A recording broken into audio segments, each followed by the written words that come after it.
Norm Macdonald. He's anchored SNL's Weekend Update. He's roasted Bill Clinton and Bob Saget. And nobody can mumble their way through a lame joke like Norm can. Check him out at last year's Comedy Central roast of his friend and comedian Bob Saget. Bob, you have Norm Macdonald at the Bob Saget roast. The Canadian comedian stops by Richmond, BC tonight for a stand-up set. So Day 6 thought we'd say hello. Hey, how are you? I'm doing good. How are you? Excellent. I'm great. You're doing stand-up tonight in Richmond, BC. If you bomb, will your fans riot?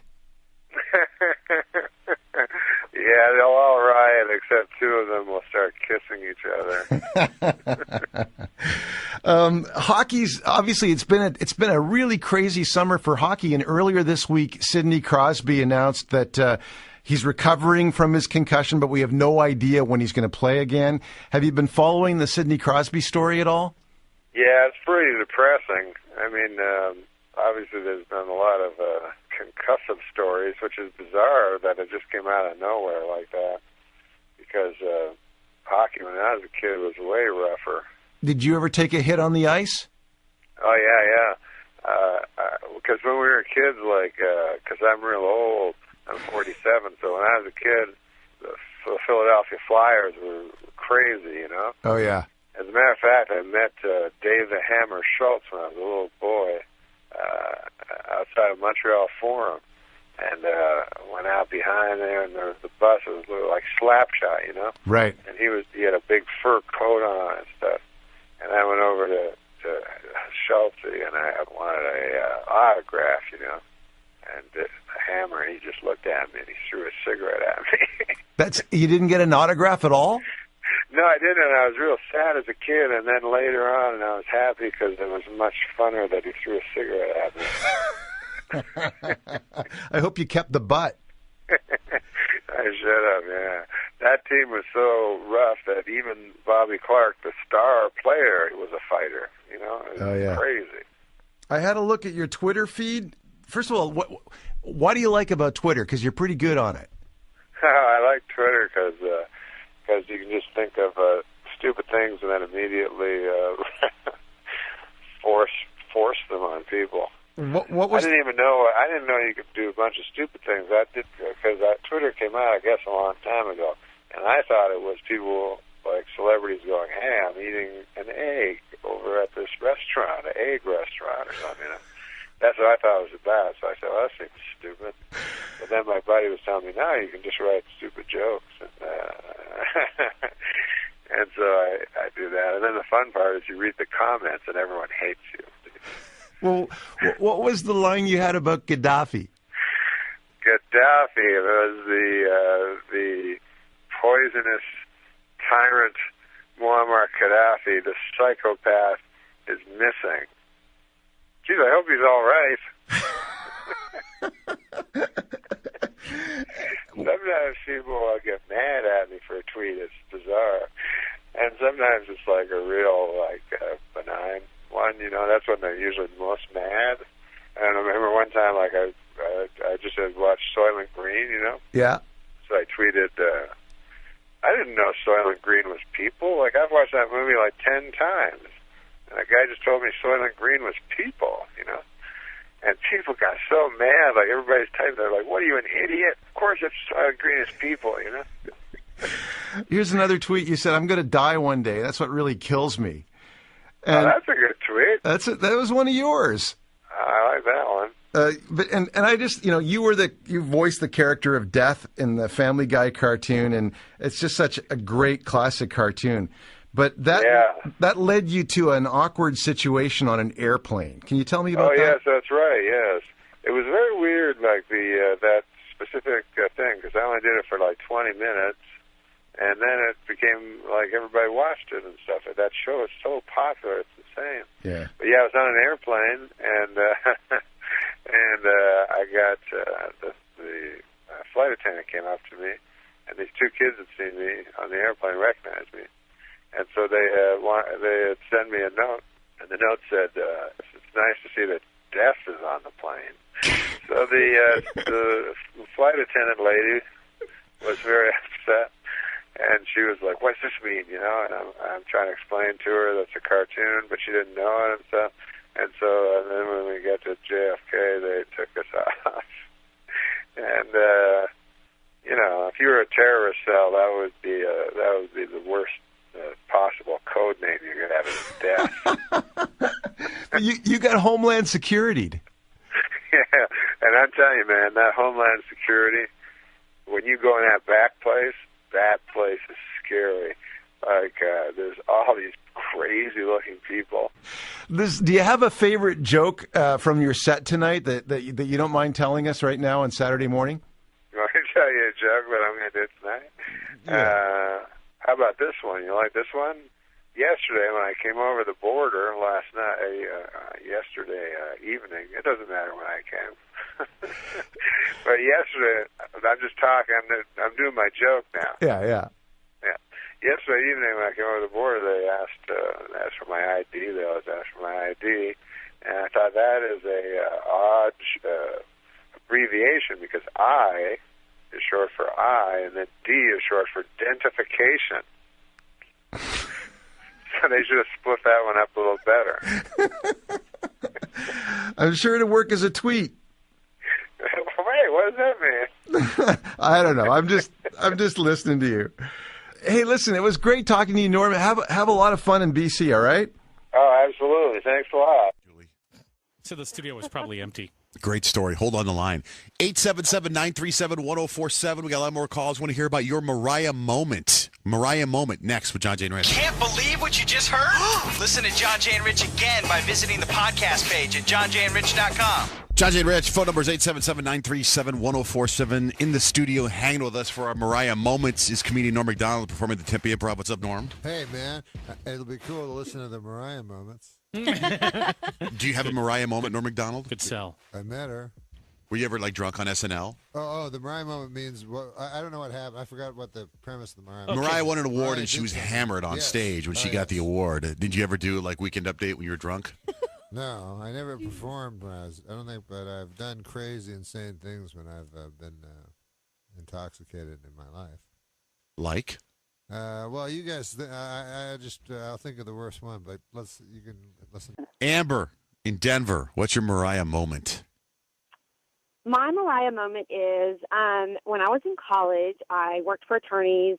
My boyfriend and I got pretty intoxicated one night and decided to borrow my girlfriend's key to the courthouse, and we went to the courtroom and turned the PA system on and started doing the mattress mambo. What? And we started hearing noises, and come to find out, the Bar Association was having their monthly meeting in the courtroom next door. That's like a penthouse letter. And I worked for a lawyer, so it was pretty much the talk of the town for a long time. You didn't get fired? Of course she didn't get fired. Why would they fire her for that? Wait, what did you say? What was that term? Gymnastics? Bedroom They gymnastics? didn't know that it was us. To this day, they still don't know. And I'm really good friends with a bunch of the guys, so... Mattress mambo. We use that word because we think that the SEX word is too hardcore for radio. Oh, I got you. It's uncomfortable. So mattress mambo just seems to flow. It's kind of become our vernacular vocabulary. One time, I got my Mariah moment. Yeah. I was, I don't drink very much, right? So this was, I was on Saturday Night Live when I first started. I was 30 or whatever, and the guy that was the receptionist was this handsome young kid. You know, he was like 18 or something. You know, because they start young, the receptionist at Saturday Night Live, and then they move up. A real nice kid, you know. She said, "Oh, I'll take you to bars." And I just drank beer because I'm from Canada. So I went to a bar, and they had these little drinks called shooters. Mm-hmm. Tastes like candy. Like people just walk around with trays of them. So I'm like, this is nothing. You know, just keep drinking it. I go, it tastes like candy. What are you guys, retarded? Or Down syndrome? So, He's so politically correct. I'm like, this is like nothing. So then all of a sudden everything changed. I'm like, I can't find things. I remember I was on the street and like my wallet fell down, but it looked like 100 miles away. And I was like, so I found my friend, right? And I go, the 18-year-old kid, I go, I can't, I don't know where I am.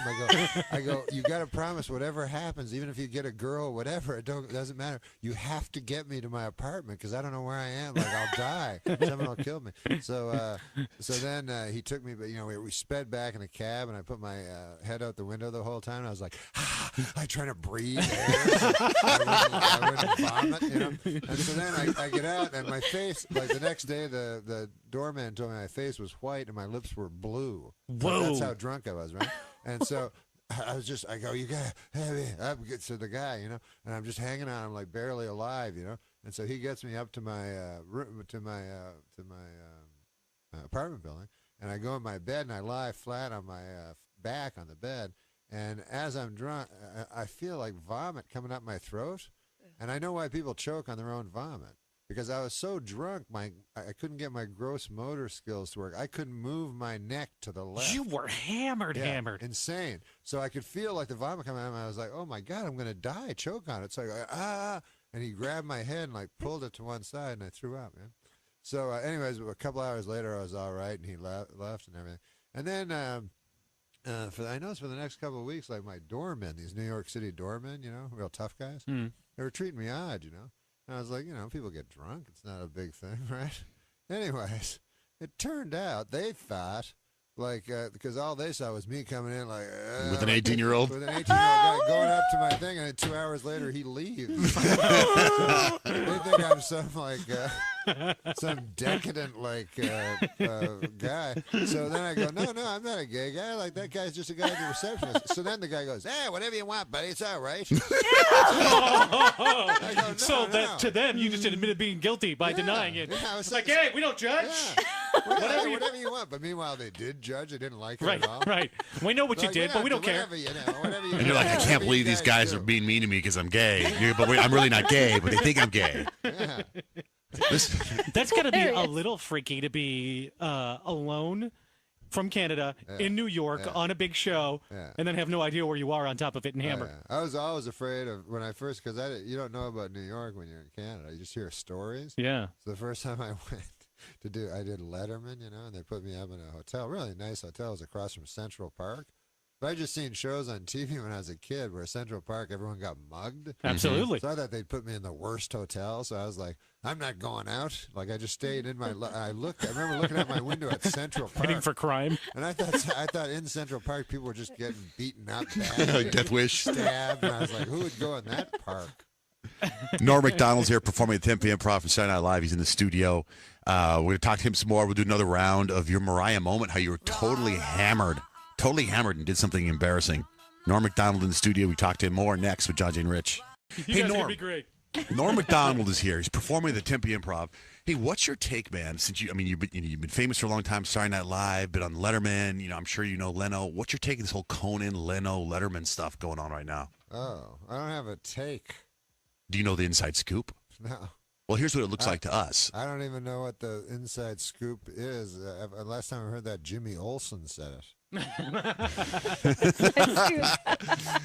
What was it? Come on, you got the scoop? Give it to me. Tell me the truth. Tell me the truth, Dor. What do you know? What's on the inside? People don't tell me anything. Yeah, but what's the word on the street? I have no exactly. So you're saying I got a no chance? Inside route to no one's gonna phone me and go, "Hey Norm, what's your? You have an opinion on this? You want to weigh in?" So they don't phone me. Yeah, but maybe talking to a pal or something. So Leno, they give Conan the Tonight Show. Yeah.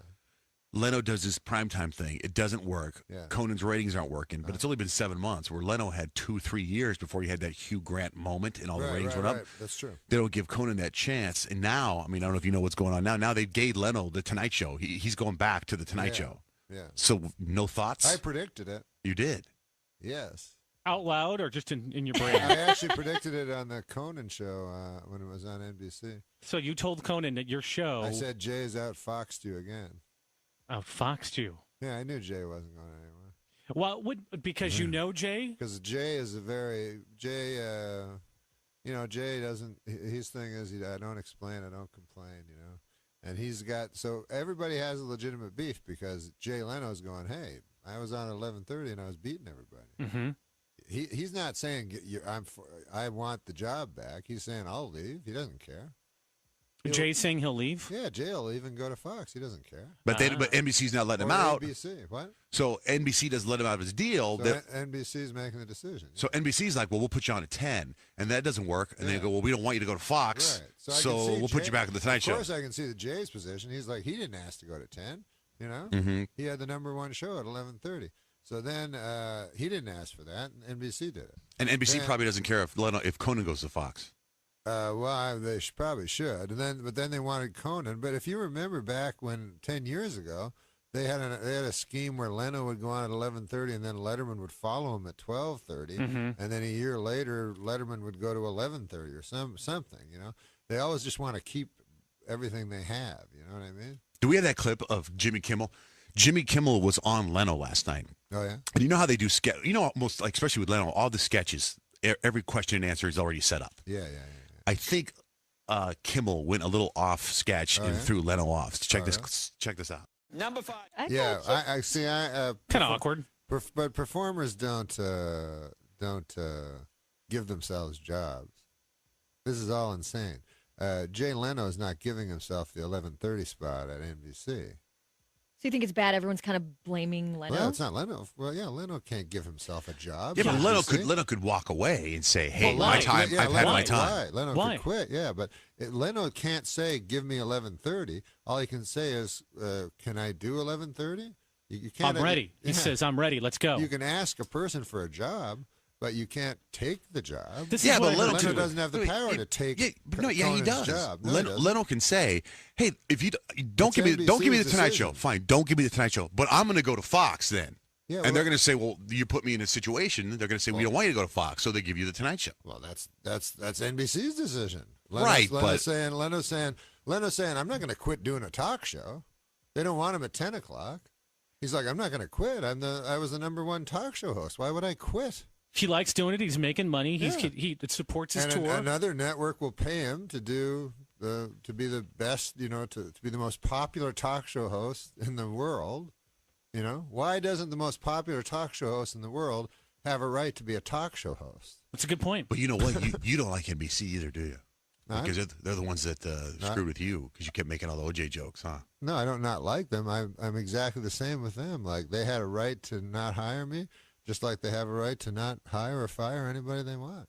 I could care less. Plus, there's enough networks for Conan, who I think is great. I think he's hilarious. If I was NBC, I'd keep Conan probably, because he's so much younger. Leno has a case.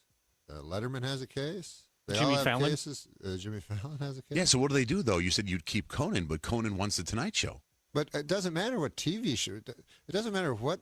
I don't know why these guys care about time slots. Or everybody just puts their things on TiVo. I can watch anything without commercials. These guys are living in the 50s where 11:30 is important. I heard why is Conan 11:30 important? I heard Conan say that is important. Well said, Norm. Well, I don't know why it's important. It's a number. Like, I can Do people watch it. tape that, though? Do people tape the Tonight Show, or do they just kind of watch it when they go to the bed? I tape it. Yeah, I do? tape it too. Yeah, I just tape everything. I don't even tape anything. I just see it on YouTube. I tape it. I tape it on just- VHS. Some guy shows me, goes, "Hey, here's what Kimmel said," like you just did. That's what what I mean. That's what I'm here for, Norm. Damn it, But Norm. you know what I mean? I As watch angry old as I TV am, you make a shows. damn valid Well, point. you know- Everything you're saying pisses me off. It's interesting because the people that have taken off on Jay, almost when I hear them take off on Jay, it sounds like it's their ego with the problem, not Jay.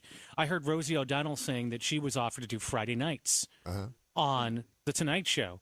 And I guess NBC went back to Jay and he's like, I'm cool. I can work Friday nights. I'd rather nobody else do the show but me. So Rosie O'Donnell was NBC was going to do with her on Friday nights? Yeah. Wow. Well, now I really like NBC. Well, that they're not doing that. well, this was a while ago, I guess, back in the day.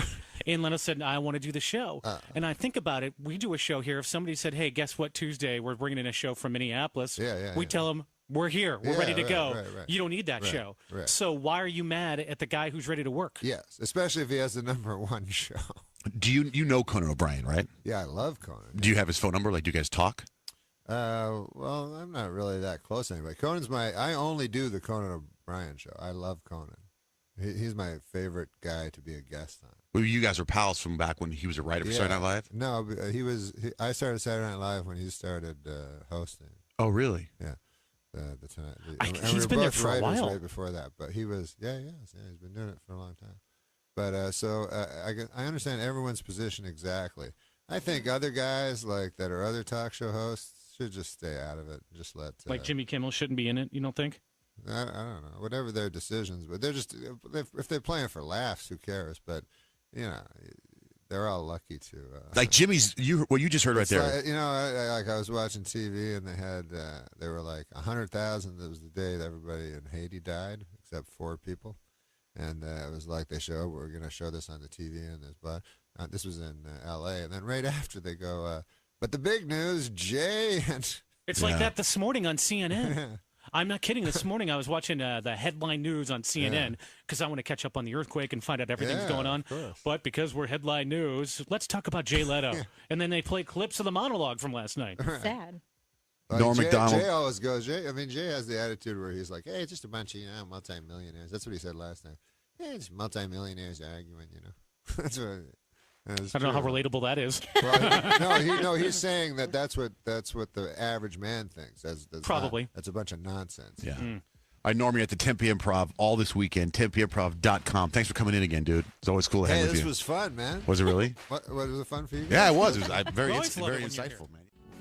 Hello, everybody, and welcome to CB Radio. My name is Cameron Buchholz, and I am here at the Cap City Comedy Club, sitting with a Mr. Norm Macdonald and a Mr. Kevin Farley, and a few lovely ladies who are just sitting in. What's this podcast called? It's called CB Radio. CB Radio? It's like my initials, so it's like a play on the. How do you spell your name? It's Buchholz, which is Buchholz. Yeah, it's as German as it gets. That is German. Yeah, it's Scared pretty hardcore. you already. I know, right? No, I'm kidding. But Anyway. Huh? Anyway. Seem like a nice fella. Okay, let's start this thing. But you guys just finished up your weekend here at Cap City. At Cap City. Cap City. Seems We had fun. Yeah, it seems like it was successful. All 4 shows sold out. That's something. Yeah. Thank God. That was fun. Yeah, it's good, right? No, it's sold out. It's good. I mean, it'd be horrible if it wasn't, Well, it'd be a normal weekend here if it wasn't. I mean, I don't know. They don't sell out here? I mean, they sell out. I mean, they sell out a fair amount, but I mean, it's not, I think the not first all the time shows. we pulled up into this place, you used to have a place called Dracula's. Yeah. And the first thing Norm said when we pulled in, he goes, "Jesus, where's Dracula's?" And I go, "I don't know. What's Dracula's?" Apparently it was a restaurant or something. Yeah, exactly. It has been replaced. And what happened to Dracula's? I don't know. I'm not. Still I just know it's gone. Dracula's. But we do know that I lost my first 15 minutes of my act. Oh, yeah. That's right. Because the establishment no longer existed. Well, tell us, what was it? So you to tell a joke about the Did you eat there? Yes, I'd say if you like Transylvanian food. If you'd enjoy people's necks as your entree. Perhaps you would like Dracula's. But no, I still, every once in a while, I'll see. That went on for 15 minutes? Wow. I talked to I'm just telling you the highlights. I wasn't telling you the whole bit. I talk a long time about stuff. But I still occasionally will see. What's going on? Who's this? Now you got to respond to what I'm Introduce saying. before you go. Yeah. Introduce yourself. No, she didn't respond to what I was saying. So. We have a couple guests here. Yeah, absolutely. It's after the late show. It's after the late show. It's to be expected. It's We're here in Austin, and it's a city in Texas that is the only city that's sort of ashamed of country music. I love country music personally, but I find guess you're true. That's true. only actual right. country, like outlaw country, kind of. Billy Joe Shaver. No, miss, I don't. like But doesn't Billy Joe Shaver live in Austin? He lives in Waco. But Austin sort of, we're not into country. We're too cool for country, kind of. There are all kinds of music here in Austin, right? But yeah, it's everything but country, I find. Everything that's hip, I think, is all that's Well, or there's lots Did of they make a conscious decision to stay away from country here in Austin? I don't think so, but I mean, it's just the punk rock scene and the indie rock scene is just real big here. Yeah. But Hank Williams Jr., Hank Williams III isn't here, and he's like punk. He's a punker? He's punk, yeah. Oh. Yeah, there is some of that, like the alternative country or whatever that's here. But now, have you guys been able to go out? Norm and I are both traditional. Well, Billy Joe's not really traditional. You know, he's not like Lefty Frizzell or anything. He's like outlaw, you know. Now, have you guys had a chance to leave this desolate area of Austin? No, and we haven't. We're looking forward to it. But unfortunately, we picked the only weekend where it rained. Yeah, it's been a drought for like years. Drought for a long time. Yeah. And all of a sudden, we come into town and it's raining. So we've been at the DoubleTree for 2 days, staring out the window. One person asked me, "Did you bring the rain with you?" So I said, "No, it wasn't raining in Los Angeles." She said, "It still works." I go, "No, it doesn't." That's what a woman told me. She goes, "Did you bring the rain with you?" I said, "It would only work if it." Yeah, that's like if you're from Seattle or something. Yeah, maybe if it was raining where you were. That's right. We didn't bring it unless my personality brought the rain. You know, my dark personality. Just bumming everybody out. Well, yeah, because I guess you guys had a drought for you had no rain at all until this weekend. Yeah, pretty much. Did you get the vodka I ordered you? Yeah, thank you very much. Did you drink it? Norm gave me a vodka. Why? What's in it? You seem making me kind of nervous. Yeah, you seem awfully interested. Yes, thank you for the vodka. And he's looking at me going, "Did you drink it? How do you feel? Do you feel funny? No, tell them. Do you feel different? What did you put in my vodka?" I don't know. Norm plays pranks on me. That's No. We don't want to. Well, it's the last night of your weekend here, so he's got to try to get it in while he can. Plus, we've been on the road for a long time, Norm and I. We've been on the road for a long time, man, like an old married couple. We are a little bit of an old married couple. Finishing each other's sentences, that sort of thing. Lizards and postcards. Yeah, fucking each other. Fuck yeah! Whoa! No, wait. No. Wait. That never went on.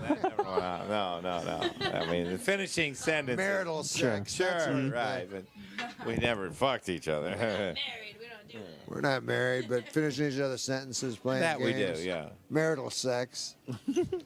No. Once again, no. Edit this. No. If you get the names tattooed on your titties, it's for life. Oh, you do? No, that's just like Oh, they tattoo their names on their titties? Is that... Dallas skyline. Yeah, the Austin skyline. So if a girl really likes a guy, That's what they do. she'll tattoo his name on her titties. Yeah, swear to God.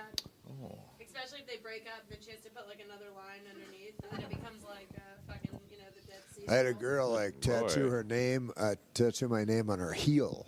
On her heel, Yeah, so well, she could step on you. It wasn't nice. It wasn't nice at all. But I imagine that's not a place that you could actually, like, it won't stay there. So if you tattoo your heel, I think it would, like, go away. The heel? Yeah, I think so. At least, like, the bottom of your heel. I don't know. Off? I don't think tattoos scrape off, do they? I have a finger tattoo that is disappearing on the certain things. Yeah, I so, see like, it. Yeah, what is it? It is the state of Oklahoma. Yes, it is. Yeah, well. Yeah, I know, right? Yeah. Oh, poor Oklahoma. But anyway, but no, I mean, you opened for Norm on a fair amount. I'm trying to keep this thing on track. Let's try it's a little. This is a. You're in charge here. Let's keep it on track. Despite what it may seem like, it's an almost professional show, and but no, you're on the road together a lot. Norm is kind enough to bring me out on the road and teach me the ropes. And I'm not a stand-up. I just kind of do acting, and I've done that. I've done Second City and stuff. So it's fun. Yeah, you've only been doing stand-up, what, a couple years now? Or? Yeah, about a year and a half, No, about 2, maybe. By the end, we were playing the Moonface Boys. Norm's doing I was an actor in a movie called The Straight Story, which was David Lynch years ago. And it was with Richard Farnsworth. And my brother John and I played a couple. If somebody's listening out there, they can rent the movie. It's actually a good movie. Well, if it's David Lynch, it has to be something. But it's actually not a David Lynch type film. Oh, okay. That's the different thing about it. It's G-rated. G-rated. Yeah.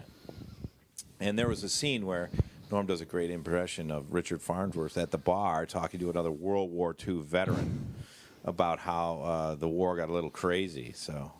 And that impression is only to entertain you, because I can't imagine if you were to do that on stage really tonight. Knows the impression, right? No, and it's just if you rent the movie, he's at the bar with another old timer, and he knows he's been through the World War, and he's telling a story about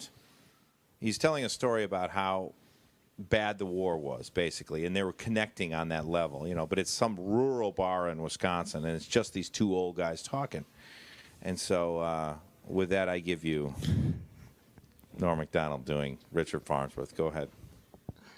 I don't remember the words. Well, they're at the bar, and there was a boy, remember, a sharpshooter.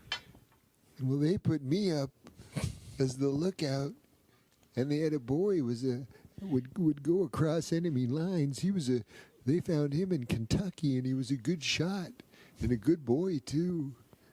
And he had disappeared, and I was up all night. And in the middle of the night, I heard a shake of leaves, and I took a shot, and more leaves shaked, and I took another shot. Finally, the leaves stopped shaking.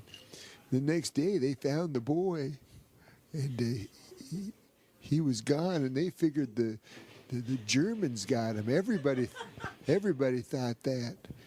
Everybody but me. There you go. Well, here's what you do. You replace the 15 minutes that you lost when Dracula left, and just replace it with that impression, and you're golden. You didn't lose anything. That's true. An obscure movie and an obscure scene, but if you rent it, you'll see what he's talking about. I don't want to. I think that'll ruin it. I just want it to just live on just as that. It's a hard G. I call that movie a hard G. Yes.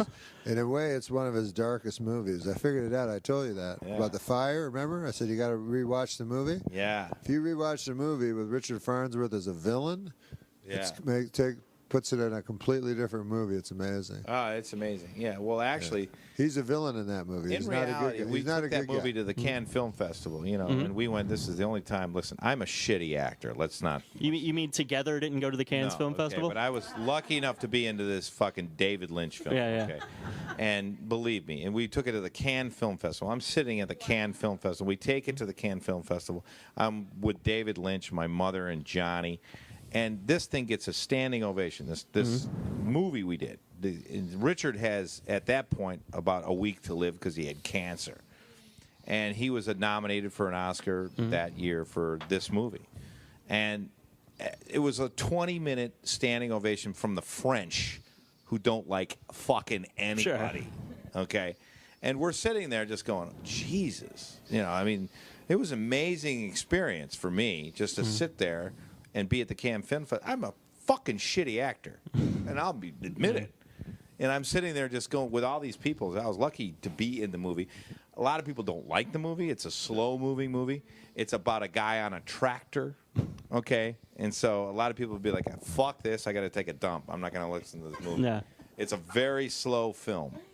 What were you telling me about children, like how much you liked children that time? It was very nice. It was like, what's that? You told me about how you liked. If you can't remember, it's all right. I like if you're children? embarrassed by it, it was just a sweet. No, it was a sweet thing. No. If you want to, no, go ahead. I like children.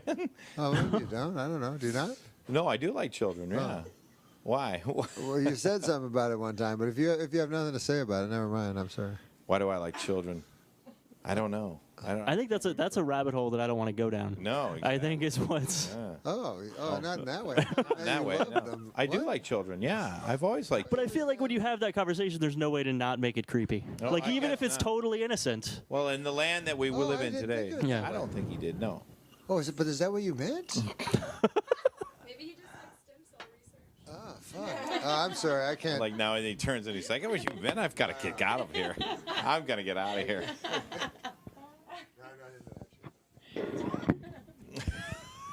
Anyway.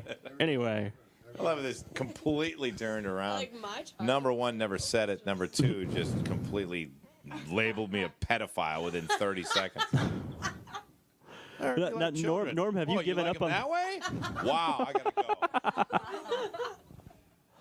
Fuck. No, Norm, have you given up on me? Have you given up? You put your microphone down. I feel like you're done. Now listen. Yeah. Now listen here. What do you have to fucking say, Sandusky? All of a sudden, I'm Sandusky within 30 seconds. Within 30 seconds, I'm Sandusky. No, I actually don't like children. Okay. Yeah, good. Dig yourself out of the hole. It'll be good. Yeah, I'll give you a easier. You know, reality. Yeah. I don't like other people's children. Yeah. I hate them. They suck. I know. Yeah. Well, they almost suck, always. yeah. They do. And I've never had kids, so it's like I just don't give a shit. Do you think children? You guys all think children suck? No, I don't think they suck. I just think I don't like being around other kids. Children. Yeah. You don't like being around children. I don't. The greatest fucking people ever. No, I don't. Huh. No, you know it's funny when they grow up to be adults, they become so fucking interesting then. You're right. What's fucking more boring than a child? The only people that It's like when they become adults and they act all exactly alike that they're fucking cool. children are only interesting to the parents of that children. That's bullshit, man. No, I'm interested in all children. I'm telling you that. I'm Well, interested. now in all... you're Sandusky. No, I'm interested in all children, and I'm interested in almost no adults. No, I disagree. I'm telling you the truth. When I meet When I meet kids, if a 5-year-old came in, I talk to them, not you. None of you guys. I talk to the fucking 5-year-old over any of you guys. Seriously, I would. I disagree. If there was a 5-year-old girl that came in here, it was up to she me. was right next to this hot chick. I would talk you would to the talk girl. to the hot chick. No, I wouldn't. Yeah, you would. No, I wouldn't. What if the hot chick had honestly, weed? what I do if there was no like social ramifications, I'd talk to the 5-year-old child because I think that would be the funnest. That's what I do. Over a hot model. Well, if I was trying to get fucked, no, I'd ignore the child. If she was at a nightclub, I'm just saying. I'm saying for a 5-minute thing. Not me. I'd be like, beat it, kid. I'm talking. But you're saying it, but that's not how you framed it.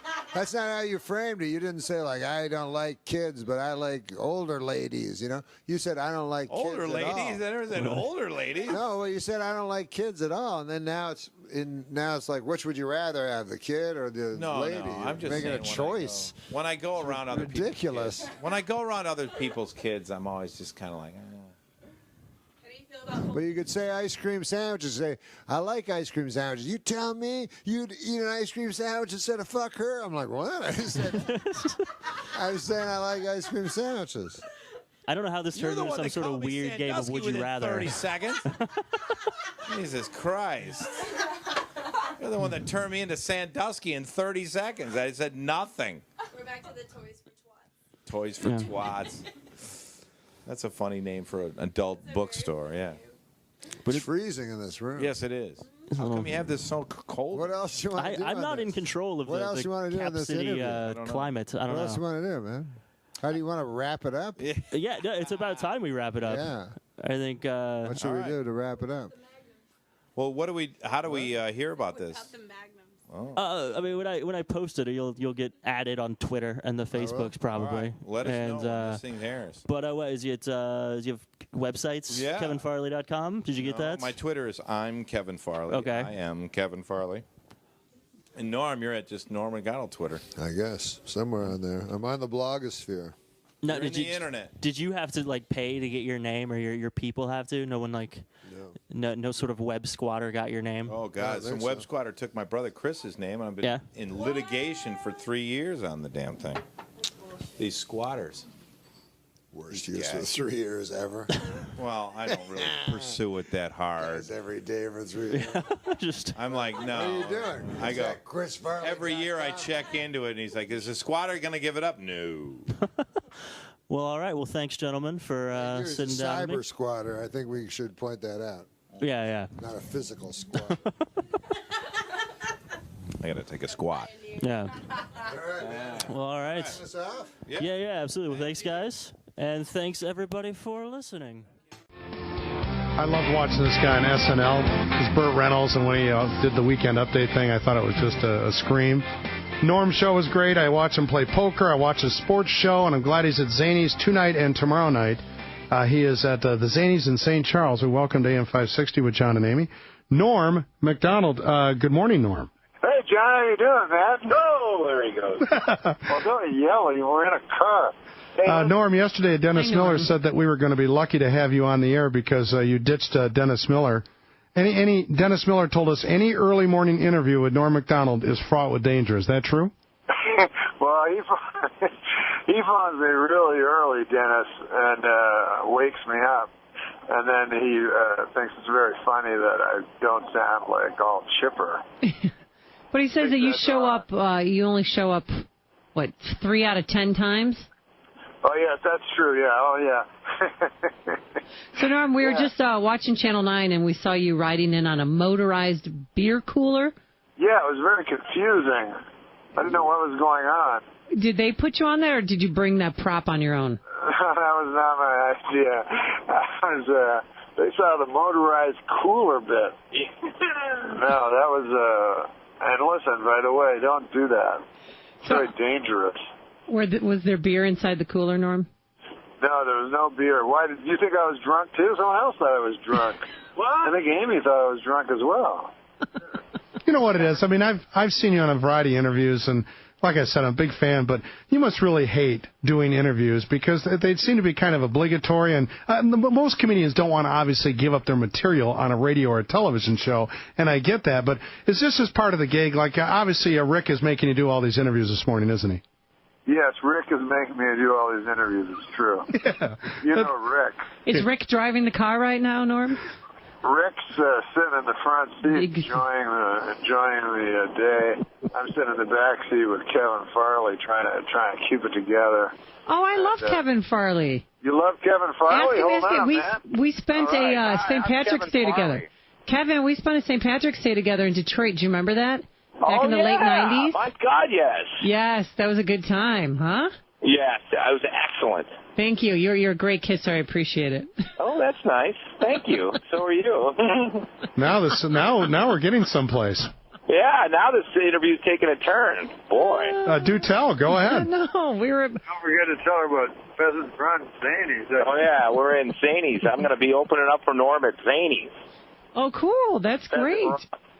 And now, where are you guys heading now? To Fox Chicago? I guess so. Where are we headed? ABC. Windy City Live. Oh, that's going to be great. Yeah, that starts at 9 o'clock our time live. You guys have got to behave. Valerie and Ryan Chavarini, they're very shy, okay? If Rokon is there, push him off his stool. Okay. I'll do that. All right, well, thanks, Kevin. Good talking to you. Can we say goodbye to Norm real quick? Wait, why? You guys talk a lot. More than you talk, Norm. I thought you were just going to say hi. No, we had a past. There's a brief past. You guys have a backstory? Yeah. Tell Kevin he'll be on a subpoena list soon. Kevin, he said, what? No, they were saying, what? She said I made out with her. Yeah, you made out with Amy? Yeah. You're in for a world of hurt. Good luck. Get a lawyer. I'm disease-free, guys. She's going to do some Herman Cain allegation against you. Oh, that's already come out. I already beat you to that one. So, why are you going to do talk about politics in your show? I don't know anything about it, but I was just in New York. They're occupying Wall Street. And? Did they occupy anything here? They tried. They had an orchestrated event with Chicago police where they call it the get along, move along theory, where no one's really arrested. They just hand out tickets. Oh, I see, yeah. And they had that unpleasantness at the convention. In 68, yes. Yeah. But we try not to remember that. Oh, I didn't mean to bring it up. Not this audience. This audience loves that. Are you kidding me? 68? Oh, that was a triumph. That's when police were still police.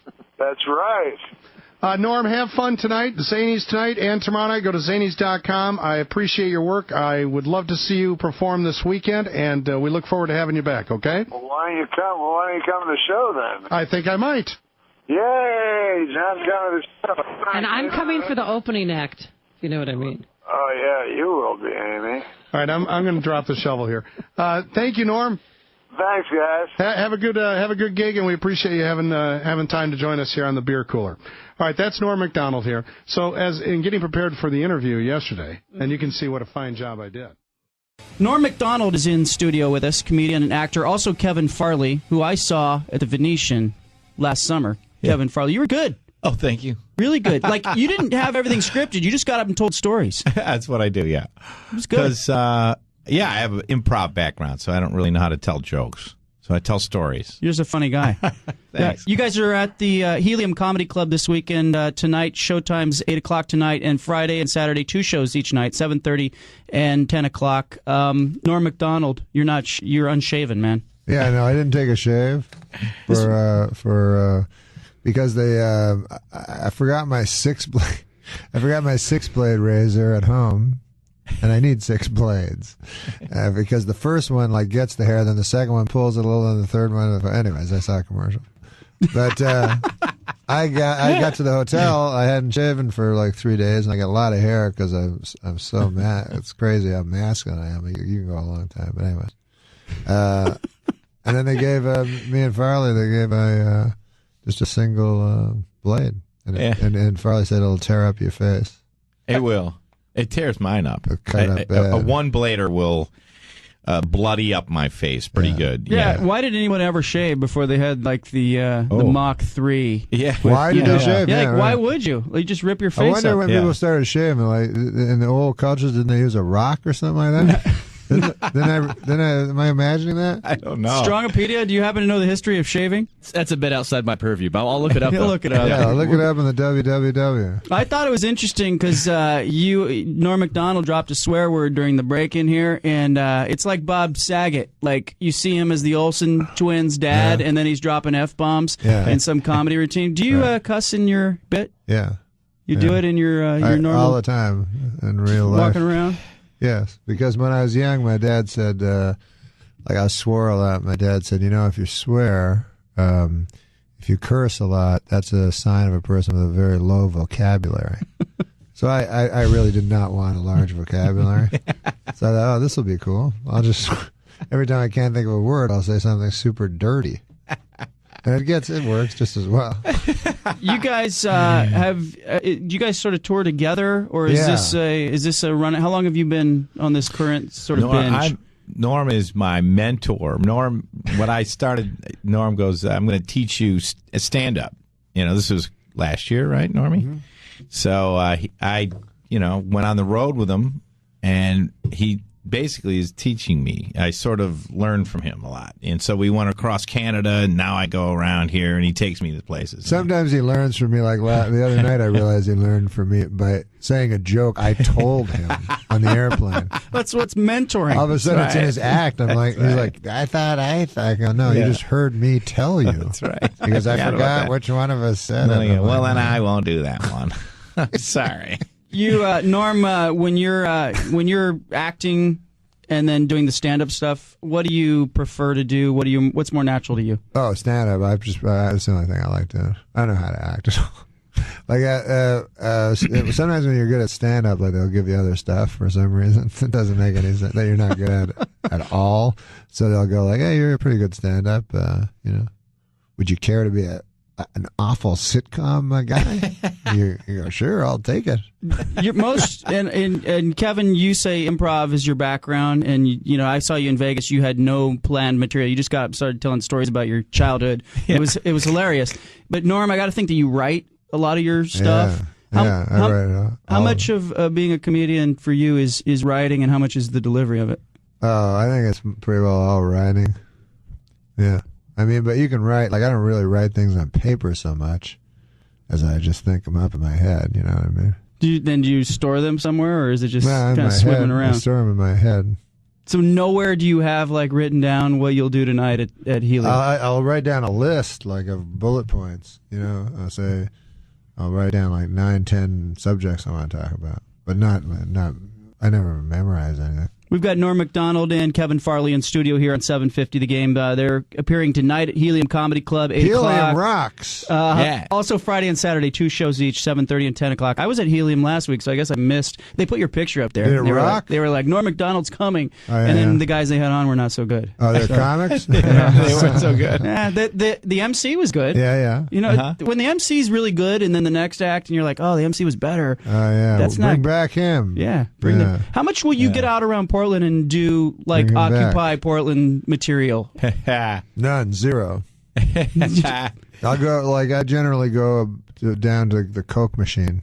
And that's it. I remember when because I get the blessing of traveling a lot, and my dad, who never traveled anywhere, is just a farmer that never got out of the Ottawa Valley. But when I was doing starting stand up, he'd say, "Oh, you're in St. Louis. Did you see the arch?" And I'm like, "Yeah, I saw it."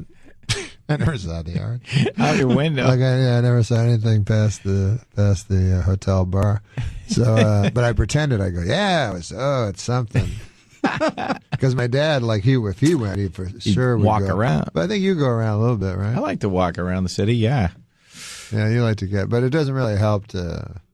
Like, you don't want to go, hey, how about that mayor? He's a drunk. You know, you don't, Yeah. you don't want to pander. Like, I remember one time I saw George Thorogood as a kid, right? You remember him? Yeah. And he did that song, one whiskey, one whatever it was, bourbon, one beer. Scotch.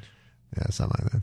But anyways, he changed one of the words because he was in Ottawa. We were watching him in Ottawa, and he goes, come on and give me another shot of that Ottawa juice. Come on now. And we're like, what? Why'd you say that? You ruined everything. Like, we're trying to pretend we don't live in Ottawa. Like, you're the cool guy. But you won't, like, none of your routine will be about, like, Portland. Well, I'll talk about whatever's going on. I know, because I like the Occupy Portland thing, which Farley's all for now. So I'm going to talk. I'm all for it. I'm going to talk about that because that sounds ridiculous.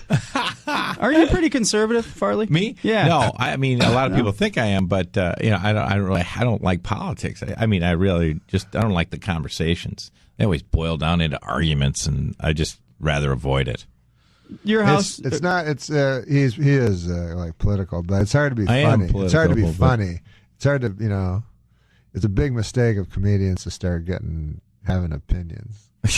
Because it's all of a sudden it's not funny anymore. You know what I mean? It's not like an actor or whatever who comes out and says, "I support Barack Obama." Once you do that, now you're into another actors. realm. Well, you already know actors Yeah. are complete idiots. So it's like, why would you even listen to them? It's the funniest thing to me as an actor because he's like, listen to me about Iraq. I'm like, aren't you don't you pretend for a living? Yeah. Like, what if you're pretending now? I don't. Why would I? Plus, it's such an idiotic job. You're like, what? I'm going to listen to you because you're good at pretending to be another person? What? Do you learn nothing else? We've got the history of shaving. Chop, the producer of the show, is going to share. Where did it start, Chop, man? where did it start, man? Way back in the so caveman? it was in the 1890s. Oh, that's wow. And they actually started shaving due to the lice epidemic going around. They wanted to curve that. So. Oh, well, that's why. That's why I shave now. Yeah, I've got horrible lice. Norm Macdonald came in here in a. That seems rather recent, doesn't it? In the 1890s, yeah. See, before that, no shaving. Hey, wait a second. That doesn't make any sense. When was Lincoln president? Well, he had a beard.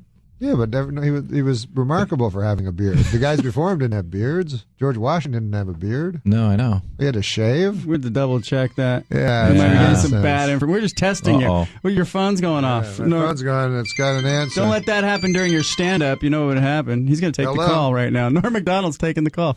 Should we'll just stand by and wait for him. It's an important call for someone else. Oh, there you go. Yeah, I have a phone. This is my phone. Sorry about that, guys.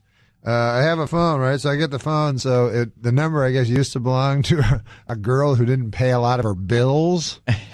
So about every fourth call I get is, hello, is Michelle there? And I go, no, she doesn't live here. She doesn't live here. And when will she be back? They always think I'm lying, like I'm covering for Michelle. It's been going on for 4 years. No way. And then it's like from every, one's a credit card, one's a student loan. This girl owes a lot of money. Her bills. I think I went out with her. My phone, I was working at the Fresno Bee, and Andy Katz was with me, and now he's on ESPN as the college football guy. Yeah. And I got Katz's cell phone when he left, so the phone would ring, and it would be like Dean Smith, and I'd be like, "Who is this really? Like, who's messing around?" And it'd be like, "Where's Andy?" Like these guys calling to want to know what's going on. Yeah, wow, are you guys that in tune with sports? You got a UCLA sweatshirt I know on. sports. McDonald. No, this is just an accident. I just get sweatshirts. I get cold, so I get sweatshirts, and I don't know what's on them sometimes. People come up to me, like sometimes there'll be the Cleveland Barons or something. And they'll go, yeah, I watched them. They were defunct 30 years ago. I go, no, I just got it in a store. I just bought it in a store. Or I'll have if I go to a gig and it's cold, I'll just buy a shirt. So sometimes it'll say whatever, Pitt, or something like that. So then I forget what I'm wearing. If I'm walking down the street and people go, what are we going to do with that coach? And I go, huh? Oh, yeah. Oh, yeah. I don't know. It's a tough one.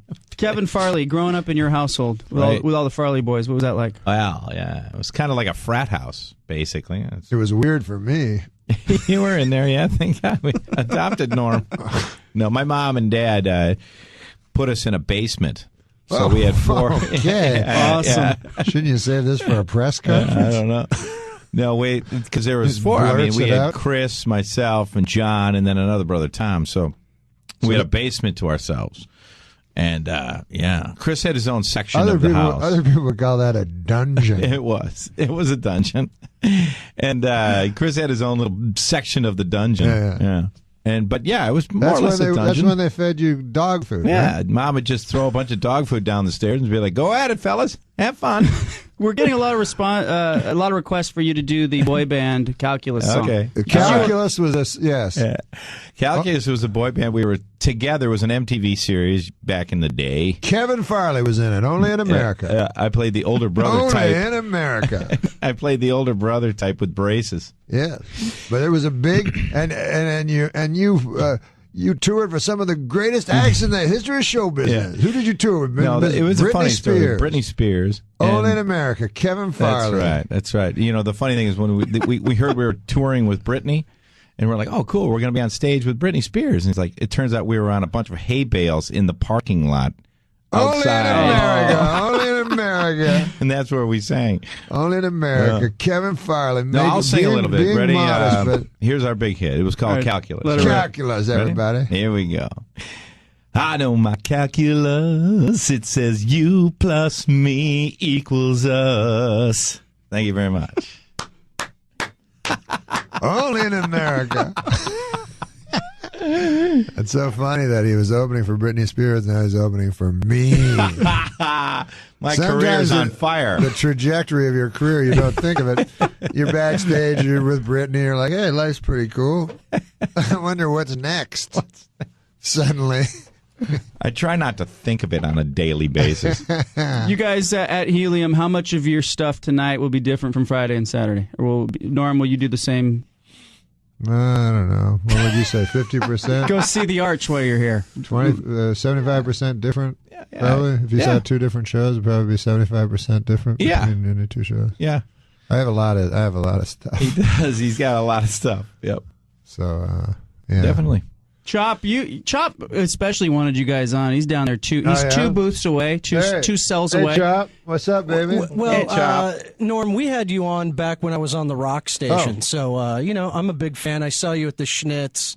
Love your work. Schnitz. Much appreciated. Thanks for coming in. Oh, you bet. Does it feel like work, though? I mean, it's not like holding a jackhammer. Come on. Let's be real. Well, can I tell you something? Yeah. I held a jackhammer. Have you? Yeah, it was one of the best jobs I ever had in my life. Really?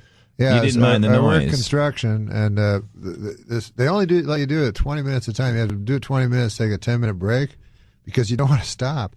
Like you're like, first of all, you're tearing apart cement. Yeah. Like this monster, and then like your whole body is like shaking like crazy. And so when you stop it, you have to sit down. You're like hard, so you feel so good, Wow. So they have to stop you after 20 minutes because people will just go on them forever. So that's a good job. Oh, it's so fun. Yeah, it's so fun. I did a manual labor a lot before stand-up. I like manual labor the best, I think. But I wouldn't have liked now when I'm old and tired and stuff like that. Unshaven and old. But when I was young and strong, it's fun. Lifting stuff is fun. Now it's horrible. Now it's not fun at all. All right, you can check them out tonight at Helium Comedy Club, 8 o'clock, Friday and Saturday, 2 shows, 7:30 and 10 o'clock. Thank you, guys. Thank you, guys. Rock and roll. Go check out the Occupy Portland thing. Yeah, absolutely. There's some material down there for you. I bet there is. Maybe some razors. That's right. Leave it right here. Turd Ferguson is in studio. We let the listeners, by the way, Norm Macdonald is here. Comic, he'll be appearing at Helium Comedy Club. We let the listeners decide who we should have on. It was either you or Jeff Tedford, the cow coach. Oh, yeah. And overwhelmingly voted for you. Really? Yeah. That's weird. You want to talk about Cal football for a while? You like coming? They brought you back. You must have been funny. Oh, my God. Last time I was hysterical. You brought the good stuff this time? No, this time I brought the B material. I brought the good stuff.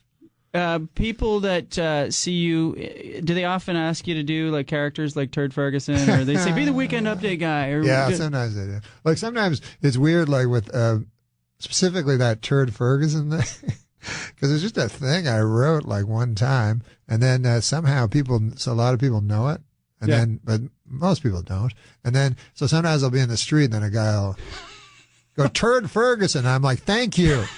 Thank you, and then everyone else just looks. Everybody's like, "What?" It's a very odd exchange. You Turd Ferguson, thank you. And the characters, did you ever have a character you wrote that you thought was really good and no one else got it? Well, I didn't really have any characters. I just did impressions, and then sometimes I only did impressions from when I was a kid. That's why I did like Burt Reynolds and but other ones like I did Slim Pickens. Nobody seemed to care much for that. Nobody got it anymore. They were like, we don't remember that. Yeah, they didn't remember it. So it was mostly the impressions I did when I was a little child. I couldn't do like modern people because I never watched them. The stand-up comedy, did that come easy for you? I mean, or is that... yeah, it was pretty easy. Like I was doing, manual labor at the time in Canada. And I was just... So then I went into there was a club called Yuck Yucks, and they were doing stand-up. And I was only making like $2 an hour, like $16 a day. And then you could make like $10 for doing a set at the Yuck Yucks. So that seemed way easier. Easier. What manual labor did you do?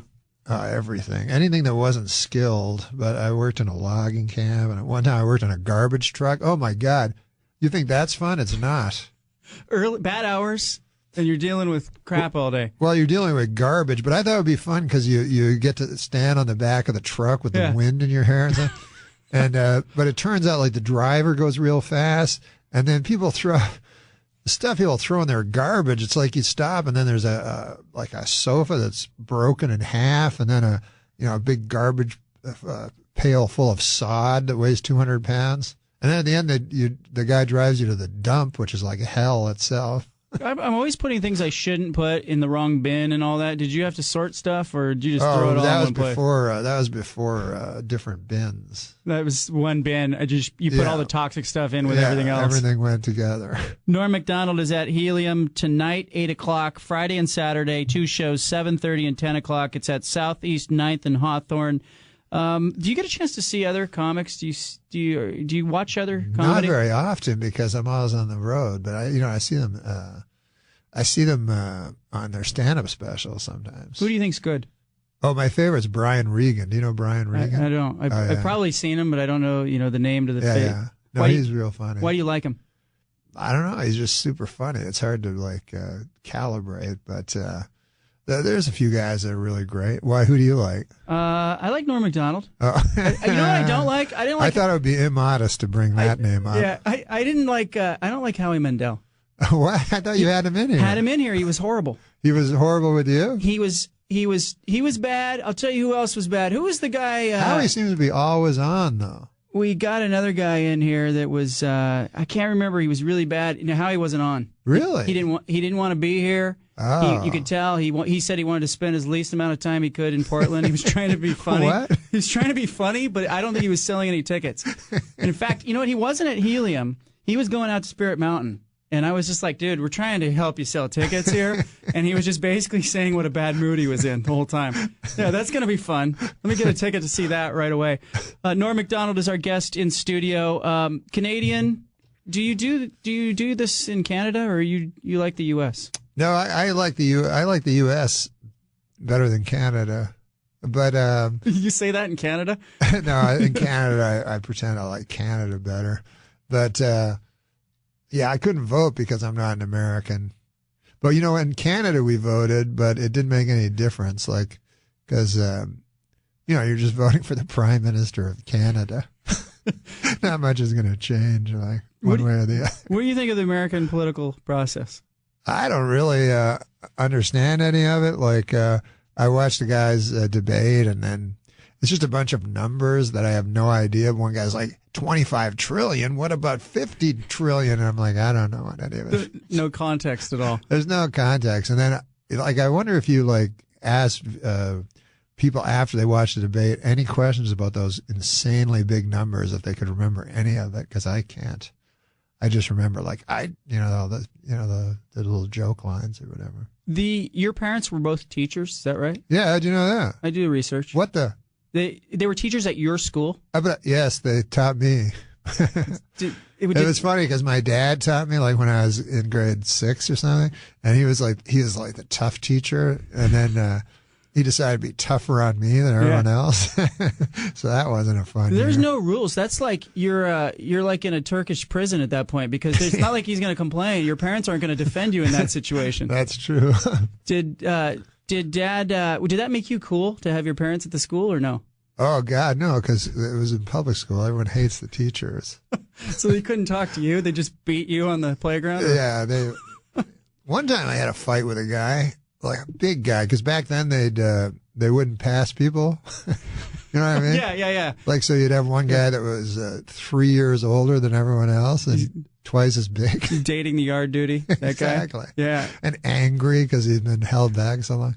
So he wanted to fight me one time.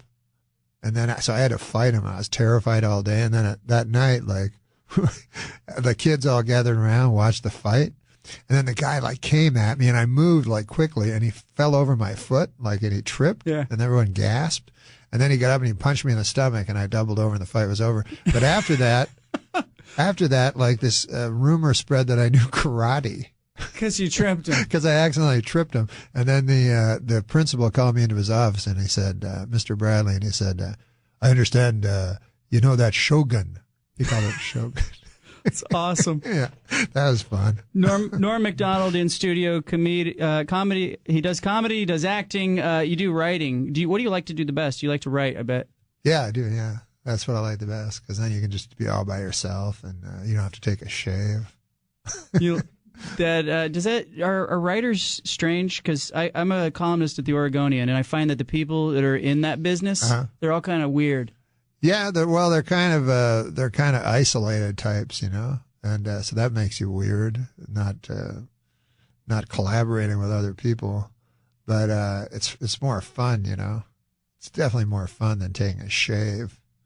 I mean, that's what's good about radio. You don't have to take a shave. Yeah, I come in here. You don't have any cameras around. Usually, like, radio stations now, they have cameras. You know what? They put all this cool stuff hidden? up. It's moving that way. No, there's not hidden. Oh, okay. No, that would be cool, though.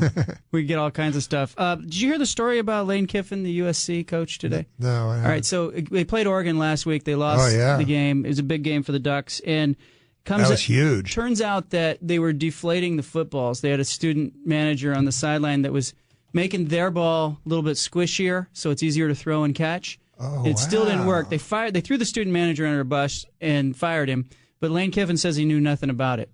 Wow, I never even heard of that. Yeah. Anything like that. You got to work that into your routine. But don't the officials like examine the football all the time? They do, but the guy went and he let some air out on the sideline and then they put it in the game for the first half. Oh, wow. That's smart. You think so?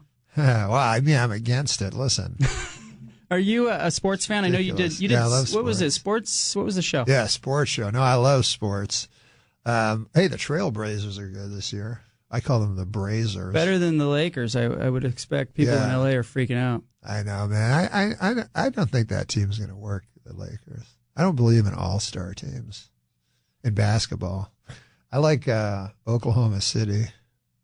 That's the team, and people in Seattle are upset about losing the Sonics to Oklahoma City. Is there a sport you follow in particular?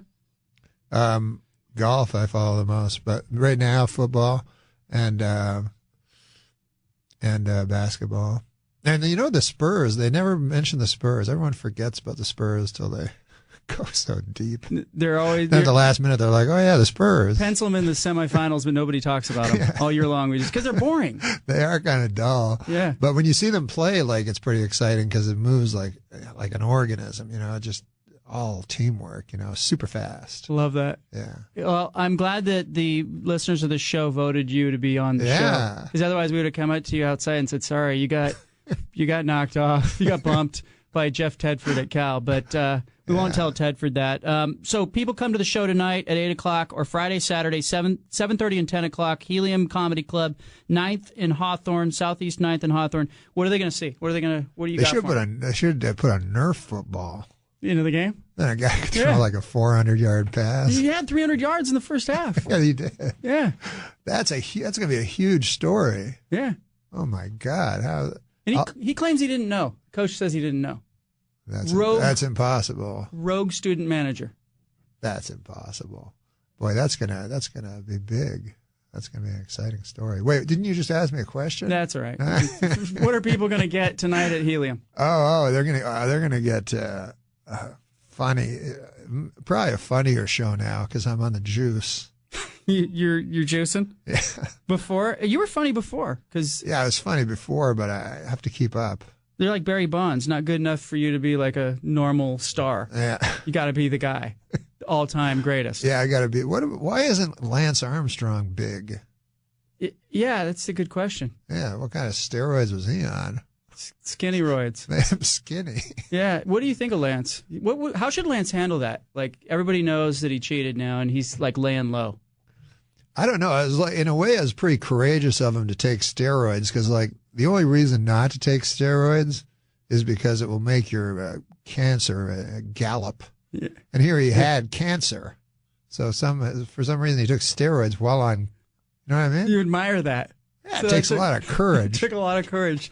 Live strong. Live strong. Norm Macdonald, thank you, man. Good stuff. Thanks, man. All right, we'll see you tonight, Helium, 8 o'clock. He'll bring the good stuff, 7:30 and 10 on Friday and Saturday, Southeast 9th and Hawthorne. Leave it here.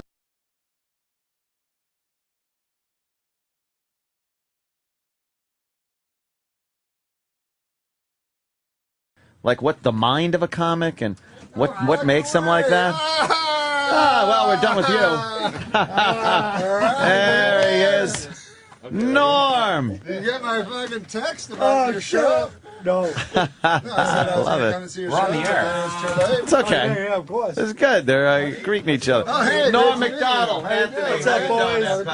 The rest of the crew. Oh, yeah. I do my YouTube videos and stuff. It's fun, you know. You fuck off a little bit here and there. Kevin Farley. How you doing? Sit down, Norm. Pleasure. Take a seat. I think we're kind of running out of seats. Take the couch right there. Hilarious special too, by the way. That is nice. Oh my God.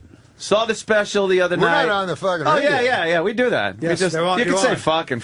That's how we roll. We're on the radio right now? We just bring it in and let it roll.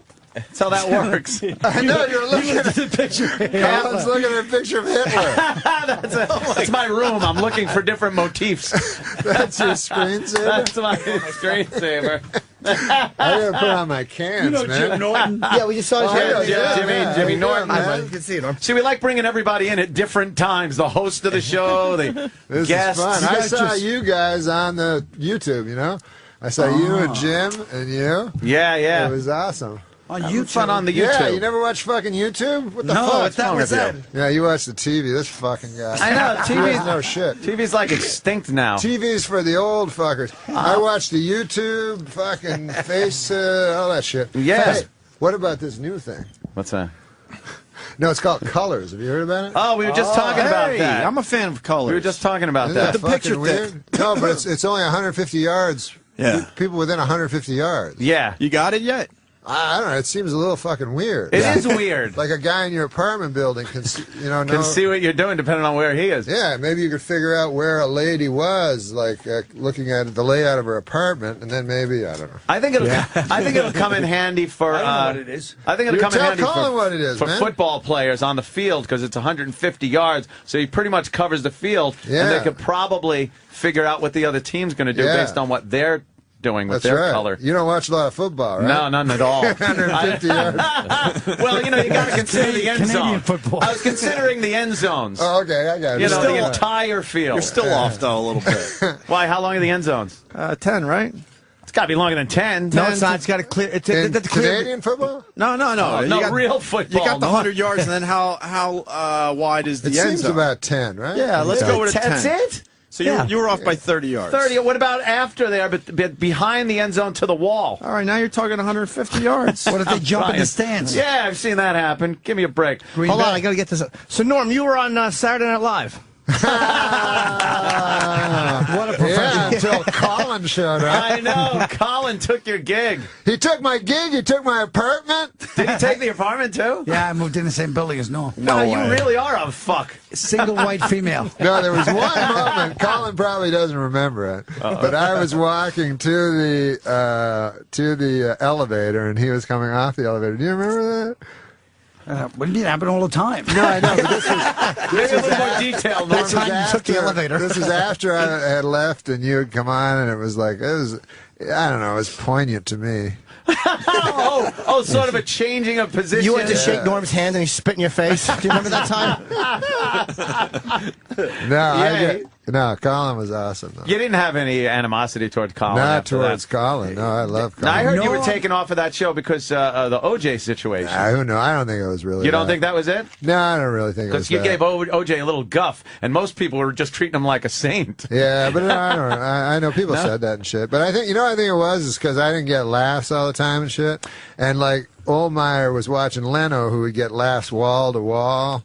Every fucking night. Yeah, but that isn't what it was about. I know, but I can understand his point. I kind of liked the delivery and the fucking very dry wit of that whole thing. Well, the and problem is if one guy don't like you and he owns the cameras, you're fucked. Yeah. But I think it was also that Oldmeyer, when he actually would say something about OJ, if you get pissed, then Norm would just say, all right, fuck him and do 5 more. Oh, okay. Yeah. Other people would go hey, okay, I'll keep my gig. Yeah, we didn't listen to anybody. And also, I don't think we were listening to people within Saturday Night Live, which was probably a mistake, too. Because Jim was, you know what I mean? Yeah. How about my impression of Jim that everybody hates? Yeah. I hate it, too. How could they hate that? It's great. It's right on the money. I don't even know who it is. It sounds like him. It's perfect. Hey, man, who got a comedy award? Anybody here? Damn, I think one person did. Huh? Who? You? I'm saying the comedy awards was a big... No, the comedy awards. You don't know about the comedy awards? It was a big event the other night. Big event. Well, I wasn't there. The Lifetime Achievement Award, Tina Fey, I think. No, Eddie Murphy. Well, that... No, what did Tina get? The Mark Twain Award. Well, how do you get that one? You have to be as good as Mark Twain. That's a dumb fucking award name. I was nominated for him, but I didn't get anything. You didn't get Mark? No. You were nominated for anything. I was nominated for special? Shut out of most consecutive roast. I was nominated for. Fucking network.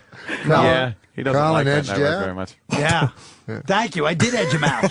You were shut out of fucking roast without me. Why are you screaming at me? We both hate the same people. It's not each other. Remember the time you two were getting in the elevator after that award show? Colin, fucking, why don't you do roast, man? That roast you did already was fucking awesome. Oh, because they don't fucking bring me on as roast. Why? I don't know. They should. You're Be the very king. funny. They don't bring Jimmy on either. They always want the new people. Hey, guess what? There's a young girl that's middling attractive that swears a lot. Let's get her. What?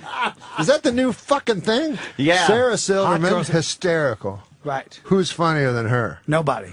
No, except dudes. But, Nobody. but I think she spawned these other ladies. That they forget that she's funny, and they think the whole point is just to be semi-hot, attractive, and then talk about sucking cock. And you got to show shit. a lot of leg. You got to show a lot of leg with little skirts on, and then talk about sucking cock and manipulating balls with your hand, and it's hysterical. Bring back Phyllis Diller. Some ugly old bag. Rosemary. Rosemary. Those are the funny ladies. Wow. Whoa, that is old. The funny ladies always used to be ugly old bags.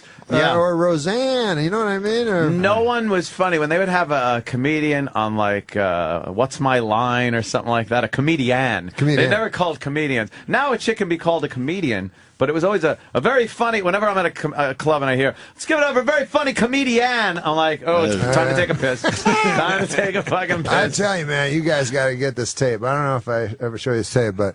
everybody thinks they're edgy and all this shit. I got a fucking tape, a DVD, a CD of LaWanda Page. You know that? Shit. Oh, yeah. Aunt Esther. Aunt Esther. This was from the fucking 50s or 40s or some shit, and she's in Harlem and doing the filthiest stuff. Really fucking funny. You can't even believe it. You can almost wash my ass. You can almost imagine because Red Fox and peanut butter pussy. Obviously. Right? What was that joke? I'm sorry, son. What was the joke about peanut butter pussy? What she had? What the hell? Oh, God. Easy to spread, something like that. Easy to spread. Who, this LaWanda Page? LaWanda Page, Aunt Esther. Fucking funny as shit. Yeah. I like Red Fox, and he told her he was going to slam her face into cookie dough and make gorilla cookies. Yeah. You can't say that anymore. I saw one time he had a joke. He said, "Man, I take one of those." He goes, He goes, I saw this lady. She's taking It's all right. You got the voice right. I can't remember. He goes, this lady, she's taking the male hormones, and oh my God, she was an ugly lady. She had a hair all the way from her neck all the way down to her dick.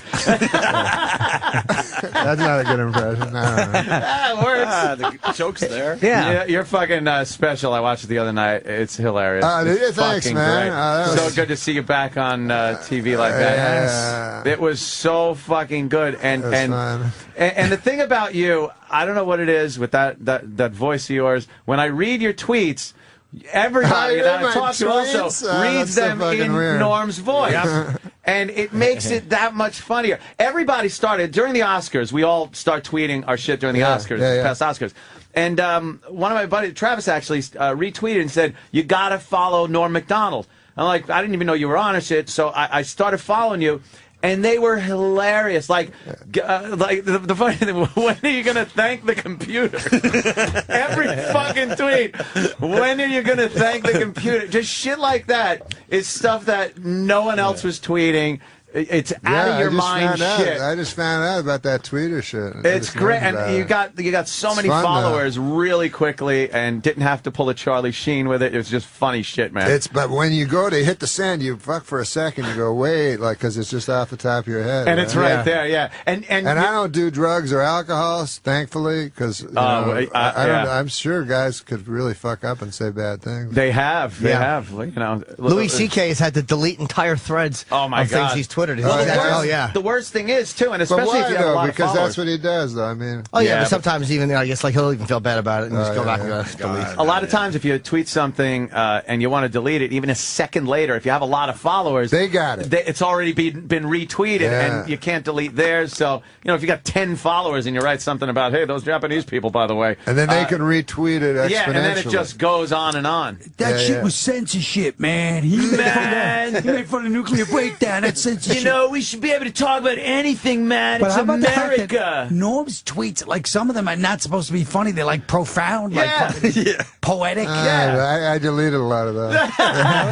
Because I'd read my responses. They go, you fucking asshole, you're funny. I'm like, That's just it. You can't stop being like, if you're funny and then you got like a serious comment, like I would tweet some ridiculous shit, but then I'd go like, Obama gave a speech. Let me give a little feedback on what I believe of Obama. You racist, fucking conservative, fucking rich motherfucker. Some people too, fucking think it's serious. Like I tweeted one that I said something, I don't know. I said like my father was brutally murdered last week, and it's only now I can look back and laugh. And then these people would fucking answer. They go like, "I'm so sorry." Like, closure takes a while. So I had to go. No, it was a joke. That's cool. How does anyone read that and not, especially from you, and not think it's a goddamn joke?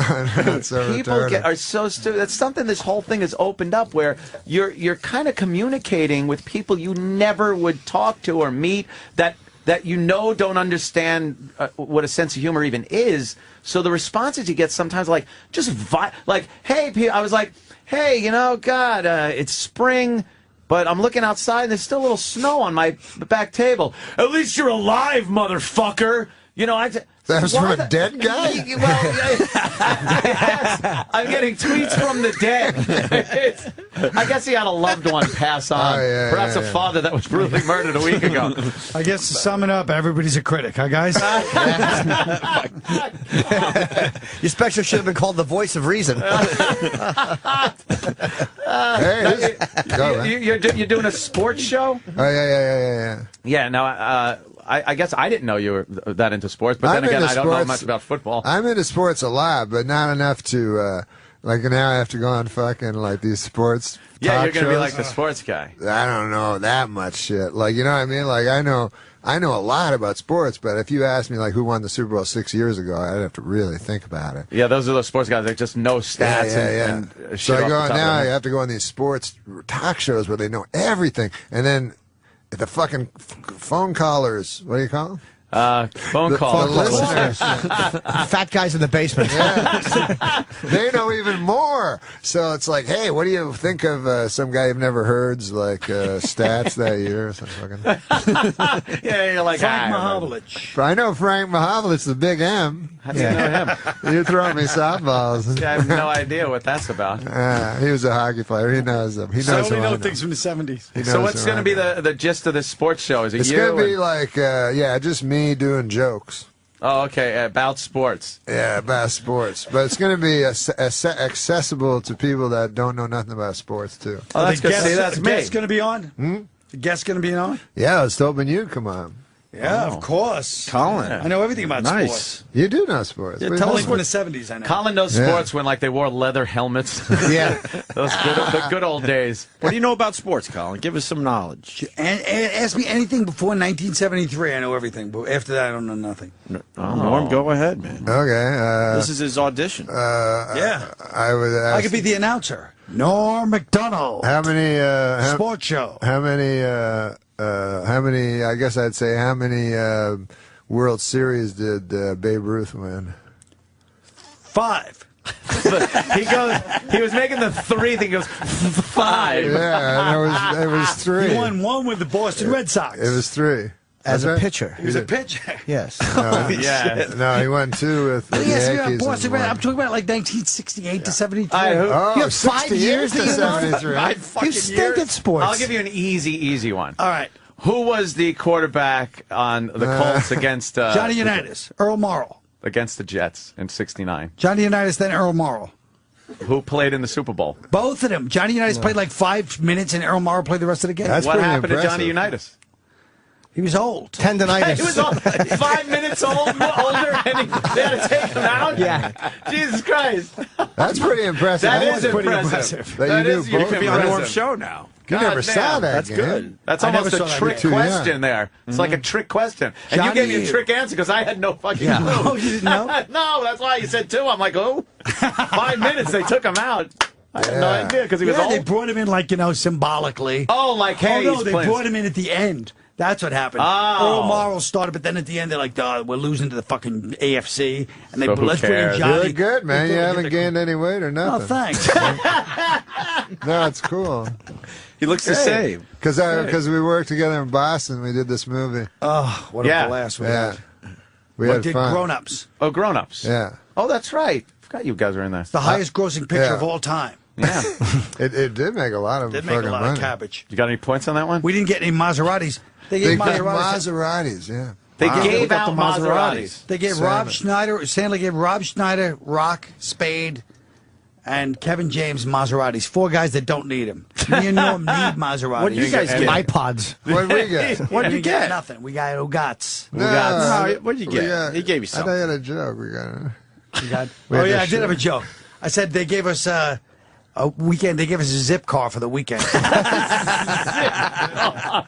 Nice setup. Yeah. You guys work well that together. works. That's beautiful. I we see the walk magic. we walk around Boston every day. We go shopping for clothes. We And fucking whatever. this son of a bitch, every store we go into, it's like the nice part of Boston, Boylston Street. Yeah. You know? It's all these nice stores, so they know us. I don't know. I've never dressed in my life. I don't know how to dress. He dresses like a hip hop kid, like like a 16-year-old black kid. No, I just wear whatever's the loosest thing. Yeah. Yeah, Comfortable. Do you not like your body? That's why I wear loose clothing. I don't like my body at all. I don't like anything that shows my body, my tits or my stomach or the side No, I fat. hate it. But you seem to be in shape, Norm. He's I'm in not grand in shape. shape at all. No. That's because you wear loose clothing. You're not fat. Yeah. yeah. I'll tell you something. Yeah. This is weird because I was fucking skinny, right? And I go to the doctor and he says, "We're gonna measure your fat." I said, "No, man, I'm skinny. I don't need. What are you fucking measuring?" I'll call my it body Dr. fat?" Man. He checks. He was Dr. Man. He checks my body. He goes, "No, you're fat." He goes, "You're both skinny and fat." Like he said, fat. basically like bones and fat.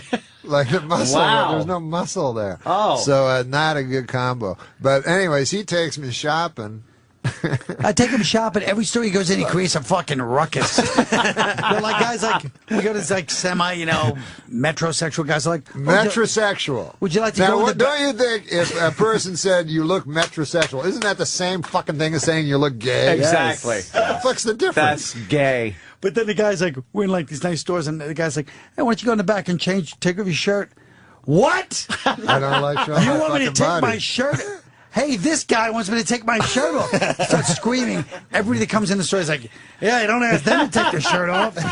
You just accuse them of I'm like trying to Jim, sexually I swear harass- to God, fucking so. When I was young, I was fucking skinny and shit. And when you're skinny, when you're a boy, people don't talk about that. They always say, well, fat girls have tough. But when you're fucking little or skinny as a boy, and people can beat you up, it fucking sucks. So you didn't didn't take your shirt off even I as would a wear. kid? This is how stupid I was when I was in grade 3 or 4, whatever. I'd wear 5 shirts over each other, just to look bigger. Thinking was fooling. Dude, you somebody. used to have to, in gym class, I know they used to play like shirts and skins. Right. And I hated that. And I was like, please make me a shirt. Because I, as a kid, didn't like fucking taking my shirt off either. Yeah, you were probably thin. Yeah, I was a very Yeah, skinny yeah, kid and everything. And I was like, please, God. And then when they'd say skins, I'd be like, how can I get out of this? Yeah. And then I'd have to go, I got a stomach ache. There's 2 kinds of dudes, you know. Like there's ones where they can go through a shower and shit. Oh, yeah, you know, yeah. locker room. Guy's naked. 12 years old, fucking Yeah, showering, yeah. got a hairy big cock. Right. And well, you know, 2 guys fucking a lady and all that stuff. I can't do that. How about Norm played hockey with Gretzky when he was a kid? Yeah. Really? But the funniest one was I was there. You got fucking hot stories. But there used to be a guy on the Philadelphia Flyers by the name of Dave the Hammer Schultz. Oh, fuck yeah. This guy was He was an animal. enforcer. Yeah. So when I was a little kid, you know, at the fucking where the Canadiens played, you know, at the Forum, I was back at fucking Schultz. You know, the big fucking bad Flyers and shit. You know, I couldn't find Bobby Clark, but Schultz was standing outside the bus with a big fur coat on, looked like from Slapshot or something. And so I ran up to him. I was a little kid. I'm like, hey, man, can I get your autograph, you know? And he's smoking a cigarette. He threw the cigarette at me. Oh, shit. It was so funny. And then I was traumatized, but then later on I was like, that's way cooler than getting an autograph. Yeah, being burned. Were you good at hockey, Norm? I was. I pulled my tendon. I pulled my fucking tendon. You guys are young, man. Well, not really. A fellow like me. Yeah. Getting up there. Listen.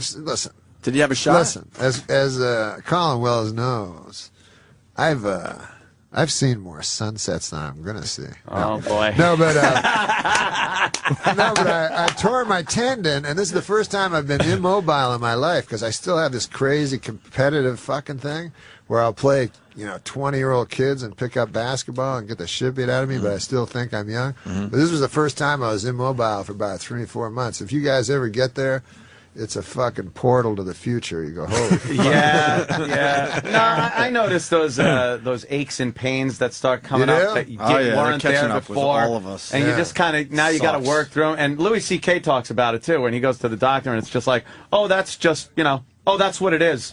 That's never going away, Yeah, ever. exactly. There's no cure for it. There's nothing. You got to live with it. And it's like, oh, great. That's just the beginning of the Right. falling apart Right. sequence. You to never death. My fucking cardiologist, 68-year-old man, he's like, you got to keep walking. He goes, at our age. I go, our age? Like that. And then I realized I think I am in his bracket compared to my kid, you know, who's 18. I'm not in his fuck. I'm closer to this 68-year-old. Yeah, yeah. But, you know, whatever. Whatever happens, happens. I talk about this in my new book, Perspectives. Perspective. That's good. But you wish you had the. Perspective. You know what everybody fucking says? They're like, hey, man, I don't care. When I get to be 80, I'll just do heroin. That's what everybody fucking says. Right, yeah. But I think when you get to be 80, you're like, oh, you're just scared the whole time. You're not going to do heroin. I noticed during your. You're hoping young people don't fucking beat you up. Imagine you walking down the street, every fucking guy can beat every fucking guy and lady. Just kick your ass. Yeah, and they don't give a fuck about you. And you know, I saw an old guy. This is another thing. You ever notice this? You see a fucking old guy, like 80, fucking looks like a skeleton or some shit, right? In your stupid head, you don't think you're going to get like that. No. I don't know why, but And you think it's going to be just so like long and something might change in science or something. Yeah. Like I've noticed on your special, you do have a lot of bits that are very funny, but like very dark as far as the death and growing old and disease and things like that. One of the funniest goddamn things you were saying was, your odds of getting attacked by a terrorist are 1,000,001, but your heart attacking you. It's just so funny. Your heart attacks you. The heart's not. What are the odds of your heart attacking you? That was great. Attacking I you. thought that was offensive. It was very well, offensive. the people who've had heart attacks, Carl, it's a good point. Offensive. Funny to us. It's too soon. But like, where is that? Like, where are you as far as that goes? Are you authentically petrified of the end or of falling apart? Which I shouldn't think about it as much as I do. You do? Do you lay there? I go fucking. I get a lot of tests done. Do you? Yeah, like make sure everything's cool. Your cholesterol. This happened to me one time. Because, like, people say, oh, you're a hypochondriac and shit. But I'm like, no, fuck, that's not it. It's like the only chance you got is early detection. That's all you got. And so I used to go to the Mayo Clinic, in Rochester, Minnesota, every year, and I would have. This is what I would do, because I don't. This is what doctors do. They'll just fucking. You go, hey, I got a cough. That's probably a cold. Right. You know what I mean? They just brush everything off, especially if they know that's you're a what they told hypochondriac. Jim Henson. Yeah, exactly. Yep. So what I would do is I'd go to this is what happened to me. I went to Rochester Mayo Clinic. And I would exaggerate all my symptoms. So I go to the stomach guy. He goes, "What do you got?" I go, "I fucking shitting blood. I'm coughing up blood." He goes, "Holy fuck!" So he'd give me a full thing. I wanted to make sure I got a full thing. So every fucking guy, blood was coming out of my nose and ears and my asshole and everything. So anyways. Just so I get a full, clean bill of health. So I did, and then that's when I'm most happy, is just when I'm walking out of that place. Now, how long does that last? Doesn't last long, because obviously 2 days later, the fucking thing can start. But then, a fucking 6 months later, I decided, I never had insurance before, so I decided to get like life insurance. Couldn't get it, right? So I was like, holy fuck, because sometimes they mix up files and shit. I said, I must have something wrong with me. Oh, no. And so I fucking said, why the fuck can't I get, nobody will accept me for life insurance. Anyway, it turns out that the life insurance people are privy to all the doctor's notes. Oh, so you were saying... They got the doctor's notes. Even though I had a clean bill of health, they go, this guy's shitting blood. Fucking blood everywhere, I can insure this motherfucker. Yeah. So they said he must have some unknown disease. Oh, shit. Oh, shit. So it took me a long time, and then finally I had to get that fucking Ed McMahon life insurance. We're like those guys. They're like, hey, man, will nobody fucking give you life insurance on account of you're fucking old and sick and gonna die? Here, we can give it to you $1 a month. If you're 65 or older, you can get term life insurance. Yeah. And then it says doesn't kick in for 3 years, premiums, and plus, imagine if you're the fucking guy that's asked to do that commercial. And it's like, and no medical tests. We won't ask any medical questions. Imagine you're an actor, like you're fucking like Robert Wagner, and that's like, hey man, do you think about death every fucking day like me? Did you never fucking think of taking care of your family at any point? Until right now when you're on your deathbed? Until now? Holy shit, man. Yeah, I did notice during the special there were a lot of those things, but you make them fun. It's very rare that you could use the word cancer in a bit and actually make it funny. It was just, no, I'm not like, that's not what I talk about in stand-up. That was just a certain period of time. No, that's what I mean. It's thinking about shit like that. Do you, I noticed because I'm very bad with me being alone with my own thoughts at night. A lot of times if I'm just in a quiet room without the TV on, like I'll just think too much to go to sleep. Yes. And it could be anything. It could be like, oh, there's a kind of a program I want to maybe work on tomorrow on the computer. Yeah. Or it could be, hey, I wonder when I'll die. Yeah. And that. So I like having the TV on just for that. Are you good with your own thoughts, just laying there in the quiet? I'm no good. No? I try to, because you try something to get off the whatever the fuck you'd use to quiet your mind. Yeah. Whether it's booze or whatever the fuck, pills, whatever it is. But I try meditation, try that, to me, it worked the opposite. Like I'm sitting in a room of people. They go, just close your eyes. They go, thoughts will happen. No fucking kidding. Racing hellish thoughts, you know? And then the guy's like, just let them go. I'm like, ah. And then you open your eyes, you look at some other fuckers right beside you. Yeah. And I tried it 3 times. I could never get to any place of quiet. No, I need a lot of distractions, and I could still operate and work. Like I could make myself, go to sleep, or if I'm working on a computer or something, I'm good with the TV on or something like that. Yeah. But I need this constant little distraction, because if you're just left alone to your own devices, your thoughts will turn horrid. I stumped a fucking psychiatrist once. I said to the guy, because I was fucking gambling all the time, shit, right? I had a gambling addiction. I'm over it now, but shit. But he said... I bet you're not. That's a good one. He almost lost everything. Oh, shit. You haven't met Chip. Yes, Chipperson is very funny. But he said, the psychiatrist, he said, you're using gambling... You're fixating on gambling in order to escape your real thoughts, you know. Mm-hmm. And I said to him, isn't that why you do everything in life? And literally, I stumped him. He had no answer. He was like, and then he recovered and tried to make it. But isn't that why you do everything? Yes. So you're not sitting at home just thinking about what was what's your, really going to happen to us? where it all ends. What was your gambling poison there? What did you enjoy? Sports gambling. Yeah, sports is the worst. You weren't a casino guy, or no? I did everything, but sports was the one that you think you can pick. You know what I mean? You delude yourself into going. You've sports gambled. I've never sports gambled. In your life? Well, maybe once I got that slip and I knew nothing and I filled shit out and some guy I could have won. What about you? A little bit, yeah. Not like you. I've heard the Norm stories. I'm blackjack guy. Oh yeah. I play blackjack. Oh, do I love blackjack. What was your biggest loss? Did you talk about it? Nah. Not really, huh? Nah. I don't blame you. A lot. It was a lot. Yeah, you're over it though. I did a stupid thing one time. Okay, he's ready to talk. This was my big statement. I threw over at Atlantic City on the boardwalk. I threw 60,000 into the ocean. What? No way. Yeah, to quit. That was my thing. I'm going to quit. Why didn't you just quit and keep the 60? It was supposed to be like I felt like I was in a movie. Wow. That was a symbolic kind of a thing. Like, was it money or chips? No, it was money. That? It was money? Holy shit.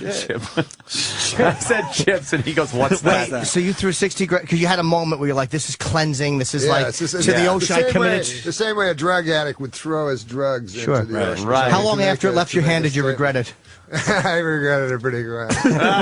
See, I would have thrown the fucking dealer into the... That's how I would get over it. Those stone-faced idiots. I'm surprised that people, like dealers, don't get... Killed. Yeah. It really is amazing, because they can piss you off. I've seen dealers do things where it's like, and in succession, where you're like, all right, look, I'm finally getting good cards. I'm pulling 20s out here. And the dealer's consistently showing a dumb 4 or a 3, and that 7, 8 pops up, and here's the ever-present picture card. Or anytime, like, they're dealing around, and I'm like, okay, king, and now they go around for the second one, 4. But whenever you see them showing a picture card, that down card, it's always a face card or an ace. Every time. Insurance. Is that your game? That's your game? Yeah, I have yelled. I've gotten to the point where the guy, my security guy, Keith the cop, had to get a pillow and bring it down, because I was turning around and punching him in the shoulder so hard when they would pull this bullshit on me. And I was yelling where, like, the floor guy would come over and go, hey, Mr. Cooney, you're going to have to keep it down. Because I'm just like, God, you motherfucker, fuck! So the pillow... Do people recognize you? Yes, they do. Yeah. Yes, it's humiliating. And I would also use the pillow to bury my face and go like... And I have to tell the dealer, look, it's not you personally. Yeah. It's the cards. I'm yelling. You reacted to an ace of diamonds the way most people react to a rape. Yeah. Screaming into a pillow. Well, I fucking had an 11 and I doubled down, and you're throwing you got almost 30 grand out there, and they give you an ace? Dude, I never get an ace. It's funny when you see a famous guy. There used to be a guy, a weatherman here in New York named Spencer Christian. Oh, yeah, I remember Spencer Christian. ABC, Good Morning America. I think he also wrote. I think he was a smart guy or some shit. But anyways, I seen him in the casino at the Trump, and you can spot a compulsive gambler. Like, oh yeah, his eyes are. And he's on a bad roll. It's that kind of roll where you keep leaving the tables, and they're like, better luck next time. That kind of shit. And he's just the next table, and he's putting money. Everything's losing, and he's just saying, anyway, this big, fat fucking family from Ohio. They go, there's that weatherman. Oh, no, you don't want to talk to anybody. No. So they're taking a picture, and he's like this. Shut up and deal. Oh, man. Oh, exactly. I hear you. And the other fucking horrible thing is you lose money. You walk away from a table, a fucking craps table, right? Down like 35 fucking thousand. And as you walk away, some motherfucker goes, yeah, it's like $2 for us. Yeah. Hey, Yeah, no, yeah, it's right. not, It's asshole. not. It's not. Norm, can we move you over one seat Well, to actually, where Kyle is? Yeah. Oh, Brock Lesnar is here. I'm here. Norm has to go. Oh, you have to leave? Your people. Norm's a busy man. Your people are telling us that you have to go. Can we If you want to stay, it's up to you. Quick break? You run. We start with Is that a away? few minutes. I'll Yeah, talk go, to Brock. go, you go. run. Okay. Yeah, I just want Norm and Brock will sit there, and if you can stay, you can stay. If not, I want to get a picture of Norm. take your thing off. No, give your thing on. Could you snap a picture? Brock, come sit. Hey, Brock, come on over. It's just a busy day. Yeah, they snuck in. Someone show Brock where he is. Brock's right here. Oh, he's waiting for the picture. Okay, I finally meet you guys, man. All right. Colin, you're out of here too. Later, buddy. Come on, buddy. Colin Quinn, Long Story Short, premieres on HBO a week from Saturday at 10 p.m. See you soon, Kyle. Hi, Melinda. That's your ex? Yeah. Girlfriend? Yeah. What, Do you want to? Schimmel? I hope. Here you go, buddy. Where'd Colin go? Colin just ran out. Fucking mess. I love it. It's a clusterfuck. Norm's just. Don't be around. Colin, where you going? We actually are on the air. Hi, Brock. How are you? Yes. Sorry about that. Welcome to the Opie and Anthony Show. Thanks for coming in. You know Norm Macdonald behind you, just so you know the people. That's Norm. Colin Quinn and Norm Colin Macdonald. Quinn. Yeah. So. Yes. Go somewhere? Good. I'll be back. I'm just. Ant's just taking a lot of pictures. All right, can they do it out? They can do it outside, right? Can they take the pictures outside? Oh my God! All right, we're taking pictures.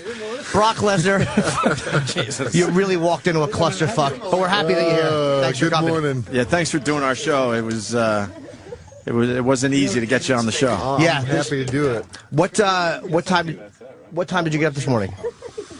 Way too fucking early. You text me that you're coming down. Can we do this outside? Can we everybody do this outside, please? I'd like to fuck with everybody, but Norm. Nice to meet you. I love you, Norm. Good seeing you, buddy. I'm happy you're here. But, no, I love you very much, actually. Because he loves Brock Lesnar more. Because I'm happy Brock is here, and people are doing a photo session in the fucking booth. Don't wear it out. We knew this would be a clusterfuck. That's all right. I want to ask him about the 50,000 he lost on a home run, but next time. Norm Macdonald was great on the show today. Oh, yes, he was. Holy shit. Brock, All sorry. right, Brock is here. Sorry, Brock. All right, now we are ready. Yes. For Brock Lesnar. It's time now for the Jonathan Brandmeier Show Weekly Podcast.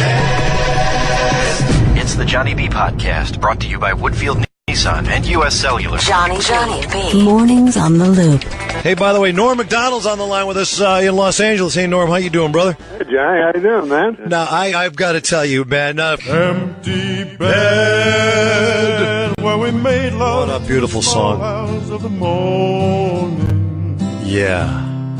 Empty bed, I'd stroke your chest hairs and laugh and put your jockey shorts in my head. Ladies and gentlemen, Norm Macdonald. You know, Norm, I've been torturing these people for weeks with that song.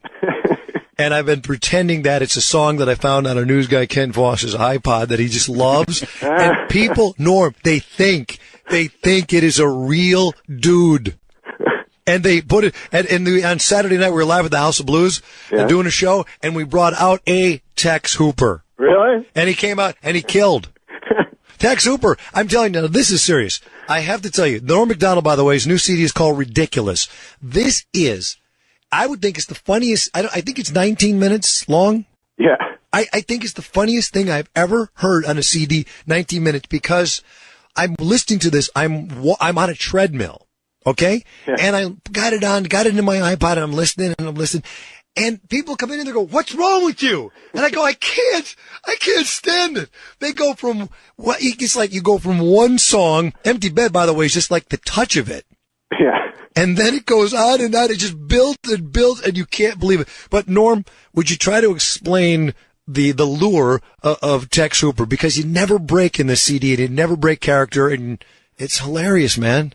Yeah, well, it was because I love like old country guys, and so and they're always like outlaws, and they're heavy drinkers and stuff like that. So I thought it'd be funny to have a guy that just go wrong. Yeah, he just comes back and it's all wrong, and he doesn't quite understand that it is. You know, it's hard to explain. Yeah, it's sort of like you're right. It is hard to explain, but you're setting it up on the CD. It's like this long lost country dude.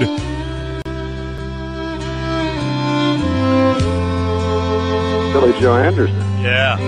Hi, this is Billy Joe Anderson of the Anderson Gang, and I'd like to tell you a little about one of my inspirations in country music, a legendary Tex Hooper, the original outlaw, the real deal. In 1951, Tex Hooper exploded onto the Nashville scene, and over the next 30 years, he wrote and performed some of the most heartbreaking ballads ever recorded. And every one of his songs involved two things: hard drinking and easy women. In real life, Tex was as rough and dangerous as the songs he wrote. And in 1985, Tex abruptly retired and disappeared. Some said he'd gone down to Mexico and was living in a bar. Others claimed he'd killed a man in Venezuela. Man, in Nashville there was always a Tex Hooper story floating around. Then, in the year 2001, New York record producer Brooks Hart tracked down 61-year-old Tex Hooper and convinced him to return to the studio. Yeah, and he came back to the studio with Empty Bed where we made love. And then you go on, and you and Artie Lang are the producer. You think you got a gold mine here? Yeah, we got a gold mine because he's a legendary guy that's been away for a long time, and then in the interim, he became an uncloseted homosexual. Yeah, very uncloseted, but he won't admit it as you continue to go. Hey, you're going like, hey, Tex, did you just the lyrics? Did you just say something about stroking a guy's chest hair? I don't want to talk about my lyrics, man. I don't want to talk about my lyrics. But then That's he a good Tex you just did. Oh, thank you. Hold on one second. Do you know Super Dave Osborne? I love Super Dave. Yeah, Super. Do you know Norm Macdonald? No, I don't believe I do. I remember him. Yes, he yeah, there used to you be go. on Fridays. No, right? That's Michael Richards, I believe. Oh, that's what I'm thinking of. Yeah, right. that's Michael Richards. Is that Super Dave? Yeah. What's your take on the Kramer thing? Oh, I just think he made a little mistake.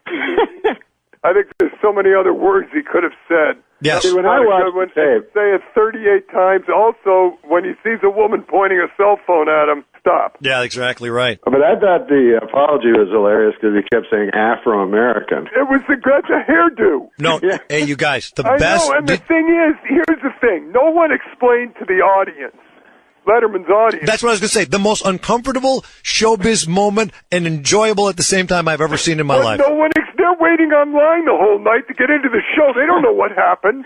So here Seinfeld is out pushing the DVD, and then he's got Kramer on, who's got the same look as he had on the show, and he says Afro-American, and they laugh. Yeah. I mean, I couldn't believe it. More like strange thing to say, Afro-American. Oh, it's a hairstyle. That's not a human. I know, it kind of looked like a skinhead a little bit. I know, it was a little weird. The whole thing is so sad, though, isn't it? Yes, it you is. hear about the guy who's in a market, and a woman comes up to him, and she says, "Excuse me, are you Tim Curry?" He says, "Yeah." She says, "You're the father of one of my children." He said, "What?" She said, "You're the father of one of my children." He says, "Oh, yeah, I remember. A few years ago, I met you at a stag party, and we had sex on a pool table, and you stuck a carrot in and I cleaned up with your dress. Is that it?" I said, no, I'm your son Johnny's sixth grade teacher at St. Bernadette. Oh, my Lord. Oh, okay. Super Dave, you should tell that joke you told me about, it's not offensive, about the bus driver and the lady. Oh, that's a great joke. Wait. I can't tell that because you need to see it. Just tell one clean joke. Norm, do you ever tell jokes? I'm not very good at it. Super Dave is like an expert, but this joke's completely clean. Okay. Oh, it's a great joke, but they have to see it. No. Just try it. Try it. All right. A bus driver's on a bus with one passenger, and a woman gets on. And he looks at the woman, and he puts both his hands around his neck like he's choking himself, and he goes, hee-hee. And she takes her purse and hits him in the face as hard as she can. She said, you bastard, how dare you? Chico sits down. Now he's driving, and he looks in the rearview mirror. He puts his hands around his neck again, and he goes, hoo-hoo. She comes running up and punches him in the back of the head. Now she's ready to get off the bus. He looks over at her and goes, hee-hee. She slaps him in the face and storms off the bus. Bus driver pulls away. The guy in the back said, hey, what was that? He said, what? That thing with you and that woman. He said, oh, it was nothing. We're old friends, and last week her son hung himself, and we tease each other.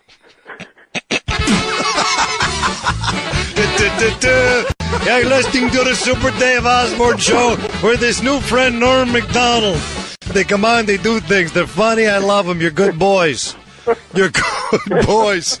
Oh, that's a good one. Almighty. That's a good one. Super Dave, you owe me another couple of jokes, so you call later now. You know what I read today? Yeah, in the what? Inquirer, that Michael Richards was attacked at that pink yogurt place. Oh, he was attacked? Yeah. Well, that's another thing that's sort of scary is, first of all, Mel Gibson has a career that he could hurt. Michael Richards doesn't really. Wait a minute, Norm. I believe Super Dave was going to tell a joke there. I'm sorry. I thought it was really No. What it seemed to me that he was going to say something because he wasn't being serious. And then you said Super Dave, was there a joke there? No, Norm. No. I was telling the truth. Okay. That I read where he got these punk kids ran at him and slammed his car and everything, tried to turn it over, and he ran away. Right. Yeah, because I'd be very frightened because Mel Gibson, if you make fun of Jewish people, then it's not like you're in danger. But what? If you're driving what did you around, say? You heard him. Uh-oh. Hey, here's the thing, and I'm going to say it again. This is a very funny thing that happened. Marlon Brando, said that Hollywood ran. The Jewish people ran Hollywood. That's right. Yeah, but Marlon Brando. And then he had to apologize. Marlon Brando and they let him work. Say anything. Marlon Brando lived. We're listening to Norm Macdonald and Super Dave argue about the Jews. Marlon Brando lived behind a cardboard cutout. What? He lived behind a cardboard cutout. He was 900 pounds. So he could basically say anything. No, but don't you think Michael Richards would be kind of in peril? Well, but I don't think he had a career. No, I'm saying just physically. Hey, did you cut us off? I didn't. Are we just talking? Yeah, you guys. We're not even on the radio. You haven't been on for the last hour, but it's great. That's so great. I haven't talked to Norm in about 3 weeks. Jonathan, don't you think that Michael Richards may have his life sort of in danger? Yes. No, I would move to either Tucson or Idaho. Yeah, or Wisconsin. Why, is Wisconsin good too? You know what I'm saying? Yeah. You mean like just a shack in the woods or something? Or Boston. He could move to Boston. Yeah. Who's hanging up? Did Norm hang up? Norm, hang up. No, he's not hanging up. Dave, Super Dave, call us back with another joke later. What time? I don't care. I'm going to be here for another 20 hours. Hey, Norm, what are you doing? Let's listen to Super Dave and Norm talk while we go together on the holidays. Yeah. You want to? Yeah, let's do it. Let's do it. That's a Hollywood answer. He did not. Norm did not mean that. I love him. We have a lot of fun. This is. I would. Boy, I'll tell you, man. Can I tell you a great story about Norm Macdonald? Go ahead, Norm Kenny. I don't know what the story. Oh, it's the dog story in Vegas. Here now is a dog story about Norm in Vegas. Go ahead. It's the greatest story in the history of the world. Norm's in Vegas, and they give him a massive suite because he loses about $11 million a minute. Yeah, and that World Series of Poker kind of stuff, right? That was well before that. Okay. The World Series of throwing away your money. And now for the World Series of throwing away your money, here's Norm Macdonald. And he has an associate named, can I give her name? Sure, yeah. No, Lori. I'm not going to give her whole name. Lojo. Okay, so we got her whole name. And she's adorable. And her family's listening. Right. And she has a dog a little bigger than my tennis shoe. And so we're going downstairs so Norm can lose some money. and Lori leaves the dog in the suite. When we come upstairs, the door is open to the suite, and it's impossible to get in unless you have a key, so obviously the dog had opened the door and left because he was fed up waiting. And the entire inside of the suite was on the floor. Wallpaper, lights, pillows, stuffing, everything. Yeah. And the dog was downstairs in the jail with people, with other guys, with drunks and stuff. I'm telling you the truth. I'm telling you the truth. Norm, is this true so far? What? Norm, is this true so far? It is true, and then what happened was there was a band of gypsies in the next room. Don't hear that name in here. Yeah, they're lurking at the outskirts of town, but they must have gotten this suite because they pretended to trip down an escalator or something, and they were going to sue Lori Joe's dog for emotional distress. The But don't you gypsies. love having to go downstairs and bail this dog out like you would a gambler or someone who tried to steal? The dog was in jail. Is this your dog? And they have video of the dog in the jail cell trying to escape. I've seen the suite. I mean, I can't even. The wallpaper doesn't come off a wall in Vegas. He took the wallpaper off, and he had watched everything he could watch on television and left. What kind of dog is this, Norm? I don't know. It was a boxer. What was that dog? Wow. Because you know how boxers know how to they throw up their hands, so he was able to open the door from the inside. Yeah. I'm sorry, I'm confused. Where did the gypsies come in again? They were living next door. Oh, They were okay. trying to sue everybody. All right. So the gypsies were living next door. You don't believe this story, and it's 100% true. Well, Norm, I believe. I don't believe Super Dave. I believe Norm. The dog got loose in the hall and traumatized a gypsy child. Well, what happened is a gypsy child opened the door, and the dog was walking down the hall with a couch. A gypsy child. Hey, where's my couch going? Who's got my couch? That dog is taking my couch. Oh, my God. Super Dave Osborne. Now, how do you pull that music up so fast? I'm very fast, Norm. Oh, you can't believe what he pulls up. I asked him if he was going to take a nap, and Casey Kasem was going to host with his wife. Yeah, that's right. Casey Case, because he thinks like in the old days, in the what do you call it? Jerry Lewis, he would take a nap. Take a nap. Yeah, I know. Like it was the hardest thing in the world to do once a year. It's not yet. No, Norm is right. It's not that hard to stay up for 28 hours once a year. You know, Casey Kasem's wife carries Casey around in one of those child carriers around her neck. That's real sweet. Flying up the chart at number 2, we have a vegetarian surprise. And at number 1, we have a tofu burger with date nut bread. What does he always say? Start small, stay hard. He says something like that. That's funny. Hey, Norm, do you still play poker? Yeah, I just play on the internet. You know. Why don't we get on and you, me, Super Dave, Dave? Who else? Who else can we have play poker with us? Gavin McLeod. Okay. Yeah, Gavin McLeod. Hey, Now, is he alive? Yeah. You don't have a voice for that, do you? Wait. Well, no. Wait a minute. I do have a voice for Casey. Remember, start small, stay hard. That's what he says in real life? That's what he said. This is how he ends all his shows. Remember, start small, stay hard. Good God. He always says that. What could that possibly mean? I don't even know what that means. Remember, start small, stay hard. You know what it means. It means, stay tough. You know what? I bet as a kid he had the same voice. As like a 6-year-old, he had the same voice and would just do that, talk like that. Wow. What does that possibly mean? Norm, listen to me, sir. Super Dave, why don't we play cards sometime with Gavin McLeod? All right, so Super, call back with a joke. Call back with one later, or I'm going to start playing all your old jokes. No, don't play my old jokes. I'm going to play. And you know what? Don't threaten me either. Here comes Gavin McLeod. In the next hour, we'll be talking with Gavin McLeod and Gopher about their work on the Love Boat. Stay with us for that, yeah. Gopher's dead. Gopher's dead? Okay, cut it out. I think he is, right? Maybe just join us our top story. I thought he was a congressman, then he died. What do you mean, because he became a congressman? No, maybe I'm thinking of Sonny Bono. Yeah, Sonny Bono. That's not Gopher. Yeah, Sonny. No, I know. I'm probably thinking of the wrong guy. Remember, start small, stay hard. Yeah. Wait a second. No, wait. You know the joke about B.B. King's wife? No. You don't? No, I don't think so. B.B.'s having a birthday, so she wants to surprise him. So she goes to the tattoo parlor.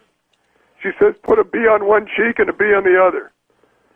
So the guy does it. She goes home. B.B. comes home. She opens the door, bends over, drops her shorts, and says, surprise!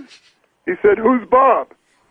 Oh, that's racist. There it is, ladies and gentlemen.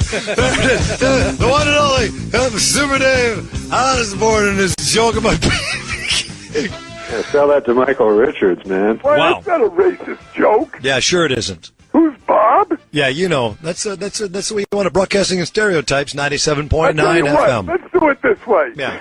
Bob Hope's wife goes to a tattoo parlor. No, but you chose an African American. Well, the Bob Hope is dead. Yeah. Go ahead. And she says, put a B on one cheek and a B on the other. She comes home. Bob Hope comes home. She bends over, pulls her pants down, and he faints.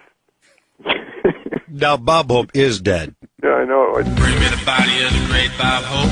If he struggles a lot, tie him up with a rope. If he smells a bit, wash him down with soap. Just bring me the body of the great Bob Hope. Bring Me the Body of the Great Bob Hope, another song by Super Dave Osborne and Norm Macdonald. They've collaborated together on a great new CD, Music from Dead People. And this is one of the songs, Bring Me the Body of the Great Bob You know Hope. the one about the monkey in the bar? Yeah. What?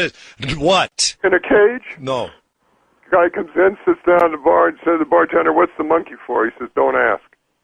This goes on for about 2 hours. Finally, he said, all right, I'll show you. Bartender opens the cage. Monkey jumps out. Bartender takes a baseball bat and hits the monkey over the head with it. Monkey pulls the bartender's pants down and gives him sex. Guy goes, wow. Bartender says, yeah, you want to try it? He says, yeah, but don't hit me so hard. Yeah. I heard a joke. Yeah, there you go, Norm. You got it. How would it take by the night monkey? All right, hold on a second. Go ahead, Norm. No, I'm terrible at telling jokes, but a guy, he gets a genie or something that gives you wishes in a lamp, right? Yes. Right? Yeah. Okay. And so he's like, oh, no, that's not it. He goes to his whole head is a giant pumpkin. That's how the joke starts. Mm-hmm. It's like a giant pumpkin, and then his friend goes, what happened? He's like, I found this genie in a lamp, and he gave me 3 wishes. And he's like, what happened? He goes, well, the first wish I wished for like $100 million, and I got it. And then for my second wish, I wished for like a beautiful lady, and I got her. And the guy's like, yeah, but what happened? He's like, the third wish, that's where I really blew it. And the guy goes, what happened? He goes, I wish for a giant pumpkin head. You guys got it. Really, put a CD out together. You know what I really hate? You Wow. know what I really hate? If you go anywhere with him, like for a couple of days, he does that on purpose. He'll tell jokes with no ending on purpose. I don't think you need one. Sometimes So you can you'll tell a listen joke for like a while, that. and then that happens. You don't need to have a joke. I You don't need have a any jokes. No, you don't need a punchline. Hey, Super Dave and Norm. We'll call back. How long are you going to be on? I want to tell you one joke. Go ahead. This guy walked into a bar. He's got a parrot on his shoulder, and the bartender. I can't. No, No, wait a minute. And the guy. Let me finish because you don't know. And he says to the guy, "Wait a minute, we don't serve sailors here." And he said, "I'm not a sailor. I'm from Wisconsin." And the guy says, "Oh yeah? Well then take your business outside, pal, because you've got lumber in my truck." I like it. I believe you can make people laugh if you just give the right inflections. I really believe that. You want to hear Guy something? comes home with a duck under his arm. Oh, shut Wife up. opens the door. Yeah. She says, where the hell have you been? He says, this is the pig I've been screwing. She said, it's not a pig, it's a duck. He said, I'm not talking to you. All right, that's enough. That's enough. Super Dave, Norm Macdonald. Why did you make her African American in that joke? Yeah, why did you say? You heard it because you're racist. He said you're racist. He said, why didn't you make an African American in your joke? That's what you like to do, don't you? Super Dave. Hey, don't you feel sorry for Michael Richards, really, though? All right, goodbye. Super Dave Osborne. Don't you? No, we don't. I just hung up on him. Norm Macdonald, I swear, let me tell you, I never know when Super Dave's going to call. I never know. I just hung up on him, and Gavin McLeod, top story, is alive. He's going to call me now, I know. He is alive. CD, ridiculous. Norm Macdonald, if you don't put it on and laugh your head off, I swear to God, then you don't have a funny bone, ladies and gentlemen. Norm Macdonald, thanks a lot for spending some time with us. Oh, thanks, Jonathan. Anytime, man. I can't wait to see you. Come into Chicago anytime, and we'll have a good time. Oh, that'll be fun. The one and only Norm Macdonald. Thanks, Norm. Thanks, man. All right, Norm Macdonald, he's recording something in L.A., and he took his time to go to the phone. And Super Dave, who I just hung up on, and he hates it when I hang up on him. He hates it. But I had to go. I'm getting screamed at. It's Super Dave Osborne, the one and only, and Norm Macdonald, who has the new CD out called Ridiculous. Rolling, baby. Norm, how's it going, man? I'm Dan Bozick. Glad to have you in the studio. Thanks, here at Dan. the It's awesome to be here. So, what are you doing for money these days, man? What's keeping you busy? I'm doing stand-up comedy. Yeah? Yeah. Are you still doing the poker show? No, I'm not doing it because since Black Friday, they stopped all the poker shows. Oh, that was that's depressing. right. Yeah. Oh, yeah. That was depressing. That was it fun. That was so easy. Was it? Did you actually play poker a lot? Yeah, I play poker, yeah. Yeah? Who do you play poker with mostly? Who do you like taking money from? What do you mean? Is there somebody that you play poker with? Oh, and celebrities, yeah. mean? No, I don't play celebrity games. Yeah. I just go to the local casino. Yeah, you don't have friends over? And No, it's bad, It's bad for friendship. Because you take their money or because you lose money all the time? Well, either way, it's just, bad feelings happen with the poison of gambling. So what are you having the most fun talking about lately? I mean, you've got this election must be tremendous for you. Are you naturalized? Do you vote in the United States? No, I'm Canadian. You are still Canadian? Yeah, okay, yeah. Just making sure. No, I'm Canadian, and so I don't vote. I don't know anything about anything. So, and then, so I can't make up my mind about stuff. Basically, my opinion is like the last guy I heard. I take his. You're easily impressionable. Very impressionable, yes. Like I'll see those commercials. I'll go, oh my God, I'm not voting for this guy. He killed a lady at a coal mine. He strangled her in the bowels of a coal mine. And then I'll watch another commercial. I'll go, I wouldn't vote for this guy. This guy's some sort of a Kenyan sleeper agent. I actually saw that on Fox News. I think that might even be true. So I'm very highly. I always think people are telling the truth, especially if they got a catchy jingle and stuff. Like, go ahead, make a jingle up. It's like this is my idea. You know how they say really the guy you vote for is the guy you'd want to have a beer with. Mm-hmm. I think they should do ads about that.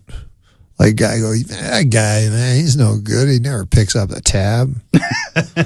Man, I drink all the time. I'm always drinking beer. Right. I'm a heck of a guy to go out and drink beer with. Just make that the whole campaign. Right. The guy that's going to bail you out of jail. That's who you vote for. That would be So what's how extensive is this tour that you're out on right now? Are you doing like something like really long term? You out on the road? Yeah, I've been out on the road now for like about 20 of the last 22 weeks, but I'm slowing down. I'm gonna take some time off come Christmas. Yeah. Are you writing on anything? Is there anything you're developing? Well, I'm doing a pilot on. I did a pilot for the TBS. Yeah. Very funny. That's what they say. Yeah. It's odd that their slogan, "Very funny," can only be said in a sarcastic way. Yeah. Right. Very funny. Very funny, yeah. Yeah, very funny. So anyways, we did the pilot for them. So then we find that out in 2 weeks whether they're going to do it. I think they will. Yeah. Is it how closely related to the Norm Macdonald show? You bringing that back, or you got some totally new concept with this new show? No, it's exactly the same. Right on. That's what I wanted to hear. That show was brilliant. I can't imagine where that show went. That was a lot of fun to watch. Yeah. So I don't have that many moves. Yeah. But I feel if I keep repeating the same thing over and over until I've gone through every network. If it's not broken. Yeah, or even if it is broken, there's so many networks now. So you can go like, what's funny about networks is they have nothing to do anymore with what they were originally supposed to be. It's like tonight on History Channel, Hi Hitler. he was high, or on the National Geo or Nat Geo. National Geographic's too boring. Right. They have to call it Nat Geo. On Nat Geo, Sasquatch. I'm like, what? Sasquatch? Attention spans are dead, man. It's not about. I think this would be a funny show. If you had a ghost hunting show, you're going to go to houses and hunt for ghosts and try to find ghosts in the house. And at the end of the show, you go, I didn't find any. You never find a ghost. Or you go to houses that you know are absolutely not haunted and convince people that they are. Yeah, just frighten them. I think that would be brilliant. So if you could do any TV show that you wanted to, if you could get on any one of these informative TV networks, what kind of pitch would that be? What kind of show would I do? Yeah, I mean, what's the Norm Macdonald reality show? I pitched a reality show. Yes. Yeah. No, I pitched a reality show once on FX. We almost did it. Yeah. And then we didn't, and then Louis did his. Louis is a reality show, or is that what you Well, saying? no. Louis isn't a reality show. I mean, but I had a crazy idea for a reality show. But no, I don't know what I do. I guess I do whatever was like the least work. It's the Norm Macdonald sleep show. Yeah, that would be cool. Norm drinks coffee too. Yeah, like just like one of those 24-hour shows where you just see me live and age and then eventually expire. I hear that's a hell of a season finale. And then people could it would be the ultimate reality show, minute by minute. It'd only be on the TV for 5-6 hours, but then it'd be on the net for the rest of the time. Which is where we mostly live anyway. Yeah. Hey. And just see everything, man. See me lying down on top of ladies. all that stuff, yeah. All right, man. I like lying on. This is what listen. I don't mean to get filthy or anything like that, but if I could just be a little sexually explicit, I like to get in a bedroom, turn off all the lights till it's so dark you can't see anything, and then go underneath 5-6 covers and lie down on top of a lady for 3 or 4 minutes. Mm-hmm. Remaining perfectly still. Yeah. How does that work? No, yeah, I don't want to. Listen, I don't. That's a popular activity, I hear. Yeah. and then you apologize to them, and you make your way out to the liquor store. No, you want to hear my worst pickup line? Go ahead. You go up behind a lady, you see her drinking a drink at the bar. Yeah. And she's drinking one of those fancy drinks. And then you go up behind her. She can't see you, right? You sidle up to her, and then you go, "Excuse me, miss." She's like, "Yeah." And then you go, "I can get us a bottle." It never worked. This is all I was going to say. No. If you pulled that one off, that's a lot of eye contact and a lot of confidence there. You got to really project to be able to pull that one off. No, I thought it would work because they're drinking alcohol, and I'm offering them a free bottle. Yeah, but it doesn't work. I may try it anyway. Yeah, you gotta try. All right, Norm. I know that I've been given a limited amount of time, but oh gosh, thank you for coming by the studio. This was fun, man. It was actually. I think we got a couple of reality show ideas out of this, other than the ones that you already had. So. Yeah, we did. All right, the dark covers thing, the dark room under the 4 covers. Yeah, all you'd see is like black, and you wouldn't hear anything. You have to use your imagination, like old time radio. Because sometimes the imagination can be more powerful than reality. I mean, very seldom, but. Norm Macdonald, my friend. All right, man. This was fun.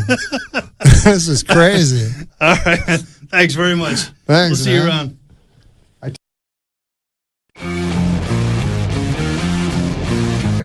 What's the fastest you ever met a woman and made love to her? Because you hear stories in entertainment about sometimes women throwing themselves at you. No, it's never happened to me. You're going to bullshit me on my podcast? No, it's never has. Have you ever made love to a woman? I don't think women throw themselves at guys. Of my stature, at least. I mean, I've seen women throw themselves at Adam Sandler. That's the only celebrity I've ever seen a woman actually throw themselves. Yeah, that happens to him because he's cute. You're a little bit shifty. Women don't know what to make of you. Yeah, like when I was young, they say they like kids with good senses of humor. Yeah. But I don't know if you got this, but I was always funny, but girls would just go, "You're weird," not funny. They go, "You're weird." Yeah. Yeah. The least funny guys in school. They would be the funny guys. They got all the pussy. I mean, the guys that were just like, I don't know, they didn't even have to. They could be from the right side of the tracks, not the wrong side, and they could just be just like a guy with a fucking crew cut. Never made a joke. Sometimes you'd see guys like I knew this guy. I don't know if have you ever met a guy who's like, you don't even understand it, but it just gets women all the time, and it's like very mysterious. Yeah. But I know this one guy literally got a different woman every night. I'm not even exaggerating. I asked him what his secret was. He said he was a serial rapist. So for him, it was just I don't think that counts. perfect. No, but when I was on Saturday Night Live, guys would come on, and they were handsome guys. Yeah. And they were convinced they were funny. And the publicist would go, "Oh, this is going to be really good for Gabriel's career because he's so funny, And then the fucking guy wouldn't be funny at all. And I came to me that how they always say like women like guys with senses of humor. It turns out they just laugh at handsome guys. Yeah, exactly. The bar is lowered a lot. Yeah, I mean when you think about guys that are. That got into comedy, it was usually because they weren't good looking. You needed some way to get women to pay attention to you. So you cracked wise. Is that what they say in Canada? I never did anything for girls. I mean, I've always heard that stuff. But you're a good looking guy. I mean, you've always been tall, dark, handsome. You're the classic, lean, pretty eyes. But my motive in life was never girls. I mean, I hear that like people buy cars to get girls. Yeah. And they do jokes or play the guitar or stuff. Yeah. But I don't know. I never had that motive. You love comedy. You love Yes. the craft of not just performing, but writing a joke is like a puzzle to you. You get off on that. Mostly I get off on laughing at comedians. Like ever since I was a young boy, like I would get comedy albums when everyone else would get music. Yep. And I didn't really know music, but I knew every comedy album. And even now, like nothing makes me happier than listening to Brian Regan and guys and Bill Cosby and guys like that. I just had Regan on the show 2 weeks You ago, did? and I said there's nobody better. Yeah, he's the best in the world. He's the best. Yeah. And the thing about him is he breaks all the rules because he doesn't. It's not like, I work clean, and so he doesn't wear that on his vest. He just is what he is, and he's just fucking perfect. Yeah, he reminds me kind of like Steve Martin a little bit, but with legs. Okay, cool, man. You're the kind of guy that likes games. Here's games. a game that I thought of today. It's called Talk Your Way Out of It. I'm going to give you a situation that you're stuck in, and you're going to need to talk your way out of it somehow. Okay. You meet a beautiful woman. She wants to have sex with you, but she wants you to wear an afro wig. And while you're having sex with her, she's screaming racist shit at you. And then her neighbor opens the door and comes in. He's a black guy, and he's got a baseball bat. All right, so I agree to do it. Oh yeah, Is that you what want to you're have saying? sex with her, so I'm doing it. You're willing to wear the black African wig, So and I'm- she's screaming horrible racist stuff. The guy walks in. He's black, and he's got a baseball bat. He's But very wait, angry. He walks in coito, like while we're doing it. Yeah, her door wasn't fully locked, and the yelling was so loud. He could hear you guys from next apartment. He could hear her yelling the N-word and I see. fuck me. And I got you. And so And he how do I talk? You want me to talk? now my you way out of gotta it? you gotta talk to the black gentleman who's got the Okay. baseball bat and talk your way out of this situation. Okay. Hey, bro, let's kill this honky bitch.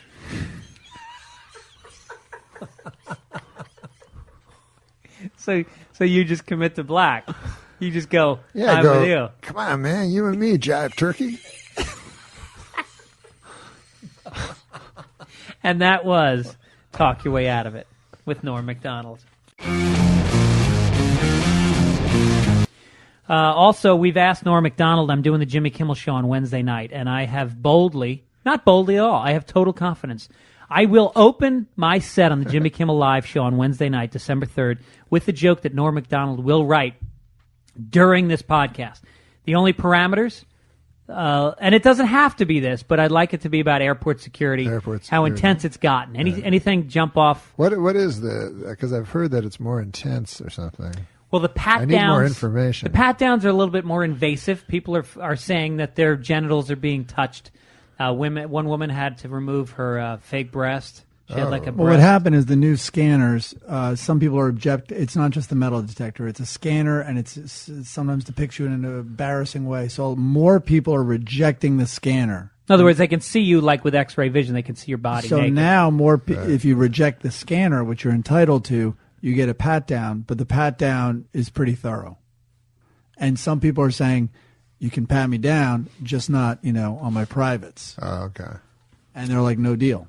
So the airlines are saying, well, you made a choice to fly, and with that choice comes what some people consider to be overstepping. Norm, let's update us. What do you got for me? Opening joke, Jimmy Kimmel Live, Wednesday night. We're looking for what's going on? Pat him down at the airport joke. Yeah. Now, again, no pressure. We've got another 12 minutes or so until this podcast is over. Hey, do they ever do that thing where, isn't there something where they check your ass? Yeah, it's a probe, anal probe. Do they do that at the airport? What? That's a bad attempt. That's a bad attempt at a joke. Mike, why don't you just say it, Mike? Gibbons you don't want your fucking fingerprints on it? He's an artist. No, the TSA might think I keep my weapons between my festive testicles and what the fuck? My anus. And my anus. What are you, in third grade? That's the stupidest joke I've ever heard. No wonder you handed it to him. He didn't read the punchline. What's the punchline? Can I start from the beginning? Yeah, no, you can't. No, but what if I thought of something? I'm trying to keep this ABC safe. This is the Disney. Okay. All right. TSA might think I keep my weapons between my testicles and my anus, but they'd be right. How about... You're going meta on meta. You should go, TSA should know. I doubt they'll find anything on me because I keep all my weapons near my male G-spot. Give them that warning. You want to open with that? I love it. If they're not on board for that, what's a good TSA walk. joke? You know what? If they don't laugh at that, I give them the finger. I walk off Jimmy Kimmel's stage. I think working male G-spot into a joke is fairly new ground. I think it's kind of funny. I want to go old ground on the first joke. I want something people can actually laugh at. Listen, man, don't they put your fingers? Don't they put their fingers in your ass? That's old school. I've read that. I've heard about that. They can put their fingers in your ass. Yeah. Can no, they? not fingers. One. All right. Can you say that in a clean way? Yeah, anal probe. They can do an anal probe. Yeah. Digit. So can you say? Can you work? I can just give you the raw ingredients of a joke. Give me the Garofalo. I'll give you a tablet. Okay, so it's maybe they combine it somehow and check your prostate at the same time. That's not. I see where you're going with it. So maybe it's like Wait, I flew. Did I not just say male G-spot? Yeah, that's what it is. No, Shut but this up, way Mike. it's like a health service. I like it. So I just flew in from New York, and good news news is there you go. I'm not carrying any loaded weapons. The bad news is I have 6 months to live. It needs more explaining. Well, it needs more explaining, though. The Raw good news ingredients. I had a digital exam. They give me a digital exam at John F. Kennedy Airport. Good news is I'm not a heroin mule.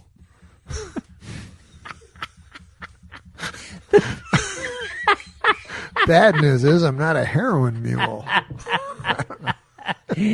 So I just flew in from JFK, and man, I don't know how else to say this. Is my prostate tired? That could work. Maybe. Just flew in from John F. Kennedy It's a Airport. little And boy is my the screening is crazy at these airports. Cavity? I just flew in from JFK, and boy is my prostate tired. There you go. Yeah, I boy think that's is my cavity. Yeah, it's a little leap.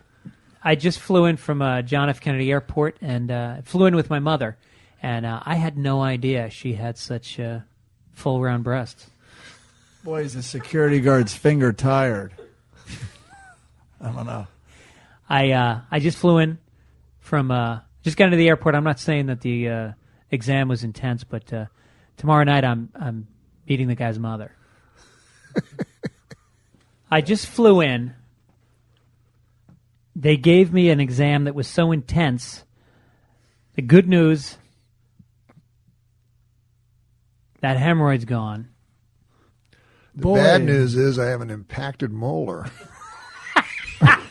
Now that's intense. That's deep. Boy, is the TSA guy's arm tired. That's close. It's a tough TSA. It's tricky. No, it's not. This is easy. Is it? Just flew in. Flight was on time. I can tell because the guy screening me's watch is up my ass. That's a great one. There we go. Okay, done. I'm glad I had you write a joke for me, Norm Were Macdonald. you just sitting on that the whole time? No, I just thought of that. That's excellent. All right, 103.5 The Fox. It's 7:34. And comedian Norm Macdonald, Comedy Works, Landmark Village. He works Friday and Saturday. See, Norm's big. He only has to work 2 nights, where the other comedians come in and they grind it out for 6 nights here. Good Lord. Yeah.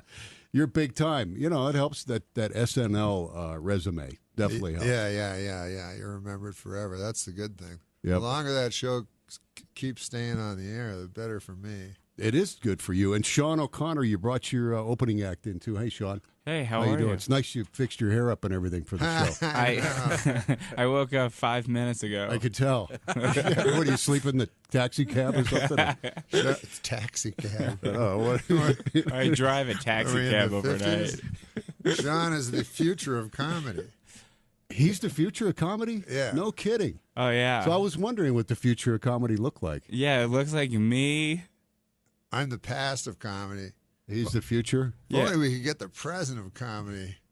Yeah, how do we book the president of comedy? Be a comedy miracle in here. That would be Aziz Ansari. Yes, Aziz Ansari. Do you know him? Who? Aziz Ansari? No, Oh, he's like, oh no, I was hanging out with Kanye West. Well, that guy? Yeah. He's the president? He's the guy right now. Yeah. Somebody told me, this is what somebody told me, because I don't follow things. You know that.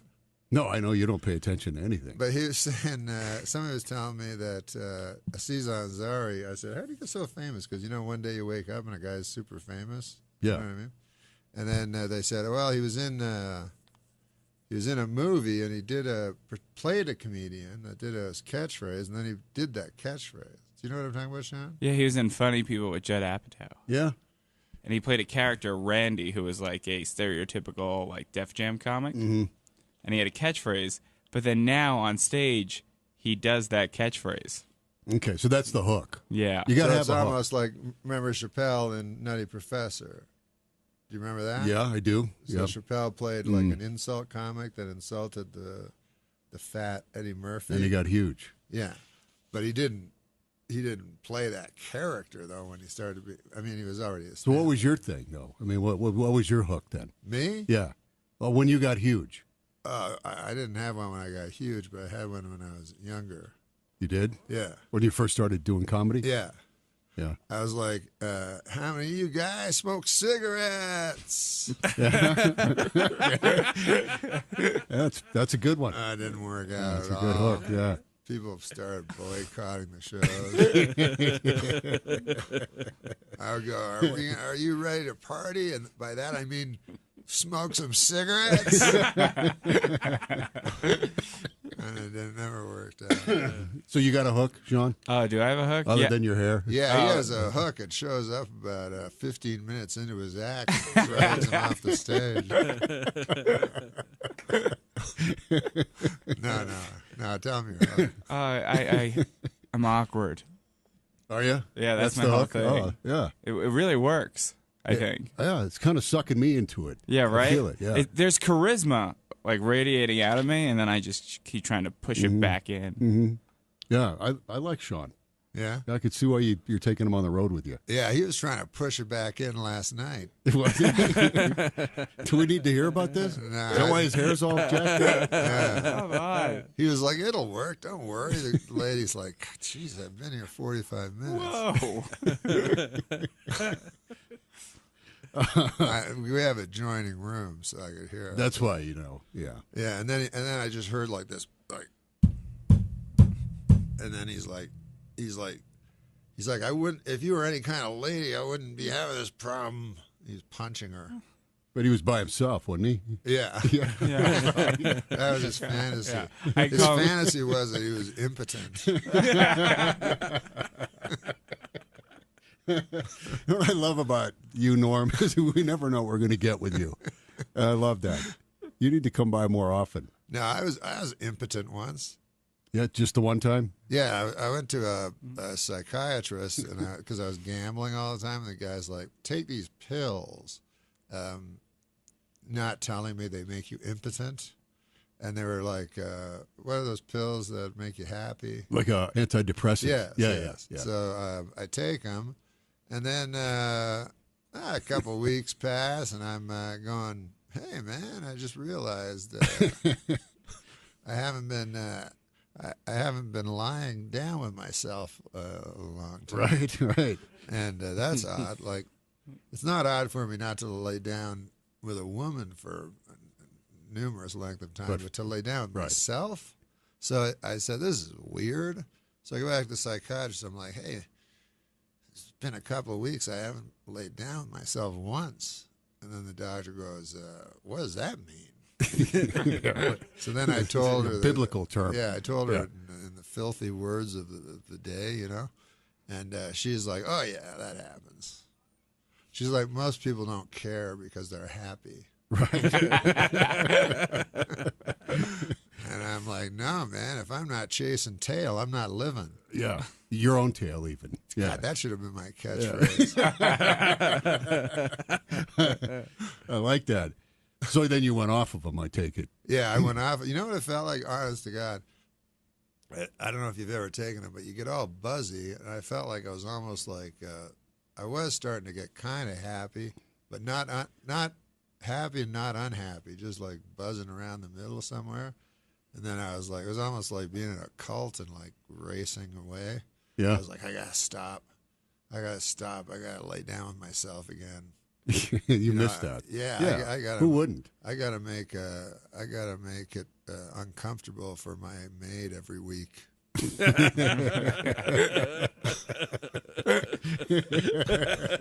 Right. Yeah, Norm. All right. Norm Macdonald. No, I don't know how we got on. I don't either, but I was uncomfortable. Well, with Sean, he said he makes everybody awkward. Yeah. But I didn't mean like just start bringing up all the whacking off. I don't think we need to know about man, that. I was being as clean. Look at me with my sanitized language. And then he goes there. And then right. he says that. Yeah. Oh, I was just figuring it out. I was doing the math. I didn't know what you were talking about. Yeah, it was like a Sudoku. Norm Macdonald's at Comedy Hey, have you Works. played Words with Friends? Landmark Village. Let me get your plug I'm in sorry, here, Norm. sorry. Yeah. Call up 720-274-6800 if you want to see Norm and Sean. We're over at the Landmark. At the Landmark. There's two. That's so a good go one. to the Landmark one. Yeah. The South one. Tech South, Center one. yeah. 2 shows tonight, 2 shows tomorrow night. Come by a little early and have yourself a slice of bison over at Montana Ted's. Right. Ted's Montana Grill. Ted's Montana Yeah, Grill, right. owned by the owner of CNN, Ted Turner. Ted Turner. Yeah. And I guess he must own most of the bison here in America. Huh? I think he owns like most of Montana. For Yeah. real. Yeah. Wow. Yeah. They all graze up there. Yeah, yeah. There's also a waitress there that looks like Jennifer Lawrence, if that's a selling point. It's a huge selling point. Yeah. Oh, so there's one where you give guys are away the staying gold. over there? Don't give away the gold. Okay. All right, let's get Denver's a break best here. kept secret. More with Norm and Sean coming up here on the Lewis and Florwack Show. It's 103.5 The Fox. All right, welcome back. Norm Macdonald with us. He's at Comedy Works Landmark Village. That's the one down south here. And his opener, Sean O'Connor, with us as well. The future of comedy. He's the future. Norm's the past. Yes. And we meet in talk the middle. Yeah. That's the theme of the show. I notice you're holding a cigarette. Is that That's part of, well, yeah. you trying to quit or? No, I'm trying to get back to my roots with my catchphrase. Oh, I got you. All right. But so I'm going to go on stage tonight and go, how many of you want to party? By party, I mean smoking cigarettes. And when I say party, they sort of erupt, like, how many of you want to party? Ah! By party, I mean smoking cigarettes. Dead silence. That's a good hook. Yeah. I like that. Yeah. So are you're a smoker then? No, I'm not. You just like this is what carrying them? happened. I quit for like 5 years, something like that. And then like a month ago, I was in Calgary, and this character over here, Sean O'Connor, the future of comedy, as he calls himself. Never call myself that. he vapes. Do you know what that is? Yeah, those vapor cigarettes. Yeah. It's probably not much in a city like this. No, we do way more than that here. Yeah. But, We know how to party here. But in Canada, it's considered quite a mortal sin. But so I started vaping off his vape thing, which looks a lot like a bong. And it makes you very high. It does? Yeah. That's really? No.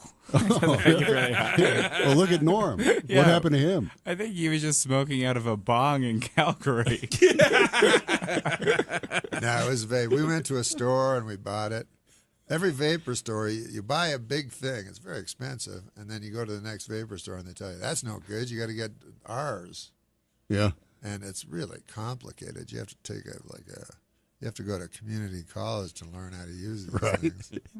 The liquids. But you've probably got one on you. Right? I have one on me, but the person I brought one to Canada, and I showed it to the Canadian people, and they were like, oh, you don't want this. It's from China. They said it with such disgust. Well, what's the point of it? It's like smoking, but no smoke. Yeah, it's to quit smoking cigarettes, which I have a horrible addiction to, and I haven't smoked in 2 months. But now I have all these other illnesses from the vaporizer. Yeah, because they go they haven't had time to know how bad that stuff is. Yeah, there's a 10-year trial period that we haven't hit. Have you ever seen this though? Really? I've never seen one. No. Well, can I see it? Yeah. Can you inhale? Can you inhale it? No, I don't think I want to do that. Yeah, you don't. Not with all these diseases. I just don't want to put my mouth on anything that he has his mouth inhale on. It's vapor, right? It's cold vapor. But watch as he inhales it. Watch what happens. This is just vapor. You'd expect like steam. It's steam that's coming out, but and it's Hawaiian punch flavored. Really? That's what like all the best cigarettes. Does that make you nervous at all? That the nicotine flavored liquid that you put in there is Hawaiian punch flavored?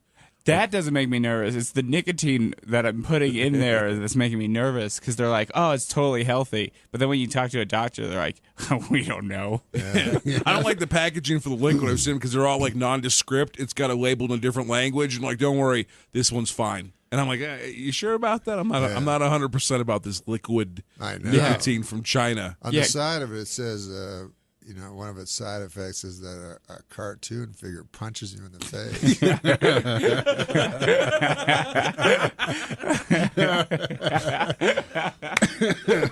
So that's to help you quit smoking. So you do that. Yeah, but had already quit 5 years ago. So you just liked it. I was using it to start smoking again. And that's why you're just holding an unlit cigarette. Yeah, in your it's hand. not as easy to start as you'd think. No. You think quitting's hard. Jeez. So you need a little help. Yeah, I started with a patch. Then I went to the gum, and then I went to this vapor thing. And I just can't work up to it. Yeah. And I feel like a fool because every night I go like, are you guys ready to party? By party, I mean smoking cigarettes. Yeah. And then sometimes people are like, yeah. And I'm like, I'm not ready.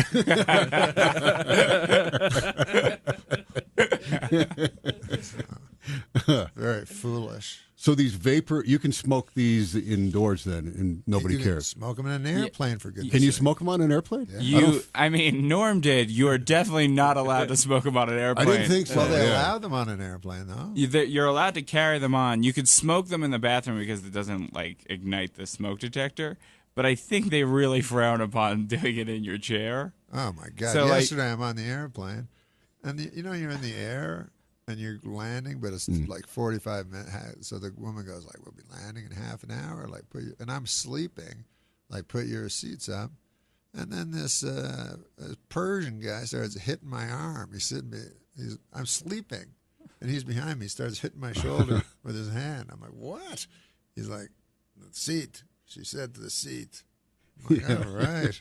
So I lost a full half hour's sleep because my seat was a 1/4 inch reclined.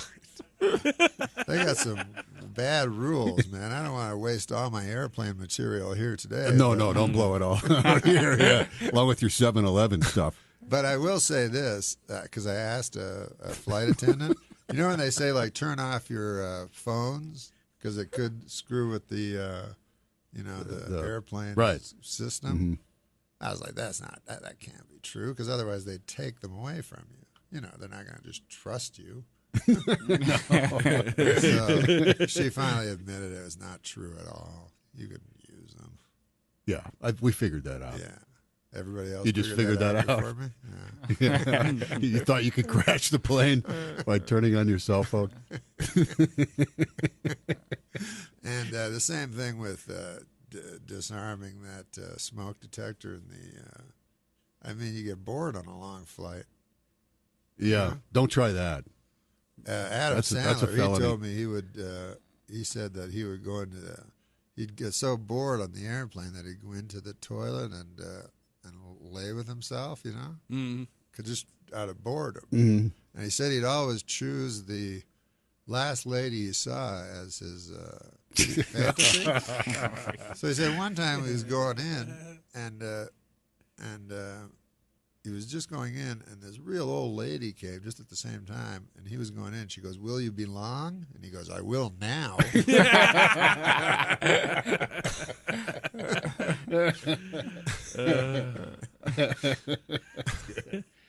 That's good. But I'll tell you, that Mile High Club, I vow. Every time I leave the unbearable stench of that tiny cubicle, I vow never to join that club. Mm-hmm. I mean, what are people, swine? Are you part of it? No, no. You know, there's a Mile Low Club. What's that? A Mile Low Club, where they take you down on a submarine. Seriously, and you have sex in a submarine. Oh, that's actually serious? For real, yeah. A mile? That's how far Well, deep I don't the know ocean about a is? mile, but that's just the term they use. But they'll take you down in a submarine, and you can have sex with somebody or yourself, whatever you wanted. In your case, yourself. Is that what you were talking about the other night? With that, you said, "How'd you like to do the hairy submarine?" You got to quit listening to him in the other room. I'm just talking to my girlfriend on the phone. On the phone, I'm like, "Do you want to do the hairy submarine?" You're a little nosy, aren't you? But I hear through the phone, sir. All right, let's get a break. Norm Macdonald with us at Comedy Works Landmark Village. Here's the number to call. Get your tickets. He's only there tonight and tomorrow night. 720-274-6800, and more coming up after this on the Fox. Hey, we're back. This is the Fox. It's 8:10.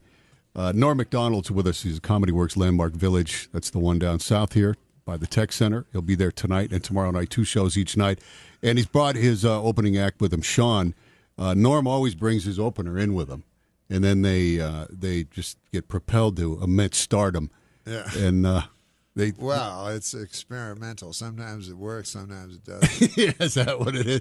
Yeah. You have good feeling about Sean? Oh, yeah. I think because he's the Sean- future of comedy. I think Sean's the future of comedy. You can see him on, he had a special on Comedy Central that you can find on is it on the internet? It's on iTunes. You could buy it. Oh, you can buy it if you want. But then they aired it on Martin Luther King Day, and I was really excited. Or no, President's Day. That's better. Yeah. They aired it on President's Day. They cut it down to 10 minutes. What? That wasn't good. No. So hour down to 10? It was a half hour, but they cut Why, it down they- to 10 minutes. Why, they have to do 20 minutes of mattress commercials? No. That's pretty fast, huh? Yeah, 10 minutes. Normally it's 22. 10 minutes. I had I did a special, and they put mine on during what they called Earth Hour, where you're supposed to turn your TV off. Oh, really? Yeah, I remember that. Yeah. You turn all your electricity off for this hour. The ratings weren't too good for it. No, I was beaten by Stygian darkness. That's too bad. It's unfortunate. They should have replayed it at another time. No, I think they probably did. I think they put it out like a double dose with A Lisa twofer. Lampanelli. Yeah. Are you ready for a double dose? And then Sean O'Conn's like, "Oh God, not another double dose." Because I watch Comedy Central a lot. You Oh no, I was going to say gonorrhea and syphilis.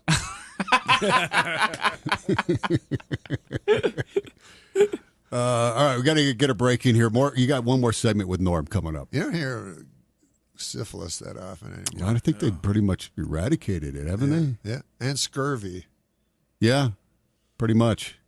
Like one time I had scurvy. I went to the doctor. He's like, "Why do you eat a goddamn orange? Yeah. What's wrong with you?" Try some orange juice.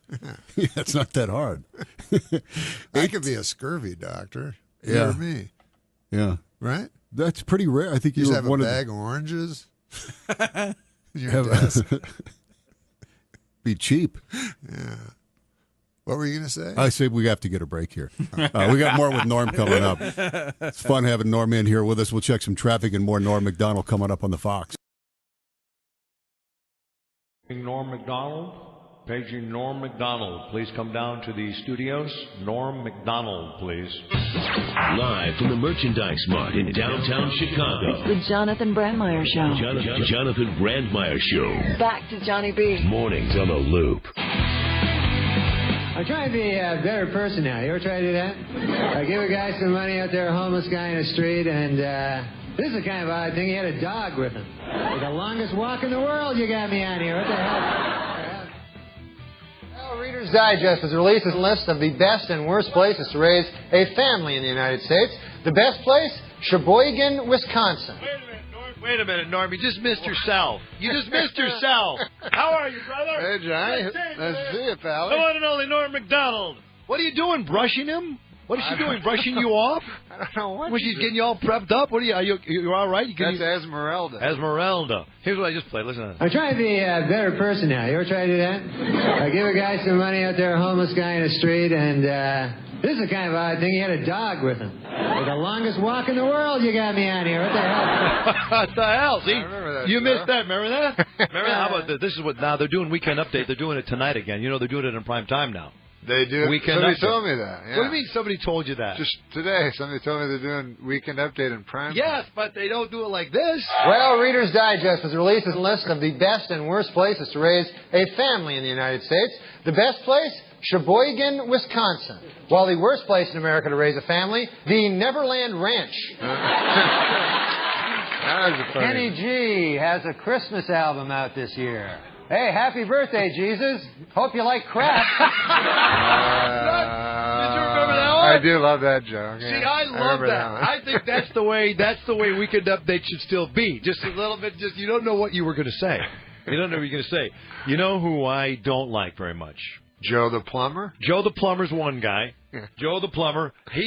Does Super Dave Osborne on the line. I was going to ask you to phone Super Dave. Yeah. That's right. How's it going, Super Dave? Hey, Happy Super. birthday, Norm. Is it my birthday? It's tomorrow your birthday. Tomorrow's your birthday. That's why I'm calling. Oh, Super You know what Dave. I got you? A picture of Sarah Palin's husband. Oh. And I had to make the X very big. That's good. Oh, no one asked you to comment what's good. No, I You know said what that- makes me upset? What? Let me tell you, mate, what makes me upset is with all the crap that's going on in our country, OJ is not going to be able to vote. You know, McCain thinks that Obama was driving the Bronco. Oh, he gave you a rim shot, Yeah, Super Dave. that's Yeah, right. I know, that's what he does. He gives me a rib. Norm, happy birthday. You know how funny this guy is? Yeah, I do. He's the greatest. What's he doing in Chicago? What are you doing in Hey, Chicago? You know who's lucky or Fox? They got Philadelphia and Tampa Bay. Philadelphia and Tampa. That ought to be that might be right below till death do us part. Once again, the stylings of Super Dave Osborne. Super Dave Osborne with Norm Macdonald in the studio. Norm Macdonald at Zanies. Go to Zanies.com for more information. Back to Super Dave, already in progress. Hey, are you voting for Joe the Plumber, Super Dave? Joe the Plumber. That was the most insane. You know what? I think that McCain, I mean, first of all, he's not the same McCain I used to see. I mean, but he's a totally different man. I mean, I think he's wild. Even his wife doesn't stand too close to him now at the end. But I think there's a trigger word like banana where you get him to come right over the desk. He did look angry. Didn't he look angry last night? And his eyes were rolling, and he almost came. And what I love is when Obama's talking, he goes, "Yep, sure, yeah, okay." He did. But I thought McCain won the debate, but everybody he did, but he was wild. Yeah, he was insane. He came in there. He was wild. It was like one of those fights where you beat a guy up on the ground. You know those things. No, he won. So you believe he did win the debate, right? I thought he made Obama look uncomfortable. I thought. Yeah, but I was uncomfortable too. How could you not be uncomfortable? Well, let me hear something here. Senator Obama, I am not President Bush. I don't care about an old washed-up terrorist. If you wanted to run against President Bush, you should have run 4 years ago. Why would he call him a washed-up terrorist? You know what would have been funny is if when he said, "Do you think Sarah Palin could be president?" that all of them just laughed till the debate was over. I tell you, they should have had that music. I think Bob Schaefer, though, is the best moderator. I was saying that. He really is, except he fell asleep once. During it. But yeah, he kept forcing them to answer the question. You know that if Sarah Palin and Dan Quayle had a baby, it would be George W. Bush.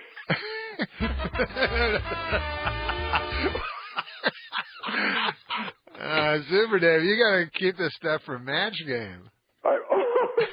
Match Game? Why did you bring that now, up? wait a minute. What are you talking about? No, tell me. Norm, tell me. You know what? I'll tell you something, Johnny. I'm never calling you again. And Norm, I love. First of all, Norm is the funniest man in the world, and he's a great father, but he's impossible to get a hold of. I just got a hold of him. Yeah, but he never calls you back. You leave messages, and he never calls you back. No, we got to get together, though, man. No. You always say that, and we always do, and we never do. Hey, guess what? Guess what, Super Dave? This will pay. Now it makes perfect sense to me. I hear this about you, Norm. That Super Dave, I don't believe I don't think he's embellishing. I think he's telling the truth. No, I am telling the truth. Let me tell you something. How old are you going to be tomorrow? 46. He doesn't have a driver's license. He doesn't drive. Now, what does that say to you? A lot of people are like that. Actually. Okay, no, they're not. A lot of people aren't like that. If you're 96, what about opening the debates last night with all the crap that is going on? Wait, let's go back to the match game. All right, now here he is. It's time now for Super Dave. This question is: Norm Macdonald does not blank. All right. This is the way you want to play it. No, I don't want to play it. No. This is the way we're playing. All right, Super, wait a minute. This is the way we're going. Super Dave. I want to agree with what you said about Norm Macdonald here in the studio. I want to tell you what I think. I heard that he has not spoken to his own brother in 5 years. That's ridiculous. Sometimes you take a break. No, wait. True or false? Have you spoken to your brother? You have two brothers, right? Yeah. One of them is in Canada. Both are in Canada, right? One's in Washington. One's in Canada. You have not spoken to your brother. Is it Neil? Is it? What are you telling me? Is it true or false? Stuff? Is it true or false? We're talking with Norm Macdonald, actor, writer, producer, stand-up comedian. Super Dave Osborne one time said, "I can never get him to return calls." His brother Neil Macdonald, who lives in a farm town in Quebec City, says he has never returned his calls in 5 years. That's ridiculous. Is that true, Neil? Listen, I'm a Canadian reporter living in Washington, D.C. I'm used to not getting my calls returned. Yeah, Neil, how you doing? That's your brother, right? Yeah. Hey, Super Dave, his brother, Neil, answer the question to see so Super Dave will not feel bad. Neil, have you spoken to Norm, your brother, in the last 5 years? I haven't spoken to Norm in a long time. It's kind of hard. It's kind of hard to get your calls returned. Wait, Super Dave. See, I always think Super Dave's kind of lying. So Super Dave's first name is Super? Yes. So, like, if I called myself Great Neil, you'd have to call me. You know, Neil, there's a reason he hasn't talked to you in 5 years. Because you bore the living crap out of him. Now, let me tell you this. The Queen of England is walking with an administrator in the hospital. What? I said the Queen of England is walking with an administrator in a hospital. She walks by a room, and a man is masturbating. She said, "Oh, my God, what's going on?" He said, well, he has a problem. It's a physical problem, and if he doesn't do that 5 times a day, he could explode and die. She said, oh, I'm sorry. Then they go to the second floor, where she walks by a room, a nurse is giving a man oral sex. She says, oh, my God, what's wrong? He said, he's got the same problem as the guy on one, but better insurance. All right. No, but if that was in Canada, the government would provide it. See that? You know who should hook him? Norm, wait another 5 years. I'm telling you, if that's what he does, if he comes back with that Canadian crap, don't talk to him. Now, listen, here's what I want to know. I want to know how a guy, you're 46, are you, Norm? Yeah. Yeah. I want to know how a guy who was born 46 years ago in Quebec City and grew up in the same house I did acquired a Brooklyn accent. What the hell? Where'd that come from? Wow. Where do I have a Brooklyn accent? I don't know, but your brother now is dogging you. Super Dave is correct. And I'm seeing him on Bill O'Reilly. Norman is one of the 37 Americans left who still think George Bush is doing a great job. Wow. I do. No wonder you haven't talked to your brother in 5 years. No, I think someone just drop an anchor off the boat. Weren't we sailing in comedy heaven and someone came on and just dropped the Canadian No, listen, anchor I'm not a off the side of the professional boat? comedian. I'm very funny, though. I'm a very funny guy. Yeah, well, why don't you show it? What are you waiting for? How old are you? No, I think George Bush is terrible. Wait, let's go here. No, George Bush is not terrible. Terrible is one thing. George Bush has to climb up to be terrible. Super Dave Osborne with What us. do you want? Norm Macdonald in the studio, and his brother Neil just joined us. Any other family members that can really make this a party? Listen, it's great. It's great being on the same line with you there, Super. I watch you on Larry David. I think it's pretty funny. Oh, then I like you. I take it. Oh! Look at that. He loves him on Curb Your Enthusiasm, and now he's a fan. Oh, I'm a big fan. Big fan of Neil Macdonald's, are you? I can tell you how to get back now in another 5 years. I can tell you how to get the CBC's news show online there, Super. You can watch it on your computer. I'm sure you will. Thank you very much. Are you a sheltered person like Norm is? No. But you know what? Can I say something about Norm that no one knows? I spend all my days trying to get people to call me back here. I mean, I'm one of these ignored. Quiet down, Neil. I'm talking. Super Dave is talking. Great father. No, Super Dave is yelling. I'm telling you that. Well, how else am I going to make my point? Norm is a great father. I don't know if you know that. I'm serious. I do. And Dylan's a great boy. He looks a lot like Norm did when he was young. That same sort of angelic blonde thing going there, you know. Okay, take over the show and I'll quiet down. Let's see what happens. Just a second once. See if Johnny, yeah, go ahead. Johnny loses the call letters totally. No, but Super. What? Neil actually lives in Washington. He doesn't live in Canada. I'm going to Canada in 2 weeks. But he lives in Washington. I haven't lived in Canada for 10 years. Why do you live in Washington? Because I'm a foreign correspondent for Canadian television. Oh, that's a good job. Yeah, Norm, that is right, Super Dave. It is a good job. I said it's a good job. Yeah. What do you want me to say? You didn't mean it. I did mean it. You know, no one asked you to interpret for me. I'm just kidding. This I'm is hurt. not the match game, my friend. The match game with Super Dave Osborne. The match game. Neil Macdonald, Washington, D.C. Norm's older brother is a blank. Norm, why don't you call me back? Is a blank. Super Dave, he is a blank. Norm, why don't you call? Hey, Berta says happy birthday, too. Why don't you call me back? Oh, give my love to Berta, man. We'll go eat. Yeah, let's go eat. Yeah. And you know what? We'll talk about your brother. Yeah, Super Dave said he's going to go eat with me like 90 years ago. I've never even met him. Oh, no kidding. He always says that. That's his line. That's Super's line. No, it is Let's fair. go eat, and Yeah. then you never get a dinner. You're like Red Buttons, you know? Yeah, that's right. And Red Buttons is dead, Norm.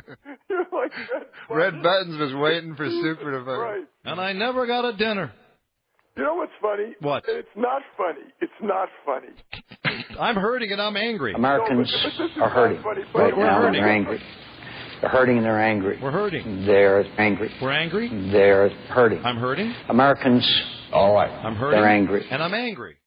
We are. We're all hurting and we're angry by all of this. You know, Norm and I were going to do a radio show, That's right. but then Neil wouldn't be a part of it, so we said no. Neil, why don't you help those guys out with their radio show? Norm, Super Dave, and Neil Macdonald. Yeah, that's just what they need. They do. Hey, listen, do you want to say happy birthday to your brother here? Yeah, You know, Neil sounds like a good guy. How come you never call him? Yeah, why don't you ever call your brother? Norm, it's terrible. That's terrible. No, I'm going to start texting. No, what? You do that. Wait. I hate that so much. I want to be clear. He doesn't have a cell phone. That's nonsense. You hate texting? I hate texting. I hate it. I hate people walking around staring at their hand. Welcome to the 21st century, buddy. It is. Yeah, come on. I love texting. Yeah. You know why? Texting? It's very quick. Right to the point. Get to the point. What's wrong with talking? That's too much trouble. Too much trouble. Norm, wait a minute. You don't have a computer, do you? Or you don't drive a car? No, I don't. You don't have a computer? I have a computer, but I don't. Little kid walking down the hall of his house. Yeah. He's screaming in his parents' bedroom. Opens the door. There's his father dressed only in chaps. His mother's dressed in a cheerleading outfit, no underwear. They're really having fun. What's going on? He said, "Oh, don't worry, sweetheart. We're just having fun. Go back to bed. I'll be down there and tuck you in a minute." 20 minutes later, father walks down the hall. He hears screaming in the kid's bedroom. Opens the door. There's his kid having sex with his grandmother. He says, "Billy, what are you doing?" He said, "It's not so funny when it's your mother, is it?" The stylings of Super Dave Osborne in studio. Norm Macdonald and his brother Neil Macdonald on tour together sometime very soon. Norm Macdonald's birthday. Norm's in town at Zany's. Zany's all weekend. Zany's.com. Are you in Zany's in Chicago? Yeah. You know that place? Of course. That's a great place. How do you know it? I don't. I knew he was going to But say you know something? Any place that's called Zany's is great. Yeah, I thought comedians were supposed to do witty repartee and not tell jokes. Ooh. That's Neil Macdonald talking to Super Dave right now. Once again, the You know question. what? I Neil gotta say Macdonald is something. a blank. May I say something? Oh, that's the old match game stuff. Norm used to sit in front of the television and watch match games. We only had. I've been in this business a while, and I've never heard anybody say what he just said. I've never heard anybody say witty. Even in class, when I was a class clown, what about the witty the badinage? teacher never stopped me like that.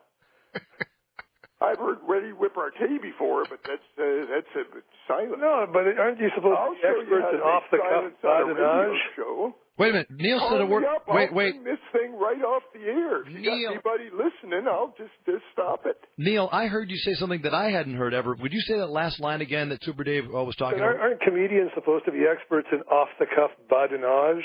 You know, the witty back and forth. What happened to that? Badinage is like Listen, a badminton term. I said you weren't listening at the first part of the show when I did my repartee badinage. Whatever the hell you're talking about. Badinage. But Norm, it was so funny. Norm, as a real friend, you tried to explain to me in the studio. He was going like, it's like a badminton game. You know, it is a badminton term originally. Yeah. Then why did you say badminton? Yeah, Neil Macdonald, Norm's brother. Why didn't you say badminton? Make it easy for us. No, badinage is a badminton term. A tournament. Yeah. Badinage. No, I'm actually funnier than Norman. He's just got the professional kit. Do you think that's why you haven't called each other back? Is that why there's some hatred I was there? reluctant to come on this show because I'm going to get a lot of calls now, you know.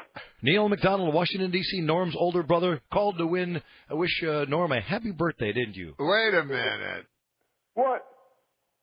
Shouldn't a reporter not be saying he's against George Bush? I didn't say I was, my friend. I think you did. I'm merely quoting the public opinion poll. Just a second. How could you be for George Bush right now? I want to go on record here as saying I think George Bush is the president of the United States. Yes. How's that? Good. That's it? I was just quoting public opinion polls, Norm. Right. Well, even Oliver Stone apparently likes him. Although, you know what, Norm? I saw Bob Dole the other day. The guy that you know. Oh, yeah? Yeah, you did the great impression of. That was a compliment he just gave you.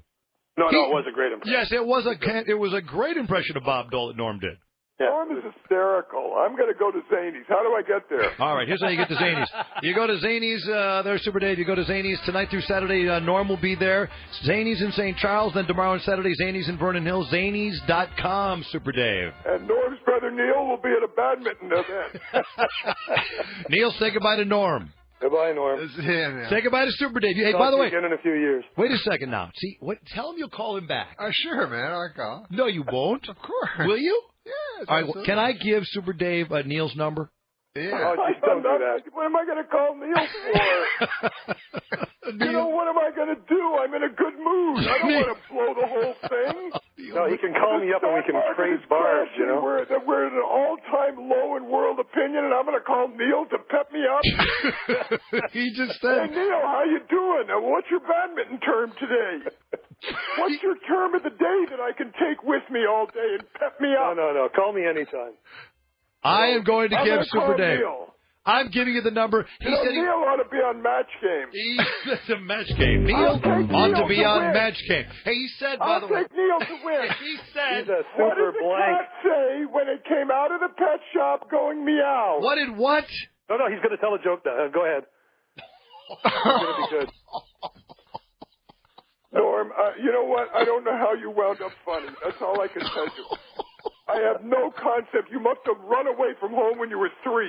Do you have any other funny brothers and sisters? Let's get them all on the phone. We could destroy Brandmeier forever.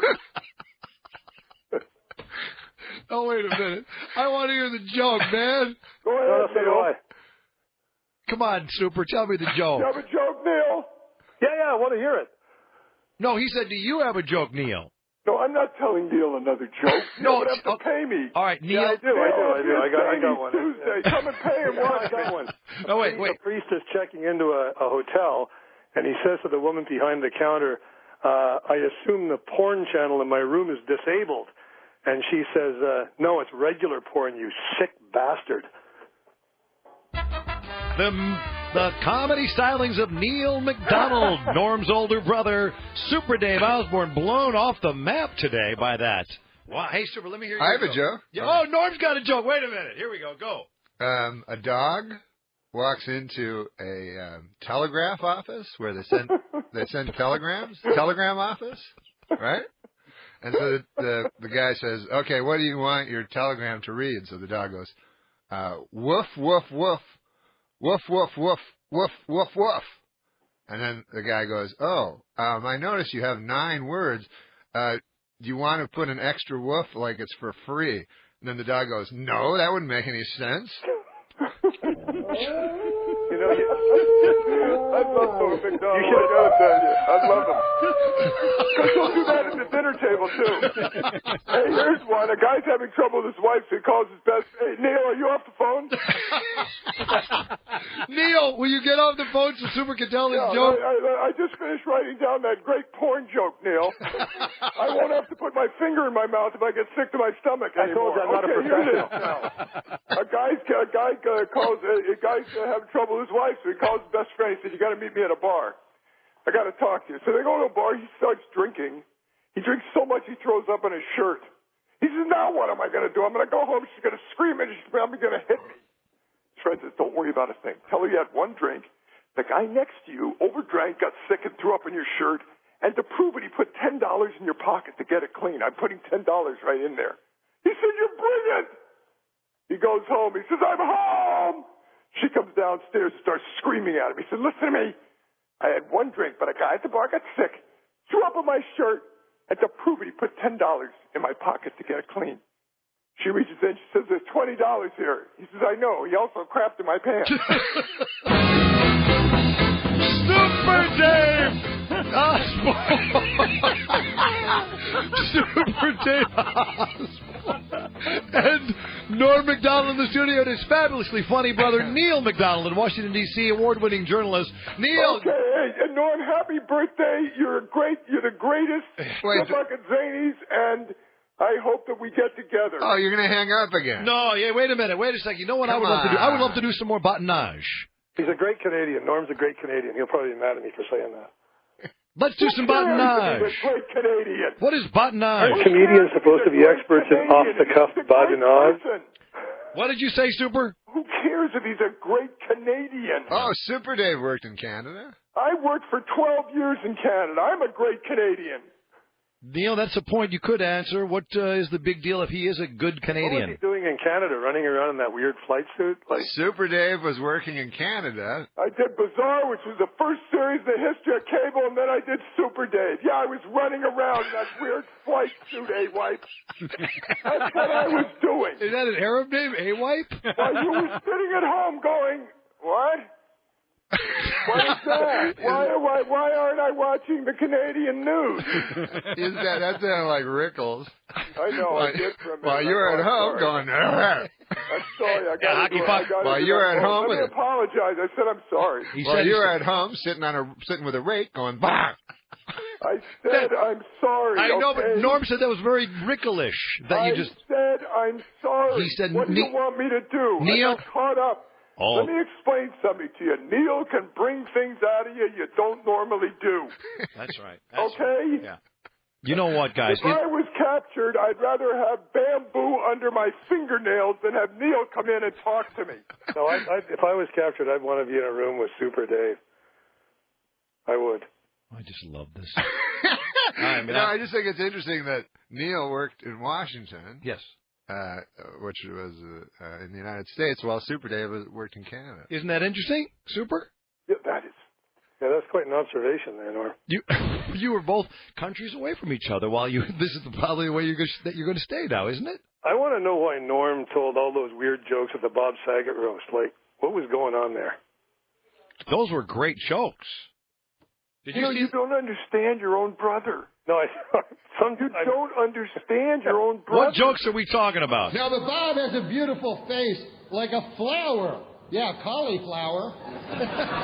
No offense, but... You know what's amazing? Yeah, what? May I say something? May I say one thing? What is amazing about Johnny B, and I've always found this, you can call him out of the blue, and all of a sudden, boom, there you are on some show. I mean, he's insane. Well, he brought it up. He brought up the roast. Can I ask you a question? Are you still on the air, or do we call you at home? Oh, I'm at my house. Oh, that's great. Oh, Norm, I didn't tell you this is where I live. Yeah, we're not even doing. You don't mind, right? No, this is fine. Okay, man. Cool. Yeah, I'm sorry about that, you guys. We're not even going to be on the air. What night are you going to be at Zany's? What night are you going to be at Zany's? Tonight and tomorrow and Saturday. I think he's still. And are you on the road now? When do you come home? I come home in 12 or 14 days, I think. Where do you go after Zany's? I go.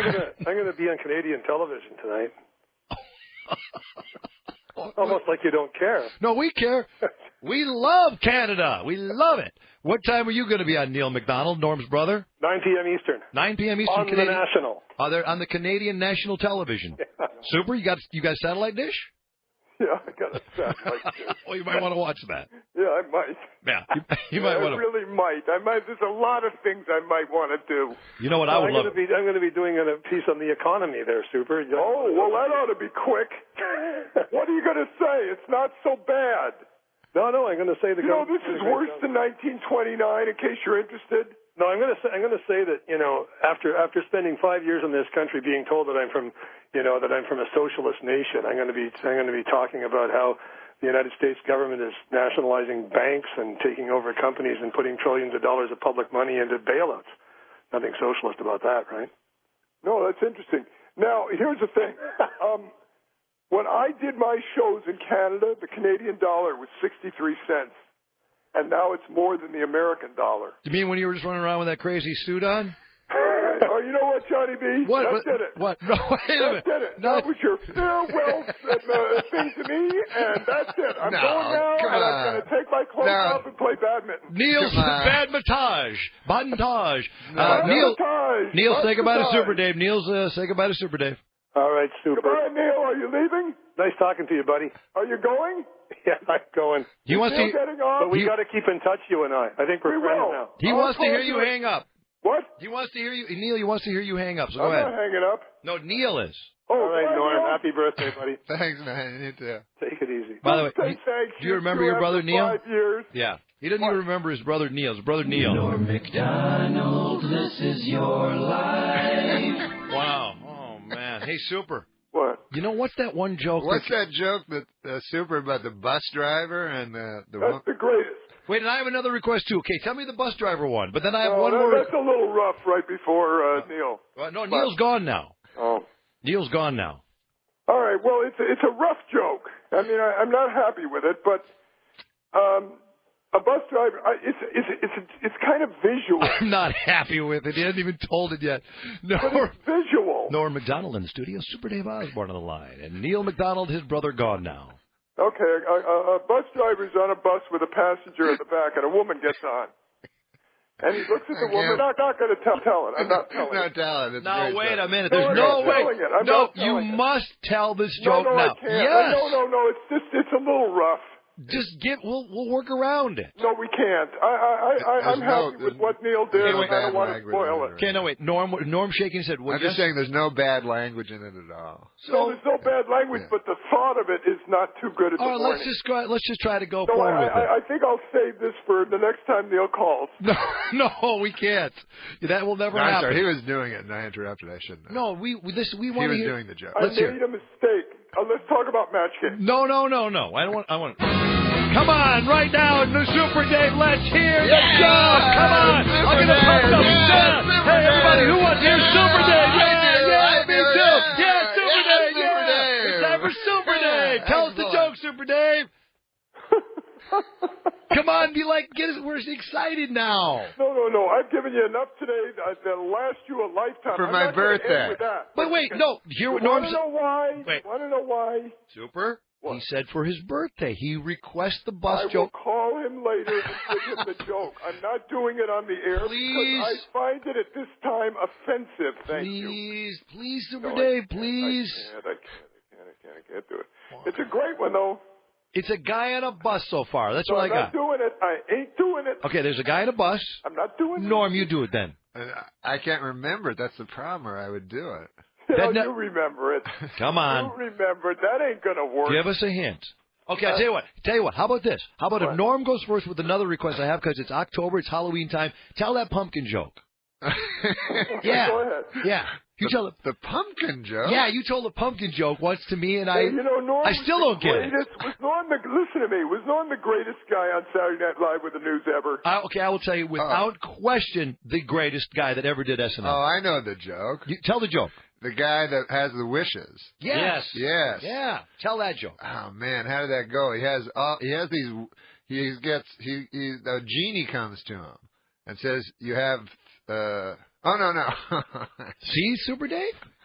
He's a guy's walking around. Right, I'll tell you a joke. A guy's walking around with a pumpkin. Well, wait. I got it now. Super, wait. Super, wait a minute. Super, go ahead. There's a black man, a Jewish man, a Mexican man, and a bigot. And the black man reaches out of the park bench, there's an old lamp, and he rubs it, and a genie pops out. She says, "Oh my God, I've been in there for 2,000 years. I'll grant each one of you any wish you want." And the black man said, "I would like all the black people to be able to go live in Africa in the beauty of that land in peace and harmony and wealth and have no problems." Boom, gone. Says to the Mexican gentleman, "You're next." He said, "I would like the same thing. I would like all the Mexicans to be able to go to Mexico and live in the beauty of that land without peace." Boom, you got it. You're next. And who's the other one? It was a... Jewish gentleman. I'd like all the Jews to be able to go to Israel and live in the beauty of that land. Same way. Boom, you got it.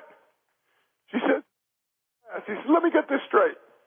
All the Jews in Israel, all the black people are in Africa, all the Mexicans are in Mexico?" She said, "Yes." He said, "All of it Diet Coke." It's Super Dave Osborne. Super Dave Osborne. Yeah. Hey, wait a minute. Okay. Wait, tell me the pumpkin joke So now. the guy has a pumpkin head, and his friend goes, What happened to your head? It's a giant pumpkin."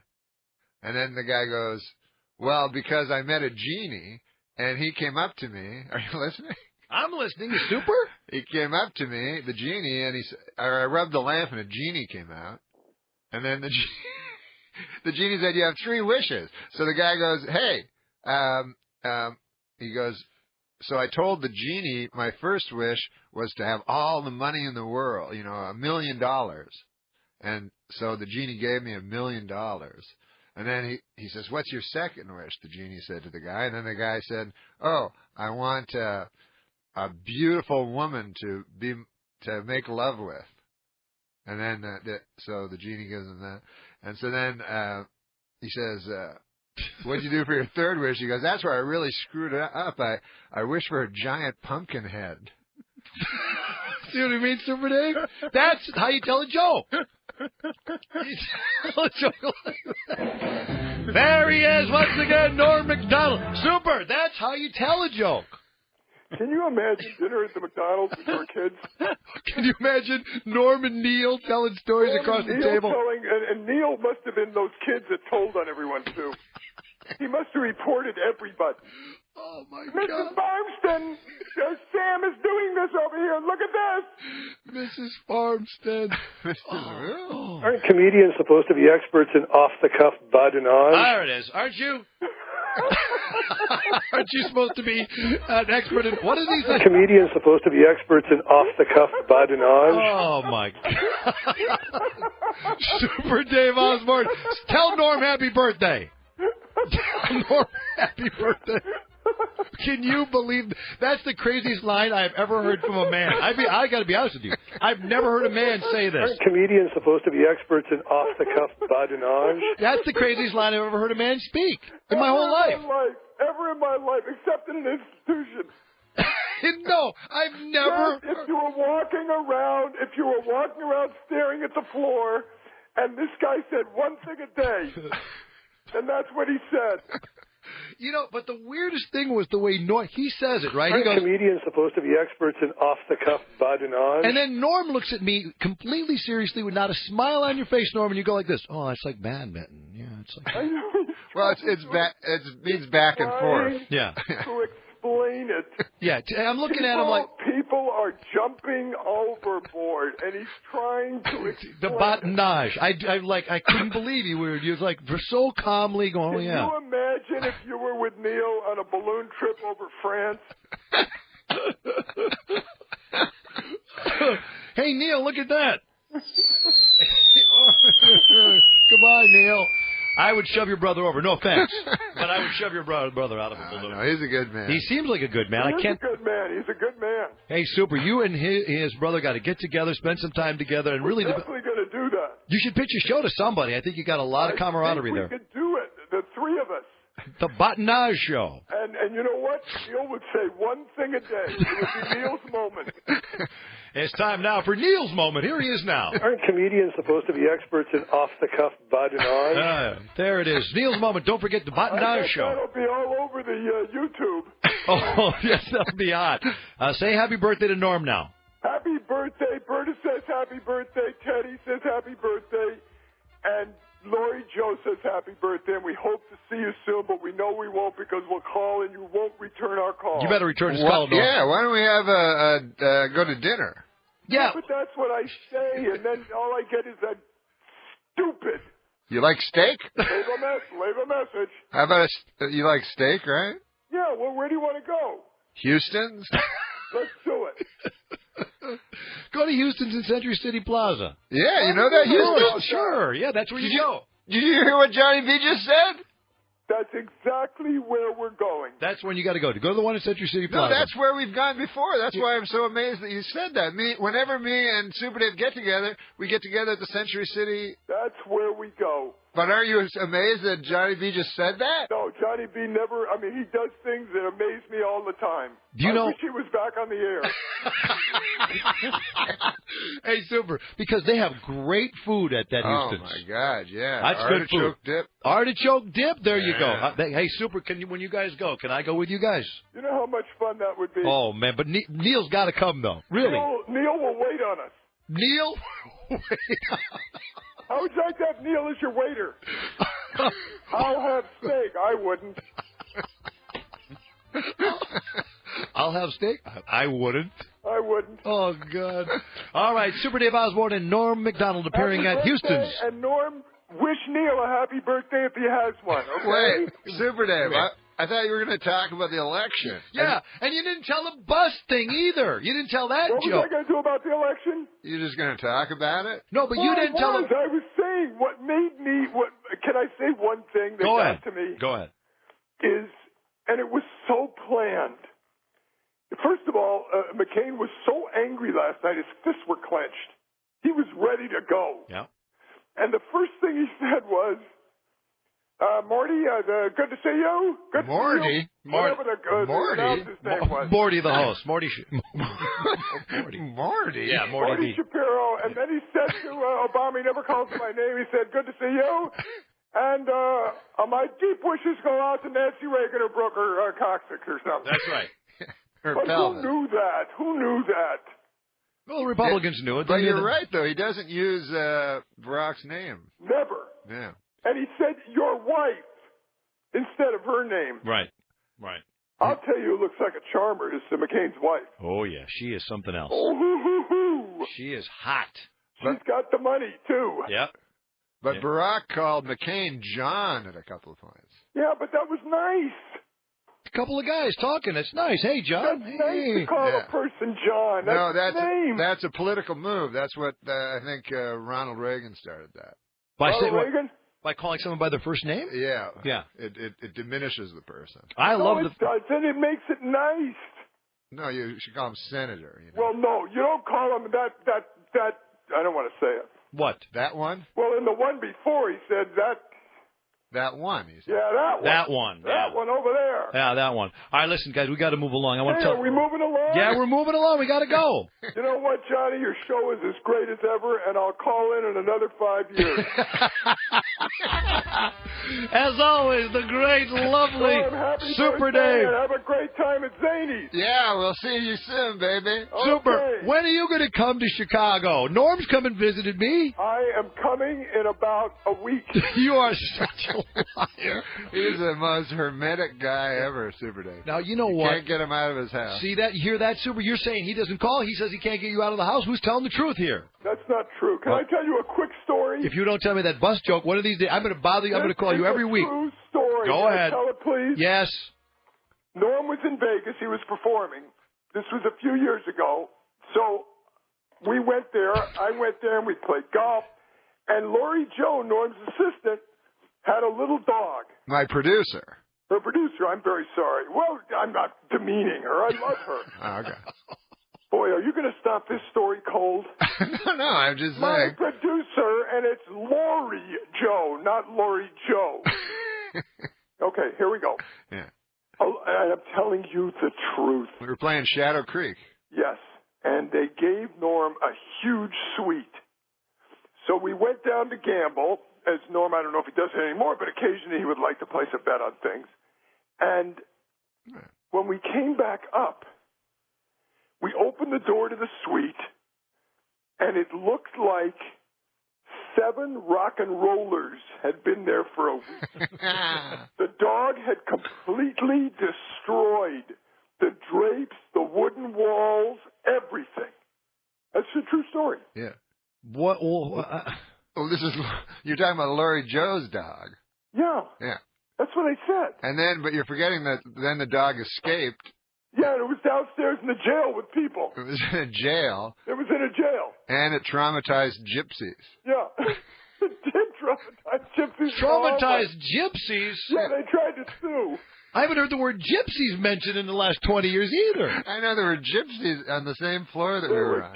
Listen to what you're saying. When was the last time anyone said the word gypsies? Right, I don't know. Come on, who says? I don't know. No one says gypsy Well, anymore. listen, that's because you don't hang around at the edge of town. Watch out for the gypsies. Here come the gypsies. Hey, you know what? Yes. God bless all of you. God bless.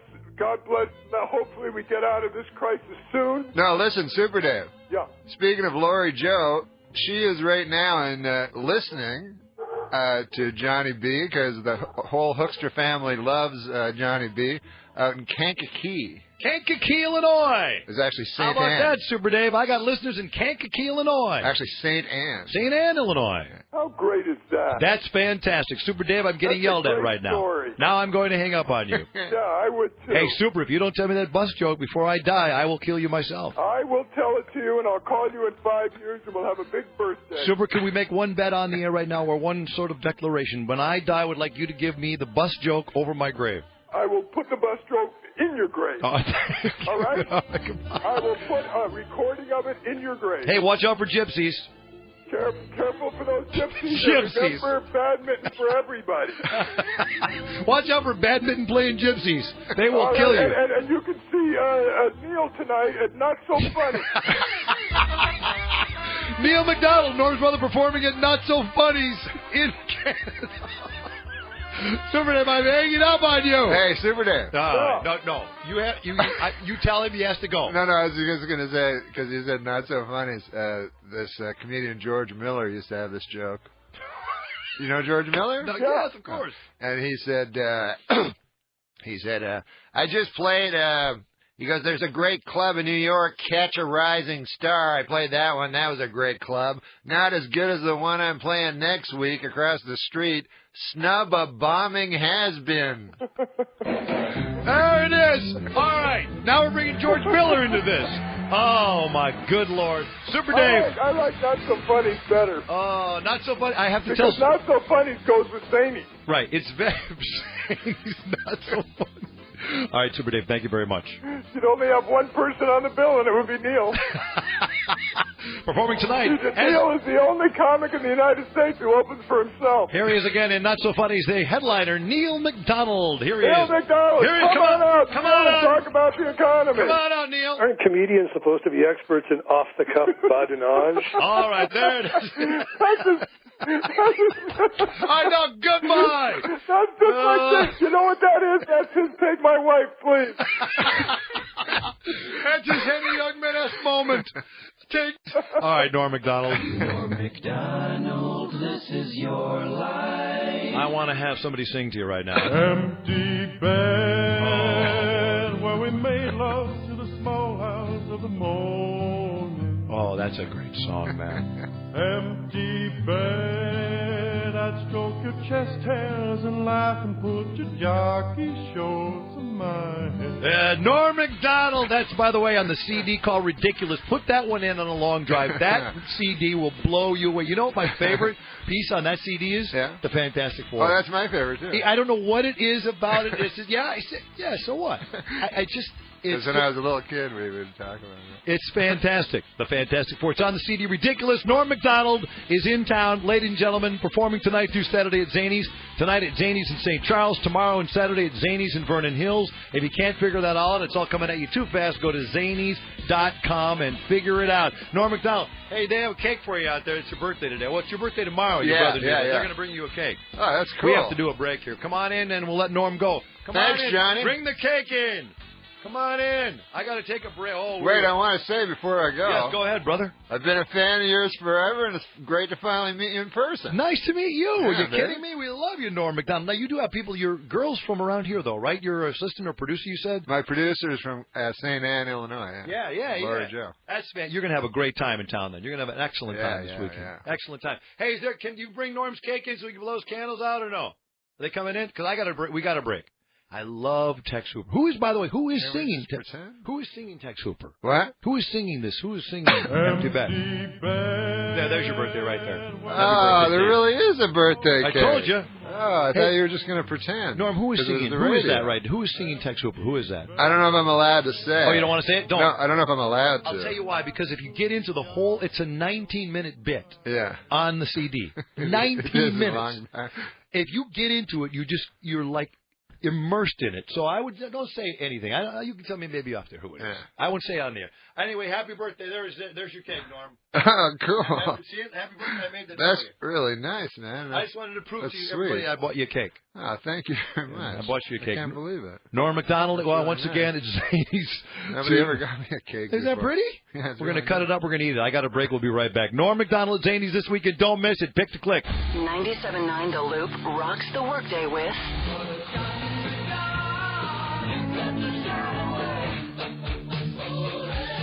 Chicago rocks at work with 97.9 The Loop.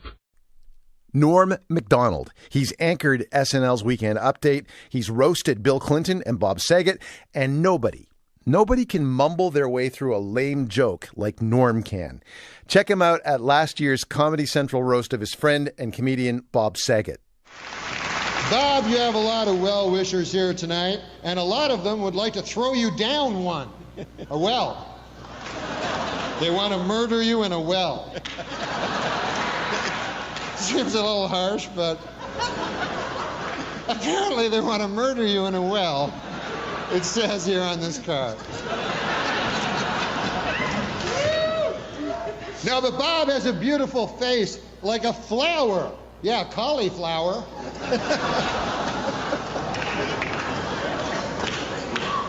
No offense, but your face looks like a cauliflower.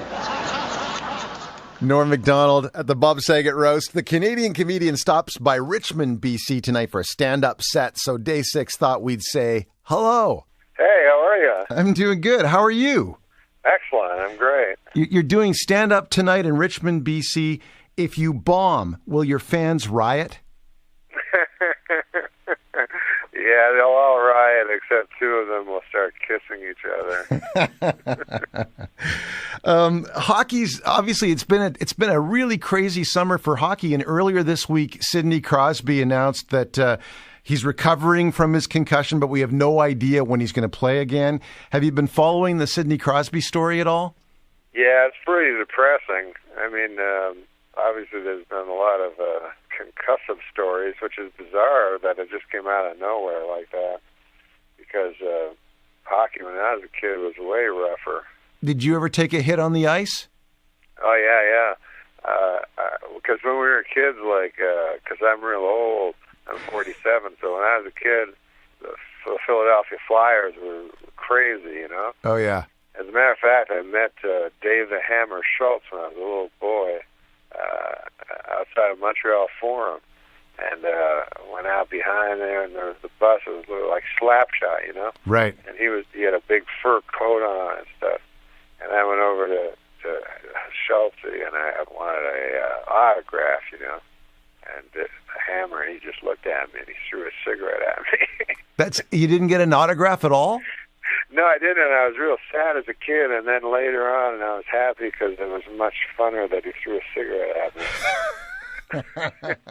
I hope you kept the butt. I should have, yeah. That team was so rough that even Bobby Clark, the star player, was a fighter. You know, it was crazy. I had a look at your Twitter feed. First of all, what do you like about Twitter? Because you're pretty good on it. I like Twitter because you can just think of stupid things and then immediately force them on people. What was? I didn't know you could do a bunch of stupid things. That did because Twitter came out, I guess, a long time ago, and I thought it was people like celebrities going, "Hey, I'm eating an egg over at this restaurant, an egg restaurant or something." You know? That's what I thought it was about. So I said, "Well, that seems stupid." But then my buddy was telling me, "No, you can just write stupid jokes," and and so I do that. And then the fun part is you read the comments and everyone hates you. Well, what was the line you had about Gaddafi? Gaddafi was the poisonous tyrant Muammar Gaddafi, the psychopath, is missing. Geez, I hope he's all right. Sometimes people get mad at me for a tweet. It's bizarre. And sometimes it's like a real, benign one, you know. That's when they're usually most mad. And I remember one time, I just had watched Soylent Green, you know. Yeah. So I tweeted, I didn't know Soylent Green was people. Like, I've watched that movie 10 times. And a guy just told me Soylent Green was people, you know. And people got so mad, everybody's typing, they're like, "What are you, an idiot? Of course it's Soylent Green is people, you know." Here's another tweet. You said, "I'm going to die one day. That's what really kills me." And that's a good tweet. That was one of yours. I like that one. But I just, you voiced the character of Death in the Family Guy cartoon, and it's just such a great classic cartoon. But that led you to an awkward situation on an airplane. Can you tell me about that? Oh, yes, that's right, yes. It was very weird, that specific thing, because I only did it for 20 minutes, and then it became everybody watched it and stuff. That show is so popular, it's insane. Yeah. But yeah, I was on an airplane, and I got the flight attendant came up to me, and these two kids had seen me on the airplane, recognized me. And so they had sent me a note, and the note said, "It's nice to see that Death is on the plane." So the flight attendant lady was very upset, and she was like, "What's this mean?" You know, and I'm trying to explain to her that's a cartoon, but she didn't know it and stuff. And so then when we got to JFK, they took us off. And if you were a terrorist cell, that would be the worst possible code name you could have is Death. You got Homeland Security. Yeah, and I'm telling you, man, that Homeland Security, when you go in that back place is scary. Like, there's all these crazy-looking people. Do you have a favorite joke from your set tonight that you don't mind telling us right now on Saturday morning? You want me to tell you a joke that I'm going to do tonight? Yeah. How about this one? You like this one? Yesterday, when I came over the border last night, yesterday evening, it doesn't matter when I came. But yesterday, I'm just talking. I'm doing my joke now. Yeah. Yesterday evening, when I came over the border, they asked for my ID. They always ask for my ID, and I thought that is a odd abbreviation because I is short for I, and then D is short for identification. So they should have split that one up a little better. I'm sure it'll work as a tweet. Wait, what does that mean? I don't know. I'm just listening to you. Hey, listen, it was great talking to you, Norm. Have a lot of fun in BC, all right? Oh, absolutely. Thanks a lot. Norm Macdonald is the comedian. He's playing a show tonight at the River Rock Show Theatre in Richmond, British Columbia. And you can follow him on Twitter. I recommend it. He's at Norm Macdonald. We were to have Norm Macdonald, but he is What? No, he's actually on. What? Norm? What, Dennis? You're a freaking genius. Can I tell you that plane ride you were on and that Twitter jag, I followed it for like 5 hours. God, that was funny, man. Oh, well, when I was tweeting? Yeah, it was killing me, Norm. I was watching some games or something, and I had the Twitter on, and I just kept following your tweets, and I could see you trapped on the plane going through the sleeve on the front of the seat in front of you and pulling everything out. Hey, look at this porta-kiln in the airport store and stuff like that. I was running out of stuff. I was running out of stuff. Now, Norm is... so much stuff on a plane, but listen, man, I know you tweet because I follow you. Man. I started tweeting like a few weeks ago. Yeah. And these are the 3 people I follow. Who's that? At Sarah Silverman, Mm-hmm. at Dennis DMZ, Right. and at Steve Martin to go. Yeah, Steve Martin's killing me. You guys are funny, man. Thank you, Norm. Just a young kid with a dream. What are you working so hard for? Norm's going to host High Stakes Poker on the Game Show Network. And I hope to get on this show. I want to go on and do the sports show with Norm Macdonald because I know Norm knows his sports. And who's funnier than Norm? Nobody. That's on Comedy Central starting April 12th. What are you working so hard for, Storm and Norman? You just experiencing a rebirth? Comedy Central, one of those specials. I know. You got your first hour special. It premieres Saturday, March 26th at 11:30 p.m., 10:30 Central on Comedy Central, right after the rebroadcast of the Donald Trump roast. And like I said, you're usually an easy rider, man. Why? What are you, just in a midlife crisis? Or why are you working so hard here?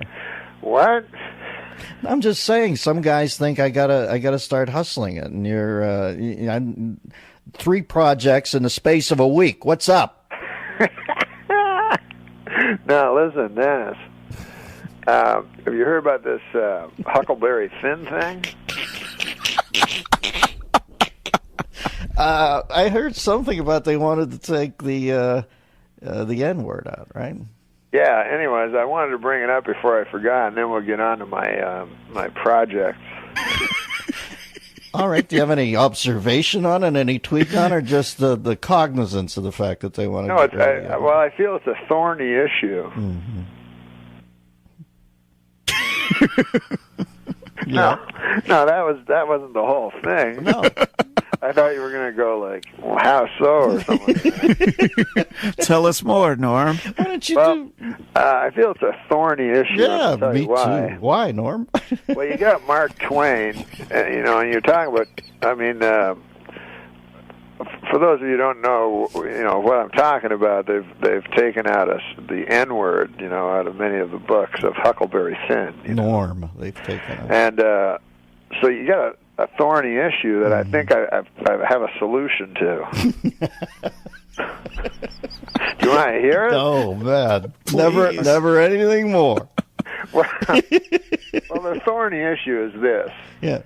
You don't want to take, Mark Twain, one of the greatest writer ever to brush paper with ink, you know, and change his words, for God's sake. On the other side of the coin, you don't want to have a young African American boy in school, you know, hearing that word out loud and causing him pain. So it's a thorny issue. But I figure it this way: you've read Huckleberry Finn. You are so splendidly demented. Yeah, I've read it. You know it's written in the first person by Huckleberry Finn. Yes, I do. And you know it includes the N-word. Yes. Therefore, you just change Huckleberry Finn to a black kid. And it's like a rap song at that point, right? Exactly. Everything's cool. Now, let's get to my project. Now, listen, was there any sort of Samuel Clemens in his autobiography? No, he's made his fortune. Was there any subtle disparagement in the homosexual community when you said Huckleberry Bin? I didn't. Because, you know, somewhere out there there's a gay kid in high school. But now, something slipped up there. Some cog got messed up. Now, Norman, I know you've been a poker fan for years, but you're gonna step in, replace Gabe Kaplan. I've been thinking about this for 2 years. I've been thinking Norm would be so perfect on this. How are you going to treat it? Are you going to be diffracted, or are you going to be solid poker info? Well, I don't know. The thing about it is, it's hard because you know you can see their hole cards, you know. Mm-hmm. So you know the instinct is to go, you know, what's this guy, an idiot? Why? Clearly, that other guy has a 6. Yeah, but he can't see that. Like, why would he even think of calling? That guy has a 6. So, you know, you don't want to say that. So, and then they're like, be funny. And so I go, wow, what's with that guy's shirt? You'll hear that a lot. You know, my favorite poker players is the bald guy named Gus. Do you know the cat I mean? Gus Hansen, yeah. That guy's a beast. Yeah, that guy's awesome. Beast. Man. High Stakes Poker. That'll air Saturdays at 8 p.m., 7 Central on Game Show Network. There's 5 comedians on the planet I'd set the TiVo for, or better yet, be in front of the screen for an hour comedy special. It's Norm. He's calling it Me Doing Stand-Up. It premieres Saturday, March 26th at 11:30, 10:30 Central. Stormin, are you proud of it? Are you doing it live, or is it in the can already, and how'd it go? No, it's in the can. Mm-hmm. They let me edit it. I was always afraid to do a stand-up special, you know. No, when you chortled after In the Can, was that another subtle disparagement of the imaginary high school gay kid? Kind of. You're a tricky boy. But they let me edit the special, so I was really happy to because I was always afraid, you know, because a lot of times, like when I've seen those specials, and I was like, I don't want me to say a joke, and then you cut behind me and show, you know, because they like when I went to do the special, they had something called a jib. It's this camera that like moves around Swoops and stuff. Like, you know, like the same camera they have at the NBA games, you know. Right. And I said, I don't want that. No. Stupid thing. It's like they do the shot where they swoop in at the beginning of the Lacajo Fall remake across Miami Beach. And across... Like, you remember old Johnny Carson. Believe me, I'm obsessed. Yeah. And, you were on the old Johnny Carson show. I wore an ascot.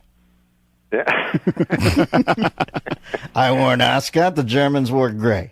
Well, they would shoot a comic from his belt to the top of his head, and everything was fine. Mm-hmm. I'm reading your tweets here, man. They're hilarious.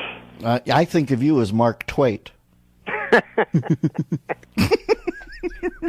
know what cracks me up is when you compare Gaddafi to Stuart Marco. I do that every third tweet. Norman, you know that's Don Adams. You probably know that. Do you? That's Don Adams' brother. Margolin is. Did you know that? No, I did not know that. But now it makes sense because when I met him at Hef's, they called him Agent 69.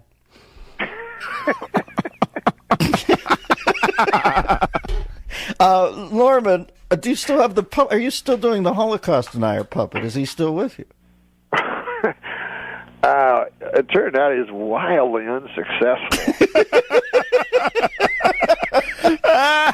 Norm, man, you are a freaking genius. And you know who I was talking about your tweets? I had dinner with Steve a while back, and I said, "Are you following Norm?" And he said, "Genius, man." We wait with bated breath for your next Who's message. Steve Martin? Yeah. Well, you know that dude? Yes, I do.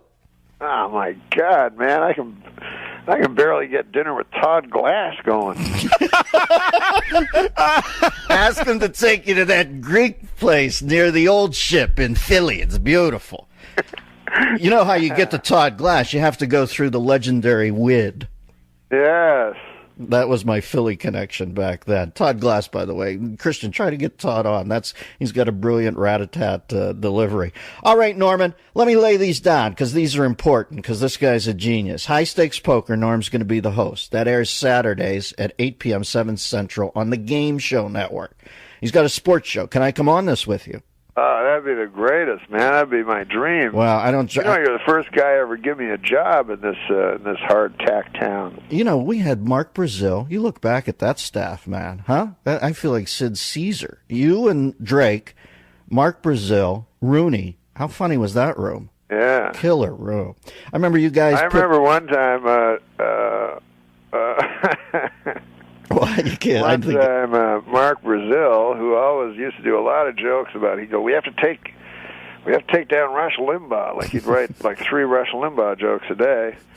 And then I remember you one time in a thing going, I kind of like Rush. You kind of makes sense. And Mark Brazil, like, jaw dropped. I know. But he always liked me. He was like, oh, yeah. I mean, we had political differences, but Norm used to share an office with another comic genius named Drake Sather, and you guys tinfoiled your windows over. And I think you were both smoking at that point.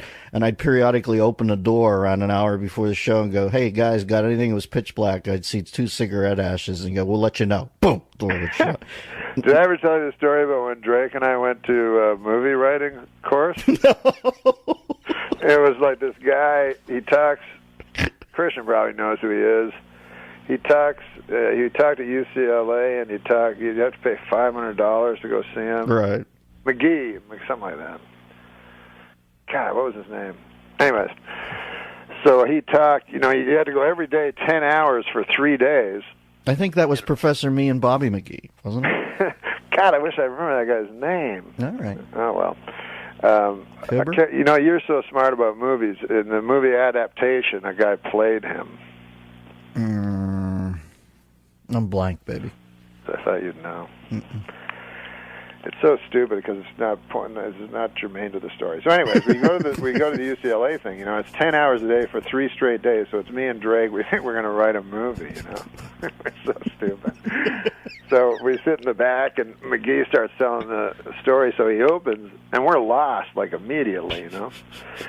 Within the first couple of hours of this 30-hour course. But in his opening remarks, McGee said that it's all about the art of the storytelling, Right. And he said it doesn't matter the content of the story; it's how you tell it. He goes, we all know people who, their child died that morning, and they tell the story, and it's very dry. Whereas other people could tell you about losing change on a bus and make the story captivating, So it's all about the telling of the story. So. Drake and I were sitting there for the rest of the 30 hours, and just like every couple of minutes, Drake would turn to me with some variant of the following. He'd go, listen, Marge, that story about that dead son of yours is a bit of a yawner. I don't know if you've heard Lucy's story about losing change on the bus this morning, but I want to take a few pointers. That's a good Drake impression, too. I ever tell you that time Leno's lecturing up at the Improv one night on Melrose, and in a nice way. Jay always would tell the young comics about it. And he's got his Arthur Conan Doyle pipe out, and he's I always tell you 10 best jokes. You don't save them for the next thing. You don't know if there is a next time. So we sit there for around 40 minutes, and then at the end, Jay said, "Okay, guys, I gotta go." And he's got a fire truck outside or something he's driving, and Drake looks at him, he takes a draw on his cigarette, he goes, "Hey, thanks, Jay, but I got a father."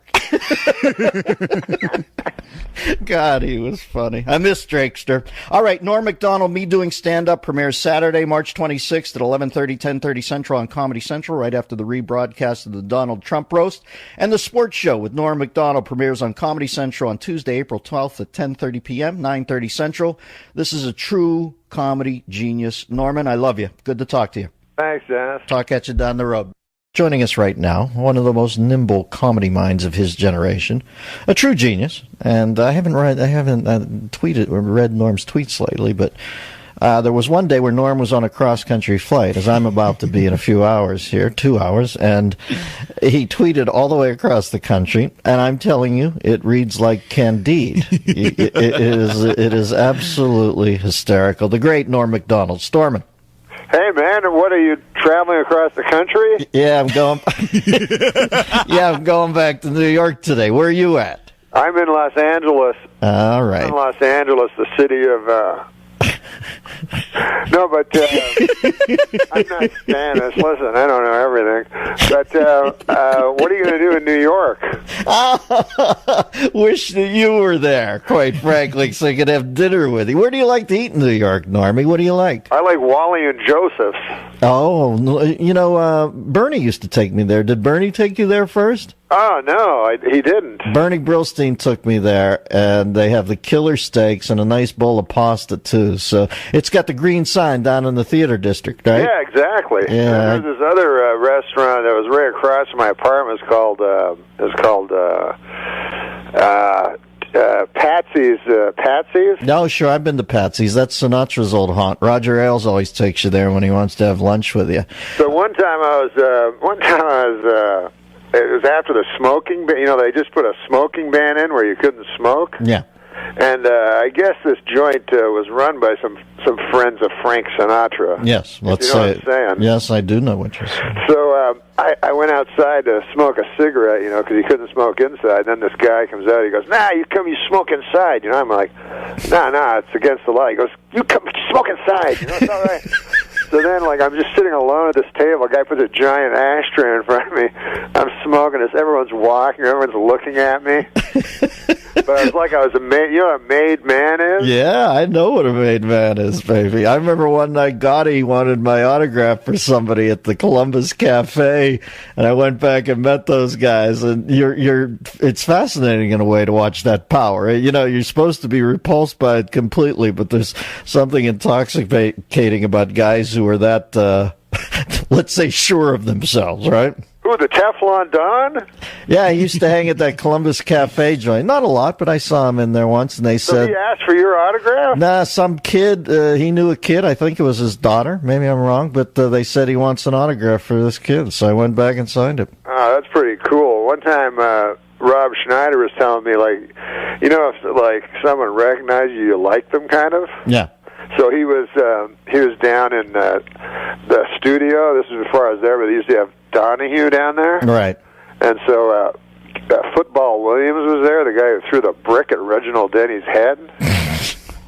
He was on Donahue, so he's dressed up in a suit and everything, and they were in the bathroom, and then Schneider like couldn't recognize him at first. He goes, "Oh man, that's the guy that threw the brick." And then all of a sudden, Football looks at Schneider and goes, "You the copy guy, man, you're hilarious." Then Schneider said he liked him. The Brickmeister. The Brickmeister. Normie, what are you doing, baby? I missed the sports show. You on hiatus, or what are you doing? You coming back, or you're not coming back? TV's a mercurial business, but I love that show. Oh yeah, that was fun, man. Sports is so much fun. No, we're on hiatus. You're on hiatus? Yeah, we're on hiatus. Oh, I'm sorry to hear that, my friend. I love the show. What are you doing? Are you going to do a flick? You out on the road? Give me something. I'm on the road, man. I'm traveling. I'm traveling across this great land, like you. But so your similes today, they lack a little punch on the back end. I was trying to think. Nobody sets them up like you, though. I'm telling you, you get up to that like, and you've got power, and then the back end is. No, yeah, I hope it comes to me during this.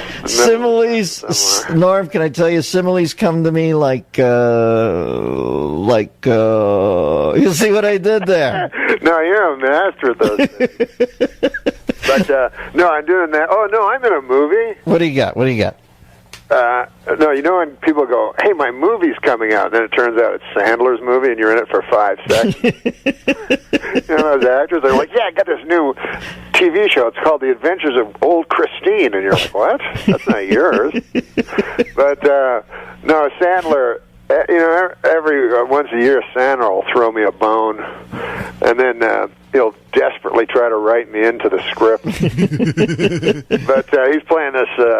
He's in this movie where he plays a lady and his twin sister. I mean, a man and his twin sister, a lady. Wow! And then I go out with Adam Sandler, but he's a lady, you know. So it's cool. Wow! Well, I used to love it when you two would make out at SNL. What? So. One time they made me make out with Nealon. I remember. I was just a writer, and then like they write the sketch, and they're like, and then the idea was Nealon was at a bar, and Heather Locklear was over on the other side, and they were looking at each other and trying to top each other. So then Heather Locklear starts making out with a dude, and then Nealon like makes out with me. Oh, I remember this. And then if a guy kisses you, man, oh my God, you remember it for so much longer than if a girl kisses you. Yeah, well, it's. And he has that big head and everything. Oh, yeah, he's big on head. Now, listen, here. No, I didn't say that. Oh, I'm sorry, I misinterpreted you. I thought, God, no, I don't remember that sketch. I would remember if Kevin and 2 of my good friends, my good heterosexual friends, performed over. I'm thinking I got to start paying more attention at the read-through because I don't remember that.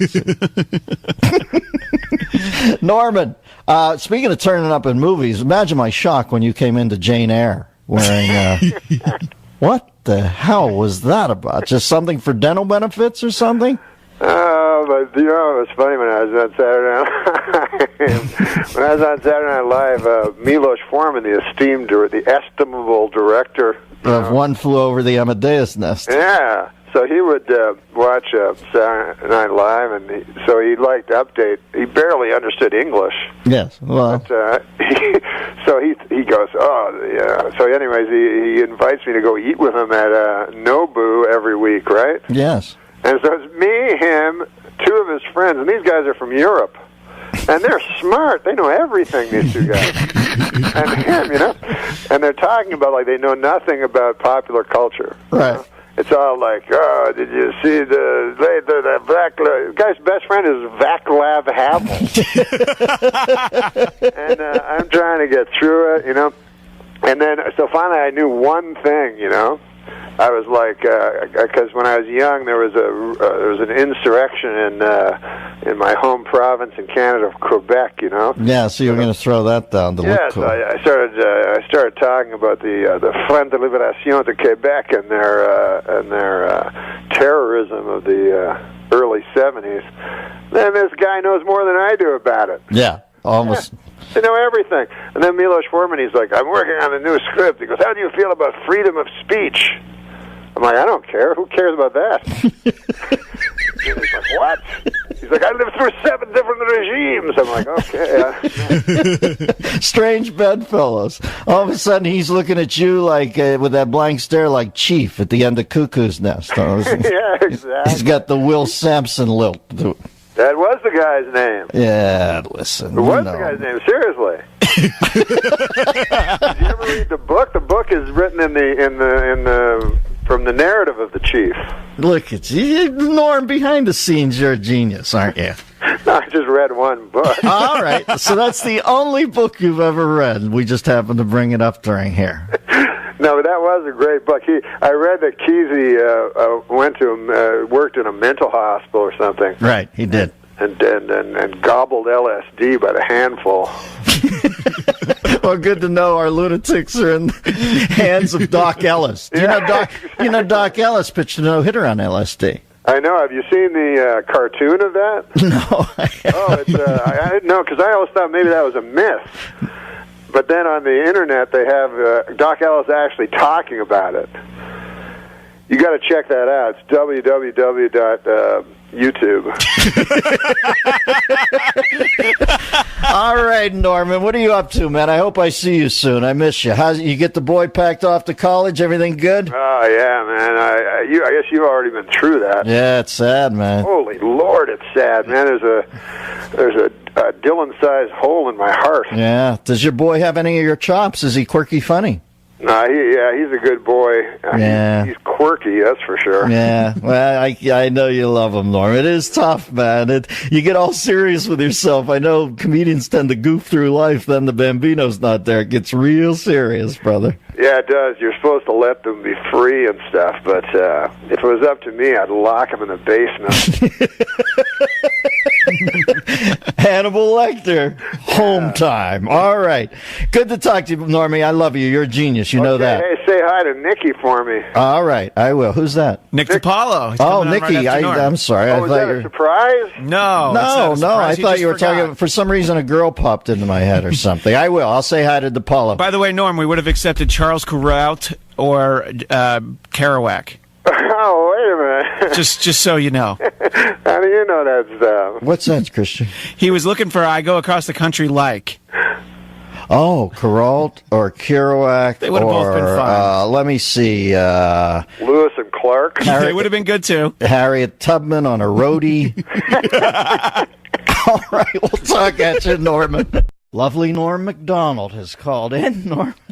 Norm will be performing at the Houston Improv August 28th through the 31st, and the Irvine Improv, which is a great club down there. That's where I go to work out my HBO specials, September 12th through the 14th. Storm and Norman, I've missed you. Yeah, if you don't have any plans for the fall. Believe me, I'd love to come down, and then we're going on the road with the gin game later in the year, aren't we? No, listen, man, I try to phone Christian. I decided, since I've been, like, let's face it, I haven't been the most dependable guy. I'm not Mr. Goodwrench.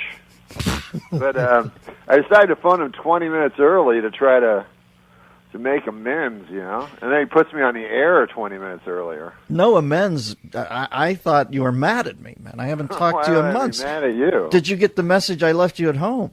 Oh, yeah, I got it, but it was weird because you called me Christian. Oh, really? Yeah, you're like, hello, Christian? I mean, Norm? So clearly you phoned the wrong guy? No. I thought for a second somebody told me you had been born again. And then I remembered that couldn't be true. Hey, that's a good point, though. Why is there guys named Christian, but you never meet a guy named Jewish? And Christian is atheist, aren't you, Christian? Of course I am. Yeah, of course. Oh, wait a minute. Christian is an atheist? I like irony, Norm. He worships it. So what's up with you, my friend? How's your card playing career? I have to catch up with you a little before we... I see you turning up at tourneys. Are you good at this? No, I'm all right, Whatever. Well, just tell me for a second. What's it mean when you check? That means that you flip it to the next guy and you have to put no money in, right? Oh, my God. It's the dullest interview ever.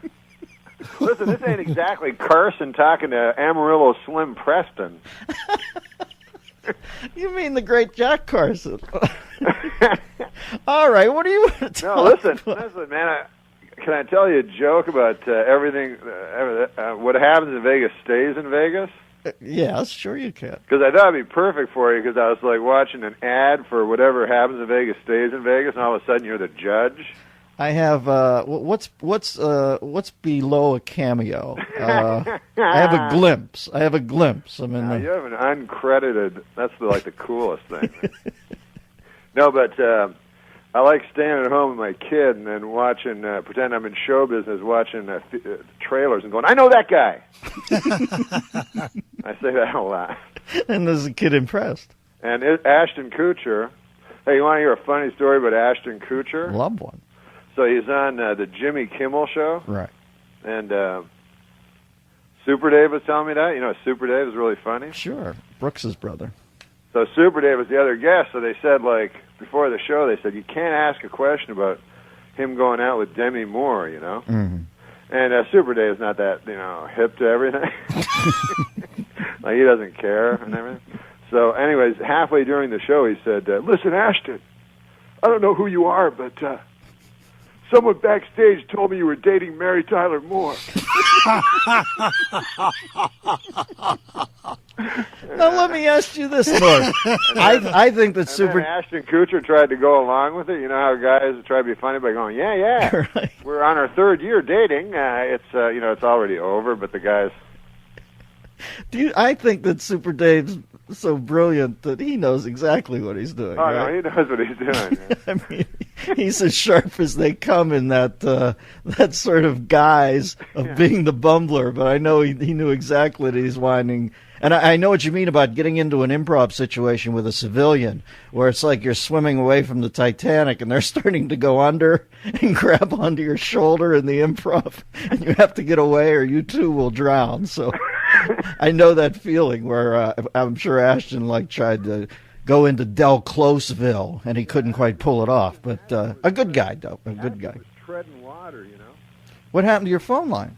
Oh, you can't hear me? Now I can overhear you, so it's balanced I out. put my finger all over the phone while I'm talking. I'm switching positions, walking, pacing, like a caged cat. Hey, listen, you want to hear my whatever happens in Vegas stays in Vegas thing? Yeah, I'd love to. Okay, so this is what I do in my nightclub act when I'm in Vegas. Right. But you can pretend, you can forget about that. Just pretend I'm telling you. On the show. But that phrase is kind of it's not literally the truth, like what happens in Vegas stays. If you can't steal a car and go across state lines, and they're like, "Hey, man, it happened in Vegas." So I was trying to whittle away, the falseness of it and see exactly what they were saying. And I realized what they're saying is, you can have sex with a prostitute there. And then the prostitute will not tell your wife back home. That's the essence. That's the Chewy Nougat Center. Yeah. So they're very discreet, unlike those small-town gossipy whores back where you live. You can't trust those blabbermouths down at the beauty shop with that hot thing that goes over their head. They're like, Dorothy, wait, are you married to Hank Johnson? This is a small world. I can't say the next part, but I did something. Yeah, I had sex with them in exchange for cash just the other day. Small world. But I say something really gross. So you're saying that the local whores, they lack the discretion that you're looking for. Yeah. Rather than those whores down in your small town with the curlers in their hair over the back fence going, Sure. Listen, there's certain. I've always seen that sampler on a wall at my great-great-granddaddy's auto repair service that said, never trust the local whores. I have not seen your act in so long. You ever have those things where a guy makes up a saying, but it's way grosser than it has to be? Yes. Like there's one, a guy I've heard a lot of. It goes, "Hey, don't defecate where you don't eat where you defecate." I mean, I'm cleaning it up, But it never leaves a good image in you, Yeah, why? They can make the point another They can make a different one than that. They can go, "Hey, don't listen, man. Don't lie in the same chair that you broke last summer. Whatever." Right, but I understand. Why go right to that card? Why go to the fecal card? An image that no one on earth ever no one ever does that. First of all, so there's no. There's no real metaphor there. Right. Like if people actually did that in real life all the time. Yeah, that'd be, you'd die. Like defecated and then said, "Hey man, let's eat here in the bathroom." Mm-hmm. No way Honey, to go. No, I think that happened to Andy Gibb at the end, but no. Oh, wow. Other than that, I haven't seen your act in so long, Norm. I'm wondering, have you ladled anything new? Are there any new lilts in it, or what are you doing now? I do that Vegas one when I'm in Vegas. Mm-hmm. When I'm away from Vegas, my act changes. I open with a new bit where I go, "Hey man, I was just in Vegas, and they have this commercial." Mm-hmm. You gotta switch it up. You ever go to clubs and like sometimes you'll just be standing there all nervous because you have to go on stage in front of people. Mm-hmm. So you're looking at the crowd all nervous, and then the manager comes up to you and goes, "You're changing your act dependent." They think you change your act dependent on the crowd, like you're scoping out the crowd. Mm-hmm. Like all of a sudden you're Zogby. Trying to figure out exactly what appeals to this crowd in your act of, in the same act of 40 jokes I've had for 10 years. like it's not hard enough to get an act together. You got to start gleaning personality tics of the patrons. Yeah, all of a sudden you're that girl that figures out body language on the O'Reilly show. I like about those O'Reilly things. What's that? They do the body language, right? But it's clear you don't need the body language. You don't need the subtext. The people are screaming at each other. It's like Rosie screaming at Elizabeth Hasselbeck, and he's like, "Now, what do you see here?" And then the woman goes, "Notice how her chin is thrust upward. That means she's angry." She's screaming at the top of her lungs. Jesus, Norm, you're making me laugh so hard. That's my rice bowl over there. No, I know, but you don't go on. They could do it to you. You could do a rant and she could say, right. You see how he's putting his left hand forward? This is to say, I'm confident. I have a rant to make. Now, what are you getting off Queequeg as he plunges the harpoon into the Leviathan's back? Well, he's angry at this whale. Hey, listen, man, is a Leviathan a primordial creature that are... No, it's a woman who likes women. That's what Edith Bunker was... She'd go, "Oh, Archie, oh." That's the best. Maureen Stapleton. What are you still toying with the idea of the puppet act, or what are you telling me? Oh, no. What, you want to hear that guy? I just remember you telling me you were working on a ventriloquist act. Yeah, we don't call it puppet act, but thanks a lot, man, for the respect. Can't do it now at all because the guy... That's a regular Johnny Carson move. Our next act is a puppet act. We'll be coming out here with a puppet and pretending it speaks.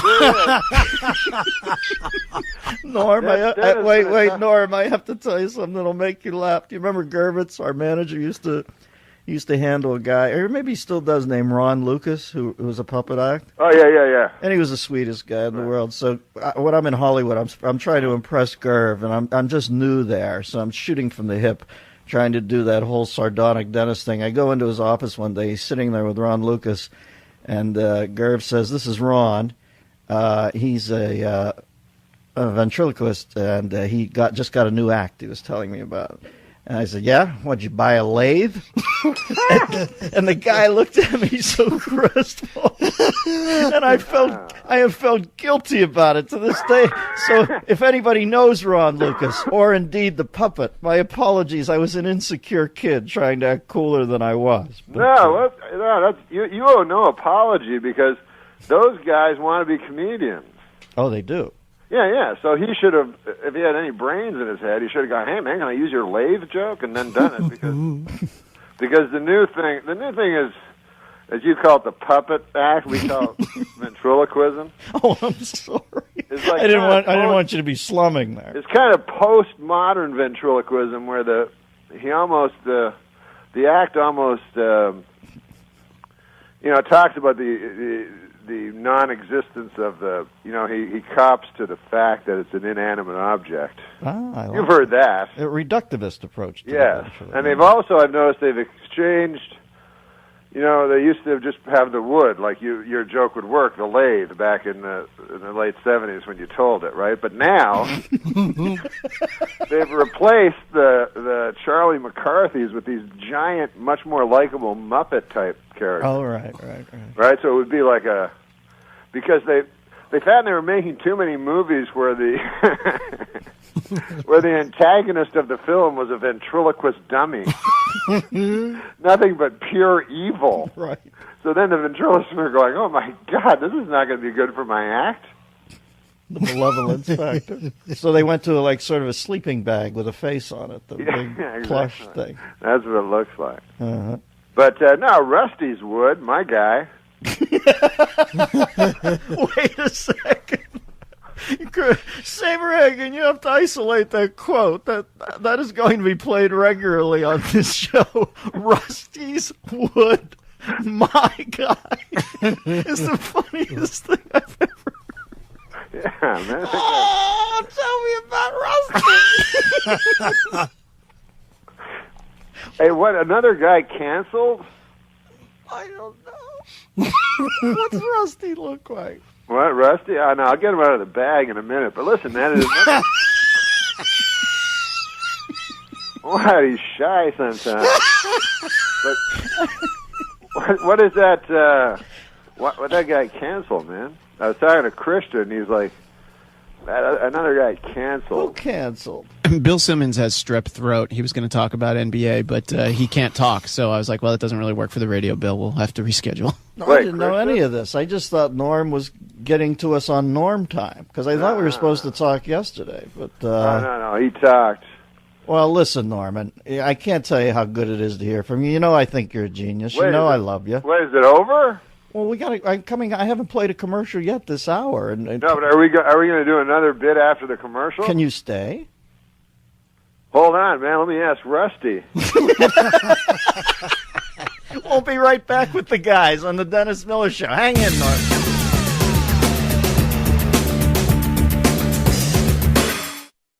How many puppets do you have? I got 3. 3 in the bag? Yeah, I got them cheaper because there were 3, but these are not cheap. I paid a pretty penny for them. Mm-hmm. Like one of them worked with Paul Winchell. This guy was a fortune, and then he's one guy. Rusty's the main guy, and plus I got a book. I do it, you know. Hold on a sec. What the? That's just Gervitz phoning. He's phoning to ask me if I'm on with you guys. Should I take it? Well, Gervit's checking up on you. We're all somebody's puppet, Norm. You know, that's our plight in life. Wait, why do you keep saying puppet? Jeez, man. I don't know. Well, these personas that you have. Anyway, now, to me... What's the Winchell... They're as real as, yeah, you know, anything real. Like a person. Well, how... I don't... I have 3. One's Rusty. He's my, as it says in the book, he's my main man. And he's just like an everyman, you know. This guy will say anything. And then there's one puppet that's no good at all. That's he's an old guy and he's cranky about everything, right? Yeah, but also he doesn't believe the Holocaust happened. He's like the worst puppet character ever. Like, you know, I never want to talk to him. I never use him because it always comes back to that. It's not Steve in Vermont. The puppet isn't Steve in Vermont. No, he's the worst, man. The guy's just, first of all, he's playing wrong. He's not like an evil guy, just ignorant. Like old men will be. But anyway, and then the third one's Richard Nixon. Actually, you can talk to any of them. I don't care. I know. I'm not talking to old man Jenkins. I am not a puppet. Thank you, Norm.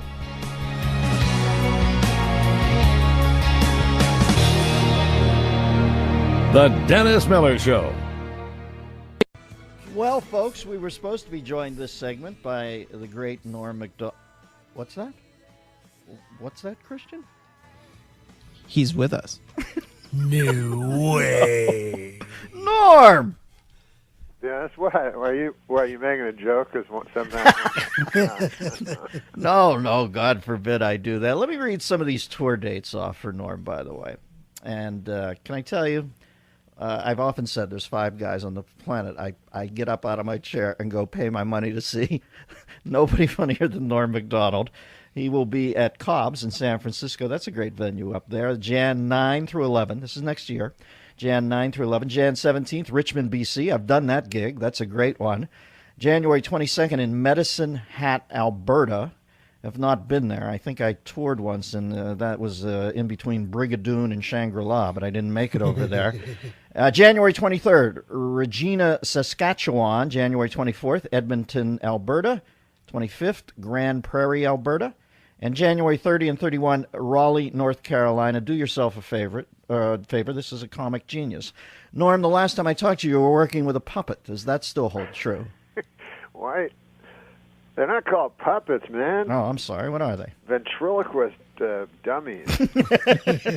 And even that is a little apathetic, but... What would you imagine they'd like to be called in a perfect Well, world? I call them my friends. Yes, of course. My friends in the bag.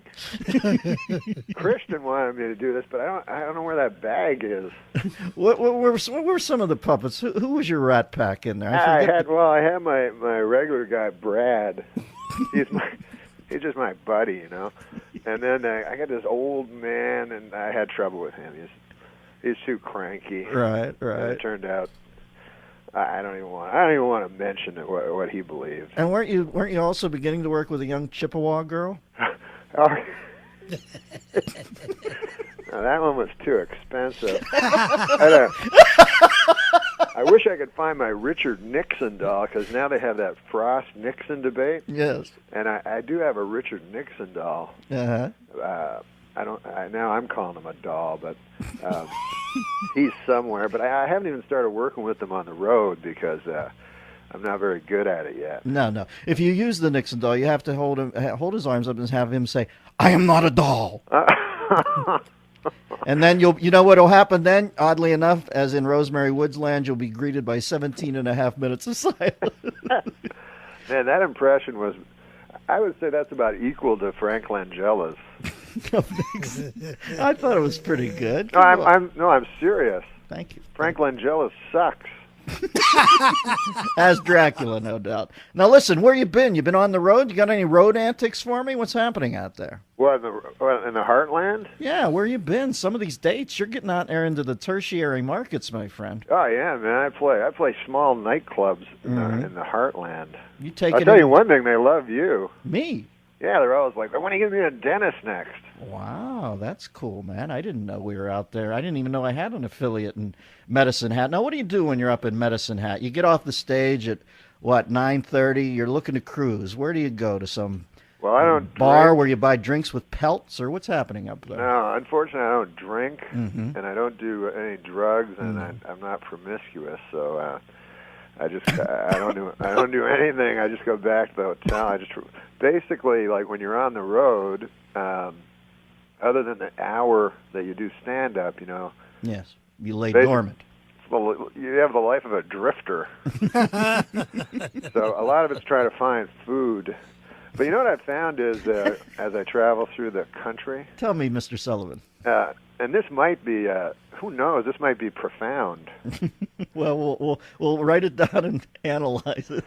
But I was in this place called, I think it was called Malleyville, Iowa, you know? Oh, sure. So I noticed, like, the local comics, like, they'd get up and they'd go, hey, man, I'm happy to be here. I just came from Wadsworth. And everyone they'd laugh, you know?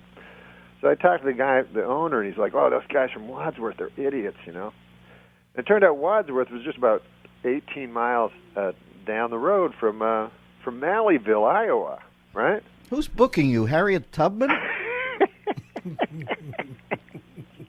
You're not letting me get to my profound point. No, I'm just, for God's sakes, these places don't even exist. Well, no, I'm actually making up these names. What are you, at the Shady Rest this week? No, I'm making up the names to protect the innocent. All right. And the guilty. So get profound. Yeah, I only have one profound thought every few years. All right.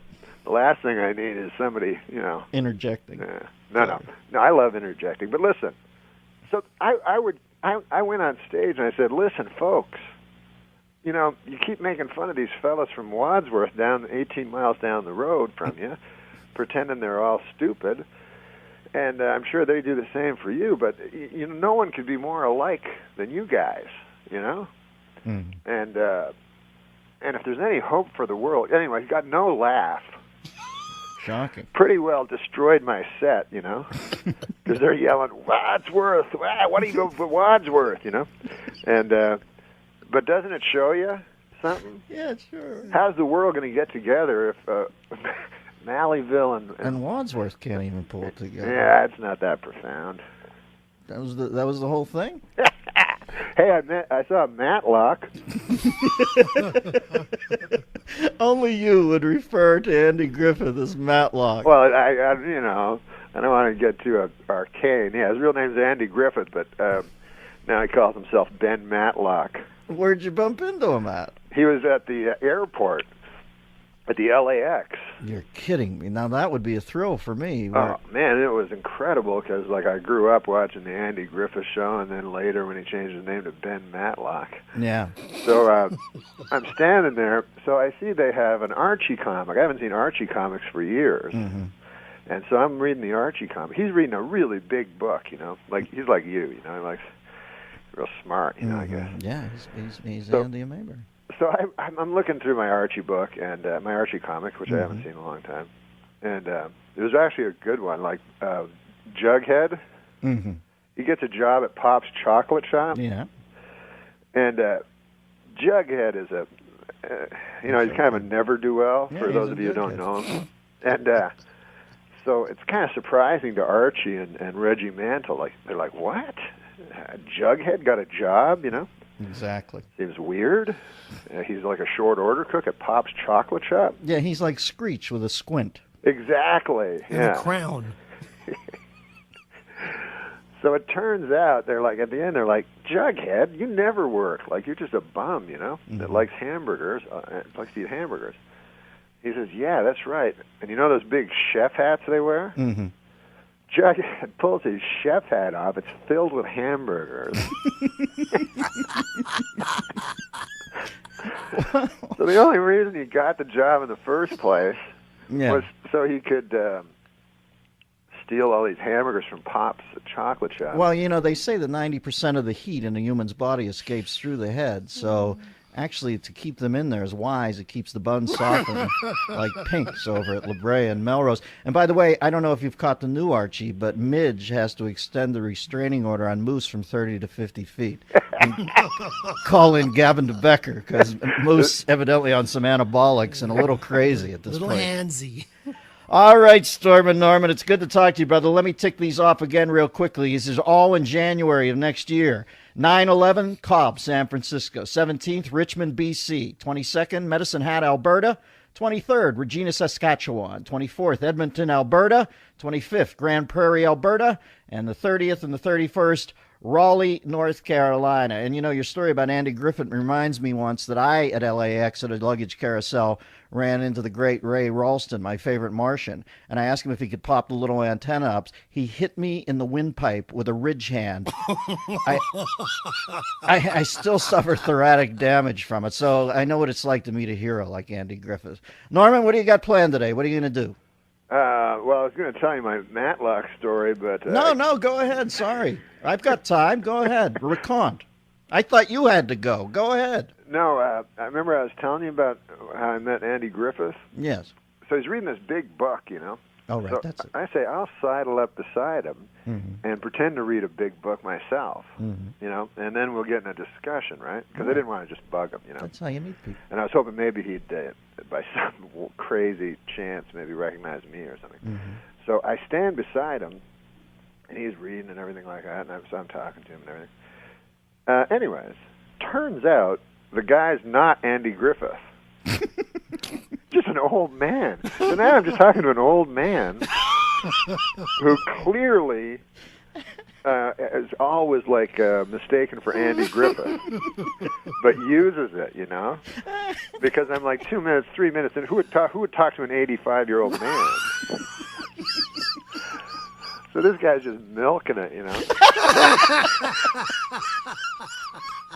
Oh, Norman, I love you. I'll talk at you down the road. The Dennis Miller Show. We are joined now by comedian / ventriloquist.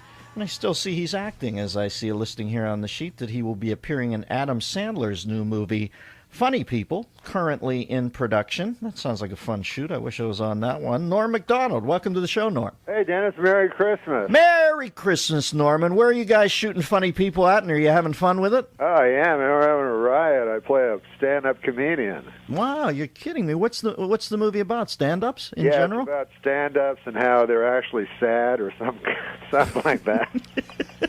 Where's the shoot taking place? Los Angeles? They just pick me up in a car and I get out. All right. It's somewhere in this time-space continuum, though, right? Yeah. All right. I just I wanted to be sure. Who's in it besides you and Adam? Any other comedians? Sarah Silverman, the great Dave Attell. Oh. So it's chock full of chock-a-block, as they say. Bad actors. You snuck one in on me there, Norman. Now, what are you doing for are you a big holiday guy? How do you help the human condition around the holidays? Do you do charity work, or do you just get out there and be Norm? Is that enough for the world? Well, no. Every year I go down to the Laugh Factory. The great Jamie Masada has a Christmas thing where he opens the doors of the Laugh Factory to the homeless, you know. So I go down there with Freddie Stoller, and we ladle out some, gravy and turkey and. Have you ever had a homeless guy in the middle of his set and you've come in and bumped him because you were on network television? No, they don't do sets. Oh. No, we give food to the home. Actually, John Lovitz is going to be doing a set this year, so it's not entirely free, but everything has its price. Guys out there, homeless people doing the 20-second injury timeout gesture. Hey, enough, liar. I'm trying to have some giblets over here, okay? Can you lighten up? Jamie wanted to tell me also that this year sex offenders are welcome. Hey, I got an early Christmas present from our manager, Mark Gervis. What, did he send you the shortbread cookies or the caramel corn this year? He sent me a card that said in lieu of a gift, he's going to give money to homeless people. Jesus, that's pretty presumptuous on him, isn't it? Yeah, no kidding. Who gets the tax write-off on that one? Funny, I give to charity, plus I get gifts for my friends. But yeah, obviously not the case over there. Here's the thing about Gervitz. He does make the donation, then he hits the homeless guy up for 10%. It's absolutely brutal. They always wet their beak over that, Brillstein, my friend. Now, where are you going here? You're going to Cobb's in San Francisco, January 9th through 11th. Three-day set there. What do you like to do during the days in San Fran to unwind? Do you go? I just work on my ventriloquism. Oh, how's that going, Norm? It's going great, man. I thought Rusty and I would do a little holiday song for you. Oh, you're kidding me. Let me kick back here and put my feet up in front of the fire, you and Rusty. Which puppet is Rusty? Refresh me. Rusty's just my friend. You know, I'm having a lot of trouble with my cranky old man. I don't know if you remember old Alec Majerison, the virulent anti-Semite. Yeah, sure, I remember. What, are you kidding me? I have a plaque commemorating my first meeting. I'm trying to get rid of that guy because you know he's a Holocaust denier. That's no secret. He's an enthusiastic Holocaust denier, and I've had it up to here with this character. You know, the man is just a waste of wood. But I don't know what to do. One of my Jewish friends suggested that, why don't I just throw him in a fire and burn him? But I say 2 wrongs don't make a right.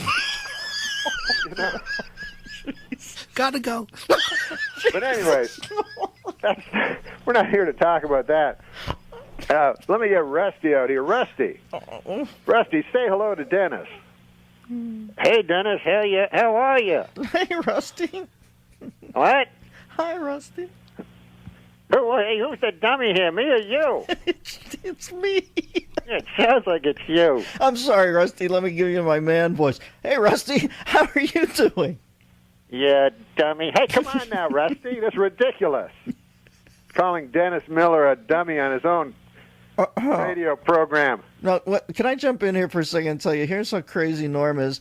I'm sitting here believing that he actually has a puppet.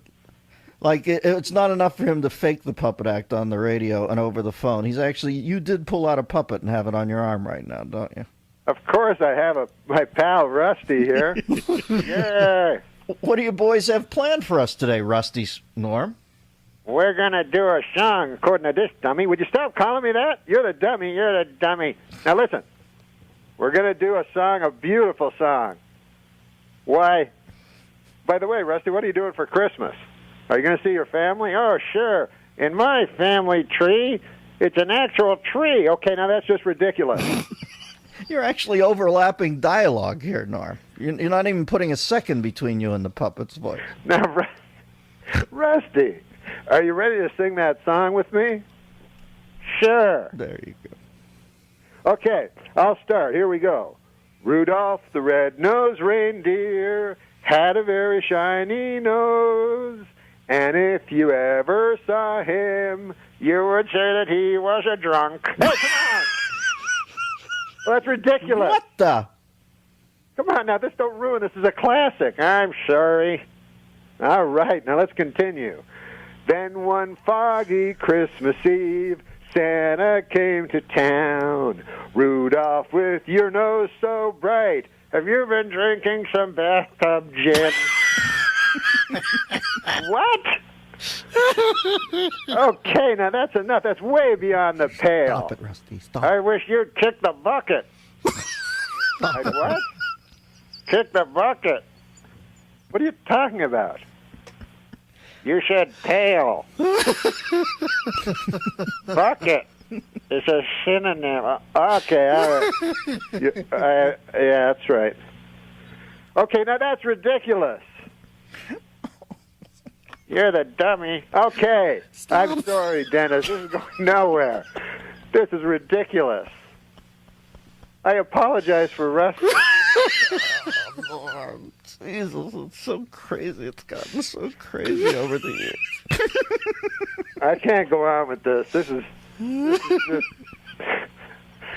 just an abuse to the whole idea. All right. Now, what separates Rusty's old man voice from the old Holocaust denier's voice? Give me that voice. You don't want to hear from him, do you?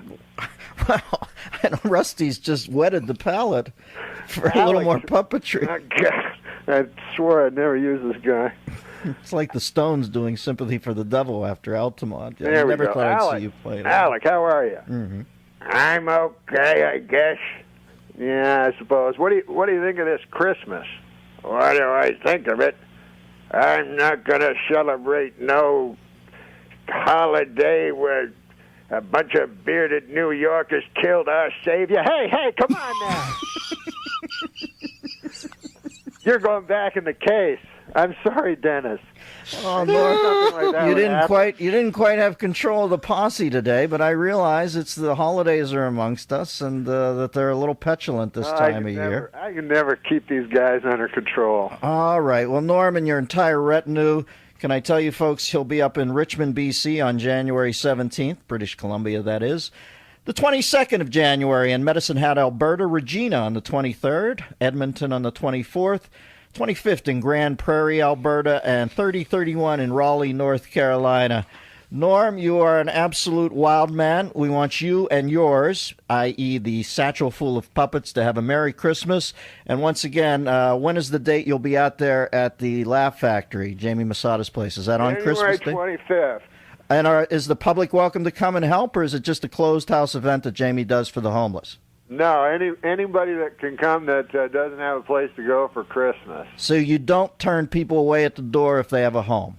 Not at all. All right, I like to see that holiday spirit. Thank you, Norman. Ho, ho, ho. This is the Dennis Miller Show.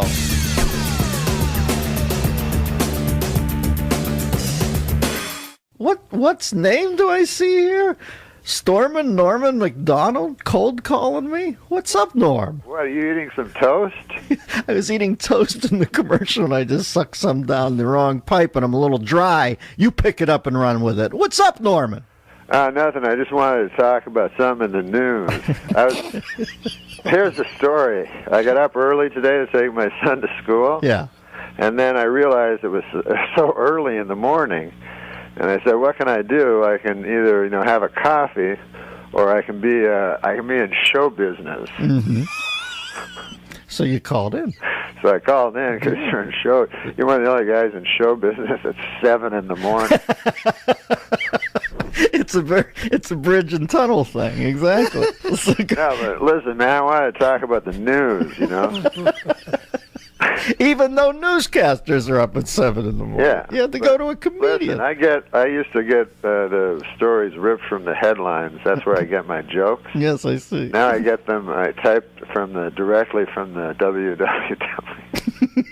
I don't know, but no. This is what happened. I was on the airplane. Do you ever you ever hear a story that means you have no reference to the story ever at all? Yeah, sure I do. So I got off the airplane, and the guy says to me, because everything moves so fast, the guy says, "You hear what happened?" I go, "What?" "With the baby and the hot air balloons." They're like, "What? Are you telling me a joke?" It sounded like the guy was going to tell me one of those great old jokes. Yeah, exactly. I mean, a rabbi, a priest, and a nun walk into a bar. That's the same sort of start. You hear about the baby and the hot air balloon. I'm like, no, what? You never know. You don't know if the guy's putting you on. Right. And he's like, and he goes, "You know the guy?" I go, "Who's the guy?" As if I would know the guy. Right. He goes, "The guy from Wife Swap." Like, like I'm the moron for not putting these. I said, "Wife Swap?" He goes, "Well, Wife Swap too." And he's like, his attitude was like, "Where have you been?" Yeah, well, the amazing thing is that you're so much of an adult, you can't put this disparate list of ingredients together. Baby, hot air balloon, Wife Swap 1. No, Wife Swap 2. Where do you take it from there, Norman? Well, I know kids love rides. Yes. But I will say about the whole hot air balloon industry, I've never been I don't know, man. I've never been one to say, "Hey, I'd like to go up on a balloon with a blazing fire underneath me." It seems like there's about 7 ways you could end up perishing. There's only one way you could survive. The only people who have ever pitched it historically were Forbes magazine, Malcolm Forbes, and Jules Verne. They're the only people who ever made hay off the hot air balloon. Everybody else, you're right, has ended up on Mysterious Island. Don't you think Malcolm Forbes, he's like, "Hey, man, maybe if I go up on this hot air balloon all the time, people will think of me as a hot air balloon guy and not a secret fruit." Well, everybody has their motives. I think you might have laser locked on those. So you're not sending your boy up in a. Myself in that. Oh, you're not sending your own son up in the hot air balloon, Norm. No way, man. No, my son's just into regular boyhood things, bungee jumping. Right. Indelible paintball. Yeah, he likes to cut himself because he says it makes him feel something. I'm like, what's wrong with feeling nothing like everybody else? Norman, it's good to hear your voice, buddy. What do you got coming up? Anything? Oh man, I'm going to be at the what? All those names, Well, get them to Christian. I'll read them, man. I hate to make you do your biz, but I'll do it after the break. I got to take one now. Thank you for cold calling us, baby. I appreciate that. The great Norm Macdonald. Why doesn't he just feel nothing like the rest of them? This is the Dennis Miller Show. We have a special surprise that I've whipped up for right now. Here's the surprise you've been warning. Who's no. I just saw the name on my board. Stormin' Norman Macdonald. Oh, what's up? I was going to say that surprise thing. That's news to me. What's up, you crazy bat? This has been set up for weeks. No, it hasn't, you bet. Don't put me in harm's way. No, hey, I just want to You say and Christian, say goodbye to Sal. And good riddance. No. Thanks, No, I Norm. love Sal, man. Yeah, have you ever met? I appreciate that. Yeah, I met him. He was, when I first went in and guest hosted your show. He was great. He was really nice to me. And then the next time, I don't know what happened. He wasn't there. I guess it was like Ed McMahon when Johnny left. He left. Yeah, he had that written into his contract. No, he was here for every other guest host.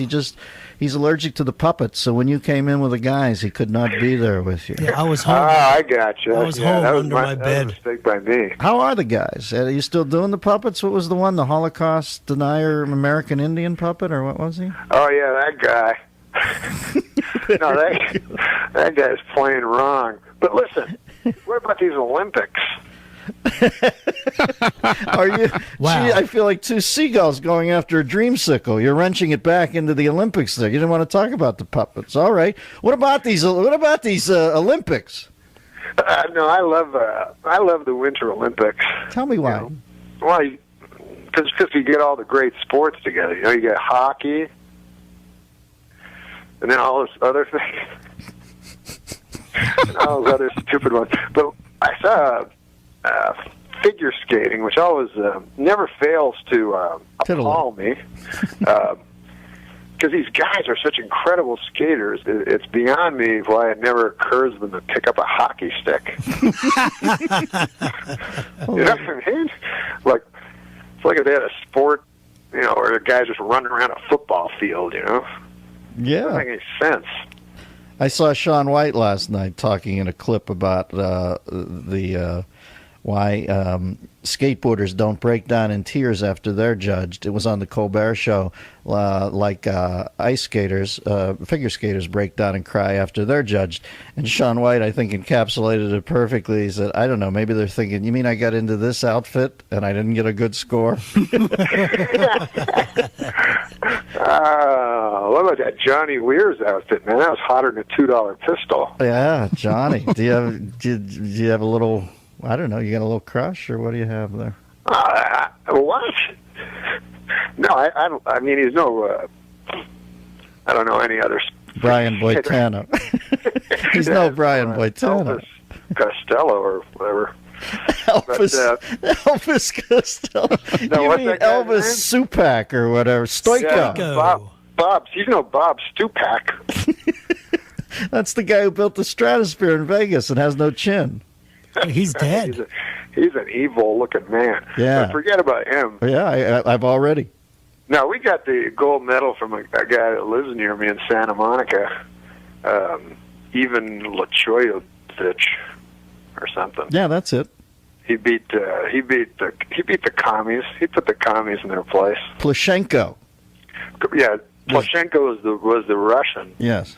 That lost, and now it's complaining about it. And I forget what the other guy's name is already, but he was a pretty classy kid. Did you like his outfit? He had the black Dark Knight batsuit stretch suit on. Yeah, I like that. Didn't you tell me that you once had Julie Newmar in the Catwoman suit in a hole in your basement that you had dug? It rubs the lotion on its catsuit. What about Tiger? Listen, speaking of sports guys, and I know you follow the sports. What about this Tiger Woods? The whole scenario. I haven't talked to you since that happened. Well, the only thing that surprises me about it is that people were surprised. You know what I mean? Mm-hmm. They're like, "Hey, wait a second! You told me that? Are we talking about the same guy? the super charismatic billionaire? You tell me that guy likes to lie down with the ladies? I don't believe it." Says my brother-in-law, Mort. That'd be a different story. That would shock you if he had closed 14 porn stars, hookers, and models. Exactly. But, I was trying to tell, because the ladies are all carping about it, that there's another story with Tiger Woods, that people don't seem to focus on. It's a story I've been following for the last 12 years of my life, and concerns Jack Nicklaus and Sam Snead and history, but it has no ladies in it, so that's the problem with it. Did you see his me, if you're gonna be angry at Tiger, you know, you have to be able to name at least 3 golf tournaments. I'm still on the last line. Did he say what I thought he said? Yeah, he said history. History? Yeah. All right, because I thought it was. Are you sure it was history? Yeah, he's having a little story with history. Oh, okay. Jeez, I thought I had gone a couple letters south and scared the living hell out. Now, Dennis, it turns out he's a sex addict. Yeah. Do you believe that exists, or what, is that just a contrivance? Well, I don't know, because to me, if you're an addict to something, it means you do it a lot. Like, you know what I mean? Yeah. Like, what if you had sex with your wife every night? I mean, would that make you a sex addict? Yeah. Mm-hmm. More than somebody who had sex with like 100 women? No, I think the 100 woman puts the wrist thing into play and makes it more of an addiction because of the danger involved. But but with an alcoholic, it's the booze. You know, it doesn't matter if he uses the same glass. So you're saying if a man regularly makes love to his wife, he should get some therapeutic help? I think that Tiger's a hot piece of ass. All right, I think that sums it up. Where are you performing, Norm? Where can the people go see you? I don't know. No, nothing happening right now? No, I'm going on the road for a long time. If you want to see me, check me out on the road. All right, I'll go to the road, and I'll look for you. Good to hear your voice, boy. You're splendidly demented. We'll talk to you. Thanks, man, and see you later. Well, Sal's going to be the announcer on the Tonight Show. Yeah, that's Sal's jumping over there. That's one of the new things. You know something I don't know? They're about to announce it. Thank you, Norman. We miss you. Good to talk to you. Norm Macdonald. Time for his weekly segment. Christian tells me that he's a sense memory guy, Norm is, and we had a request to do Letterman earlier, and evidently Norm was listening on his computer to the podcast, and he heard that request, but he has to go right to the Letterman right off the bat because he cannot summon it up instantly. He has to go back and, well, ramp up to it. So he will join us, I believe, now as David Letterman, Norm Macdonald. As David Letterman, you want me to do it? Christian just told me that he wanted to do it right off the bat. Because I did David Letterman on Saturday Night Live, even though the O.J. Simpson trial started yesterday, and I was also famous for, I think, much more famous for the O.J. stuff. All right. He seems wrong-headed. But how about this? How about I compromise? Look, I'm a big believer in compromise. You know that, Dennis. Sure I do. You're a mediator. Yeah, man. I like to think of myself that way. And how about if I do my Joe Piscopo doing David Letterman? Perfect. Okay, here it is. How does it go? Okay, it goes, my, phone the neighbors, wake the children, you won't want to make this one. And something like that. Well, it's absolute gold. Letterman phoned me after I did that impression, right? I had somebody earlier call in and say they wanted to hear your Letterman, and I forgot that half of it was the look. It's not like you're Fred Travolina. That's the problem is, like Dane is a good impressionist and everything like that, right? Right. And you more capture the essence. Yeah, he's great on stage doing it, and then so when I'm on stage, they go, "Hey man, dude, Bob Dole." I go, "No, a guy puts a Bob Dole mask on you backstage." Right. So that helps, suspend the disbelief. Yes. So what's up in your life today, Norman? What would you like to chat about, my friend? Anything What on do your I want to chat about? I want to chat about OJ. All right, go ahead, my friend. Story. Big story. Good Big Lord. story. Evidently, somebody had a couple of his bobbleheads. He wanted to collect them, so he got the DEA ram and came in through the door to collect. Oh, hey, I got a good joke, man, for it, but it wouldn't work for me. But another dude could do it. Yes. If he's listening. Mm-hmm. He goes, "Hey, Heisman winner O.J. Simpson's." I wrote this down somewhere. Here. First day in court provided a surreal experience. I just have one question. Am I really expected to believe that O.J. Simpson could be capable of armed robbery? A guy could do that. Let me hear him a joke. Why couldn't you do that? That's a perfect Norm joke. Man, I should have just done it without that stupid thing. Yeah, the qualifier, because that eats into the edifice of the joke. I know. I'm like, hey, this joke would work, except not by me. Here I goes. All right. But what I was thinking about O.J. is when he goes to prison, when he goes to the Gray Bar Hotel, as Letterman calls it, you know. You know, when I first went to New York, you know, all the guys at all the clubs, the MCs would all shake my hand and talk like David Letterman. Yeah. Anyway, I was thinking if O.J. is going to jail, let's say he goes to jail for life, you know, which they said at first was possible. Now it doesn't seem that possible. No, but even if he goes to jail for 5 years, right. But let's say he did go to jail for life. That would be the worst possible scenario for O.J. on account of he goes to jail for life, right, which would have happened to him anyways if he'd been found guilty like earlier. Legitimate. And plus, he's lower on the pecking order. Because he's an armed robber. Right. So then he's like, no, guys, man. I killed 2 people. I did it. And they're like, yeah, if I did it. If I did it. Frank got the book. Frank squirreled in the book, man. So they all read it before he even hit the joint, man. Hey, so listen, the big story here in Hollywood is the writers' strike. Right. I went on. I went to support the picketers. Yeah, are you a member of the Writers Guild, Norm? Yes, I am. All right, so you went down strong. Did you have some penny candy to hand out to them? No, I'm a striker. You know, I want better things. But it's like you're 8 people, right? There's about 8 people walking around, right? Outside of The Price is Right.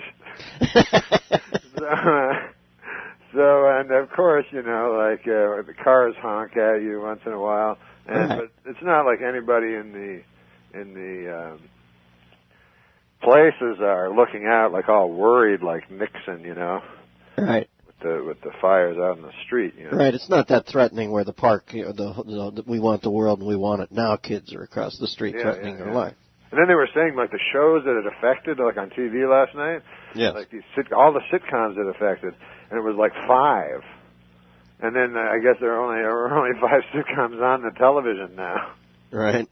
So, and then I went there. And then I was like, so I'm like, yeah, solidarity with these writers. And then I'd see this guy and I go, oh, that guy sucks. That guy's not a good writer at all. Salmon, what do you have to say to that? He should be a scab. That guy's so awful. Not a showrunner, but rather a scab. Yeah. The only job he could get is picketer. So how much time did you log on the picket line, Norm, and how were you received by the other 8 people? Were they starstruck that you were there, or did they embrace you as a fellow scribe? Oh, no. Many of them didn't recognize me. Really? I find that hard to believe. Yeah, I don't know if it's, I figure it could be a couple things. What's that? Maybe they're just such a younger generation now, you know, these young wonks, you know? Mm-hmm. Or maybe my career's fizzled into oblivion. No. What are you? Hey, listen, man. Since the writers' strike, though, it makes even more sense to go to the vault. I love when you go into the vault. Give me a couple of nuggets. This makes perfect sense because I can't. Since I'm a member of the Writers Guild, I can't write jokes. No, but you can take stuff that was written prior to the strike and tell us it. And was also, I'd like to make a note about the vault. Yes. These jokes have never been done anywhere else. No. They were placed in the vault just in such a case. I'm like Ed McMahon. In a pristine condition. Wasn't it the funniest when Ed McMahon he'd have all the magazines, you know? Right. And these questions have never been seen before. Yeah. I'm glad you brought all those magazines. Because you brought every magazine there is on nature and wildlife is in this. It was a perfect setup. I'm like, no, you are wrong, field and stream breath or whatever. How great were those guys? Whenever people would go like, oh, Ed McMahon sucked, I go, no, he was great, man. They completely missed the point. Ed was a freaking genius. Yeah, of course. He used to kill me. He knew what he was there for. Well, give me a nugget from the vault. Give me a circa 19. I don't know. What do you have? A joke from the 90s, the early what part the of hell this? is this one? Okay, let's see. Oh man, that doesn't seem like a good one from the vault to start on. No, well, put it away then. Put Good it back Lord. in the vault. Mm-hmm. What about that next one in front of you? What? What about the next joke in front of you? I'm starting to. I don't know. I'm losing. I'm quit, man. I am quickly losing faith in this bit, the vault. I hate to say it. There's got to be one. Yeah, well, last night I tried to take my mind off things. I went to see that new Hugh Grant movie, 3 Weddings and a Black Hooker. The joke should stay in vault. Hey, listen, man, what about that? How about that Rick James? He's in trouble. He's in a lot of hot water for assaulting a girlfriend. Here's a little note to the ladies. Getting branded on the thigh with a cigarette, not foreplay. And a little tip to the ladies. This is oh, no, actually, I found gold. something in the vault. I forgot. I found something in the vault that's sort of topical because it was just Halloween and my pumpkin is sitting out on the stoop. Yes. A week after Halloween, you know. So it's all still shriveled applicable. and wrinkled. And today, Anna Nicole Smith dated it. So, but Anna Nicole Smith, she's a great gal. Yes. But she does like the older fellas. And Anna, where there's a will, there's a wake. I don't know. This seems now that one seems tasteless because this is what we know now of Anna. That was a bad mistake from the vault. Yeah, sometimes the situation changes, Norm, and you have to reevaluate the gold that's coming out of the vault. But I think the pumpkin joke is an evergreen or an ever orange. Really? You can I think I would pull that out yearly. That's a good idea. Yeah, you got to have your evergreens. Now, are you going over to the strike line today? By the way, I'm going to go over there. I'm going to meet a couple of guys there that are my friends. Right. Very mediocre writers.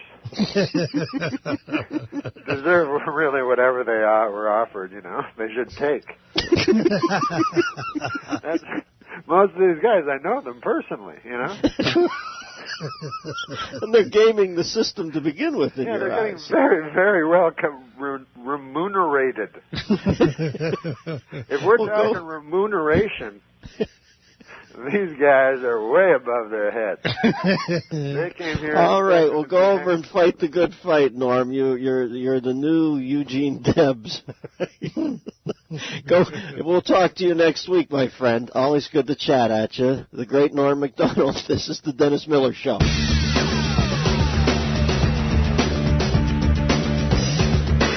Joining me now is the genius that is comedian Norm Macdonald. Norm, we have a phone call for you from Dan in Boise. Dan, what is your question?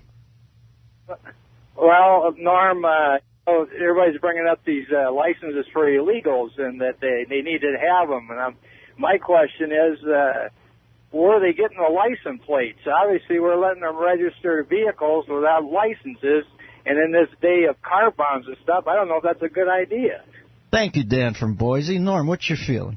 Well, I know that the New York Governor Spitzer, I'm trying to get to learn things, but he doesn't want to issue licenses to illegal immigrants, and I don't know how the hell you're going to get a cab in New York City anymore. I mean, it's hard enough, you know, for me especially, as a black man.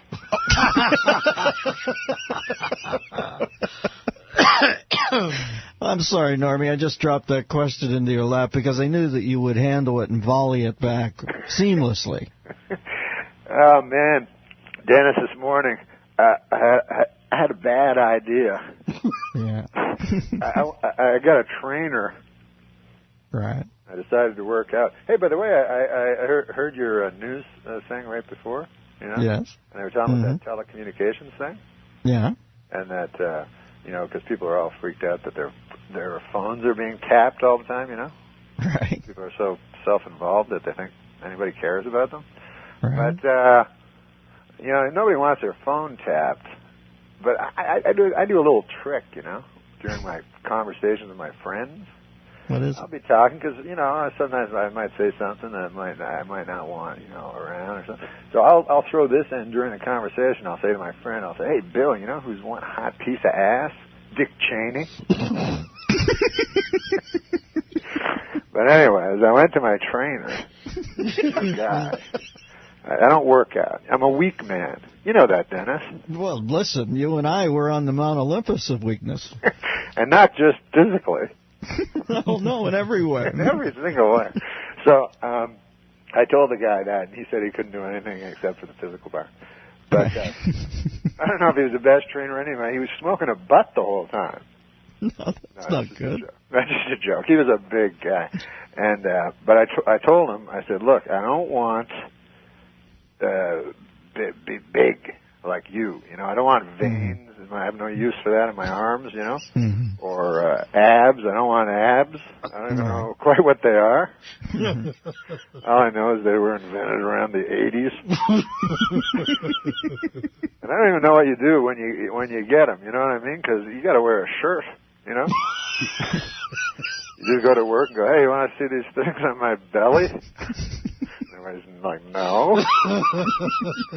But so I told the guy, I said, I'm here for one reason and one reason only. I want to have one hot ass. But this guy explained to me, it was horrible. First he puts me on a treadmill, and they really should give that a better name too, a treadmill. You know, it's so. And it's exactly what it is. You're just, you just... Yeah, you're like a beast of burden at that point. Yeah, just trudging. You get real tired and you go nowhere, you know? I get enough of that in my real life, you know? Me too. Yeah, sure. Then he puts me on one of those weight machines, you know? Yeah. Which weight machine exactly? Free weights or some sort of... No, this is a real modern gym. Oh, I see. With the machines. I can't explain all of this because I've only been to it's just your first day, right? But it was a thing where I had to push up, you know, real hard with my arms, you know, these weights, plates, you know. Who needs it? And so I hit the wall after about one. Right? And the guy wanted me to do 20, you know. So he's like, you can do it, you know. So I proved him wrong. So my arm hurts. That's the long and the short of it. Then it's just that my arm hurts. So I'm not. Why only one? Why only one arm? I don't know. That's an interesting question. But it's the back. It's not the bicep. You know. No. It's the opposite one. And as they said in the Friends of Eddie Coyle, it hurts like a bastard. Now, do you feel comfortable jumping into the common shower after a workout at a health club, Norm? Is that something you'd be comfortable with, or no? No. You know, listen, if I go to a gym to work out. You know what I mean? Right. And then I don't like that thing where you go into the thing and everybody's naked. You know? Because I go there, I just want to get in, towel off. And go out. You know, the last thing I want to do is stare at some guy's beautiful ass for 20 minutes, you know? We've got a theme here today. I know. It is leaning heavily on that word. Well, there's a narrative. There's a through line. Hey, the OJ thing's going on trial. What do you make OJ's about? I don't know. I think it's going to be disappointing. Yeah. You know, I think it's like the last one was so great, you know, that this one. I mean, TV people do that all the time. You know, they take a guy. Like, remember they gave Mary Tyler Moore another show? Yeah, it didn't work. And it sucked, you know. And I know that Mary Tyler Moore is not the perfect, like, example. Mm-hmm. And I thought maybe you had one. Let me see. They did Rhoda with Valerie Harper. She asked for too much money. They whacked her, and all of a sudden Rhoda was Sandy Duncan. I remember that one. Right, Sandy. Remember when they I watched this E! True Hollywood Story on the Three's Company, mm-hmm. and they decided to make a sequel to Ropers, right? Right. So then Norman fell, and this guy's savvy. He says no, he doesn't want it, you know, because he could see that it wouldn't be a good idea, you know, that he was a secondary character, right? So he says to them, he says, "I'll do it, but only if I can return if it bombs." And they go, yeah, sure. Then they put Don Knotts in. Right. And you can't budge Fife out with a crowbar. I mean, once Fife establishes turf underneath the basket, he's like Shaq in the low post. You can't budge him. No. Yeah, you got that right. What do you make? You know what? I got my. Do you have a computer, right? You're I've heard of these machines from the future. Yes. So I have. All I do is play poker on my computer, but I have my emails, and I have every day. It's like 200 or something, and I'd say fully about a fourth of every one is some doctor trying to get me to lengthen my penis. Now I don't know how I got on this mailing list, Dennis, but I'm at the point where doctors are actually fighting for, you know, to get me as a client. The ability to lengthen your genitalia is in play, as they say in the stock market. I don't know how. I guess my GP might be a bit of a blabbermouth. Besides, I consider that part of my anatomy to be filthy and shameful. So, you know, last thing I want is more, you know, more stuff to hide from everyone. The bad penis. I'm sorry, I snorted there. Filthy and shameful. What are you doing today, Norm? What are you going to do after this? I'm going. Well, I'm going to see my son tonight, which is always my favorite thing. Oh, beautiful. You know, what do you guys like to do? My son goes to school with your nephew. With Sammy. Yeah. Over. Yeah. Beautiful. Oh, you told everyone where my son goes to school. Oh, that's okay, Norman. God, they've seen you in the shower. Yeah, so that's cool. Big game this week, my friend. Big game. Are you going up to it? What game? Big football game between... Oh, I thought you meant real football. Sammy will be playing in that. Yes. Yeah, no, I mean, it's real football. It's fun with children. Fun watching children play. When I was a kid, you know, I had my kid in soccer. Yeah. And he was like 4 or 5 years old. No, I think he was older. He was about 8. But, like that matters, right? So twice the original age. No, the story's built on the age, so dial it in correctly or I can't listen. So here in L.A., in Hollywood, you know, Holly Weird as you call it. Oh yeah. We have we play soccer. You know, we have all the parents go to the soccer games. You know, and nobody cares about soccer at all, right? Except the foreigners. You know, they're too into foreigners. They know everything about soccer. They're like corner kick. They're yelling and. Like, you can see how riots start, you know, in these places, because soccer is so important to them. And this one time, it was kind of the funniest thing. There's this guy on my team, you know, the father, he's pacing all the time, yelling at the ref, you know, and these two kids just collide head on, and one kid falls. It looks like he's dead or something. And everyone rushes on the field, and they pick up this child from the other team, and they take him off. And then the guy beside me goes, "I know that kid. He's a faker."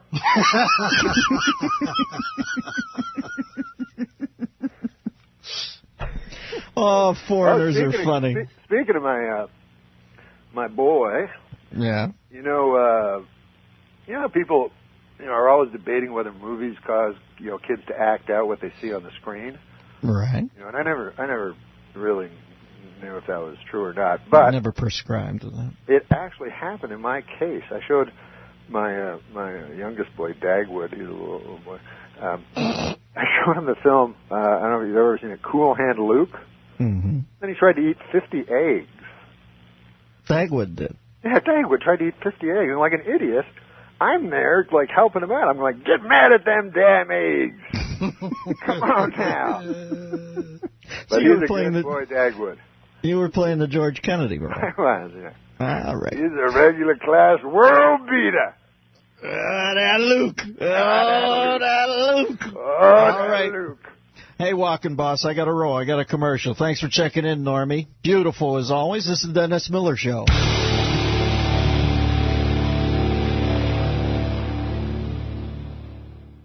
All right, we are joined now by our guest, and I cannot believe that we have pulled between the Pacific Ocean and the 2-hour additional time change over there. God bless Norm Macdonald, calling in from Hawaii. It must be sun up there. Norm. How are you, Norm? Oh, man, I'm great on this big island. Mm-hmm. Oh, you've got the best connection I've ever heard. You know what? I can kind of make it out. Let's see how far we can go with this, because I can kind of hear it. Sal, can you make it out? I know it's Norm, but I can't exactly make it out. Well, let's listen to him. Go ahead, Norm. Can you hear me now? Yeah, I can hear you now, but you sound like Tony Stark as Iron Man. So what's happening? Well, I'm Big Island. Big Island. And Thanksgiving is tomorrow here. Now I'm losing him. Norm, next time you call in from another island, maybe you can use a cheerleader megaphone so I can get a worse connection. Now? Yeah, I can hear you now. What are you doing? Excellent. Beautiful. What's happening? Listen, I was listening to that last lady, Yeah. and I only got one thing to say about that. There's Indians, and then there's engines.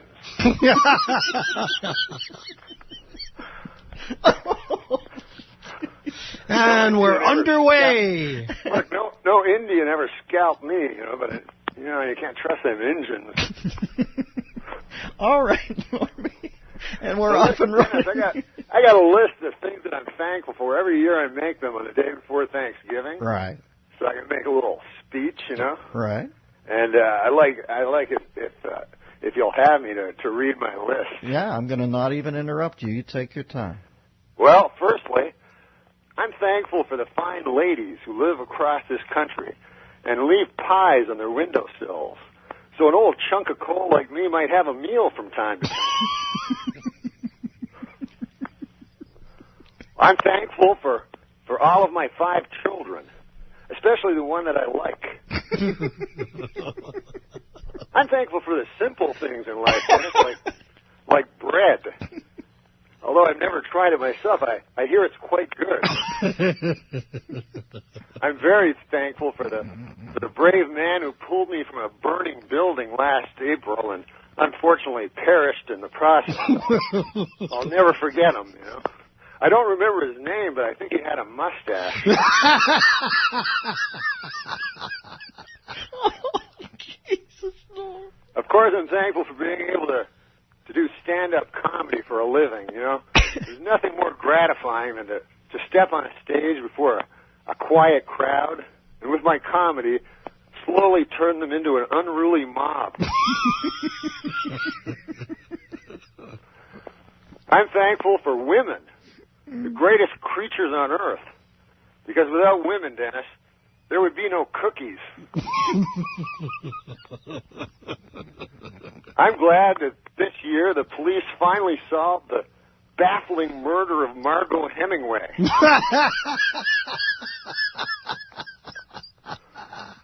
And finally, what I'm most thankful for, of course, is serious, is friends. Yes, friends. Especially that one where Joey buys Chandler a duck. That's the one I like the best. Norm, I don't even think we punctuate that. I think it is such a beautiful list that we appreciate you calling in. We are thankful for your continued patronage here, and you have a good time in Hawaii. Happy Thanksgiving, my friend. Yeah, give my love to your family, buddy. All right, we'll talk at you down the road. The lovely Norm Macdonald. This is the Dennis Miller Show.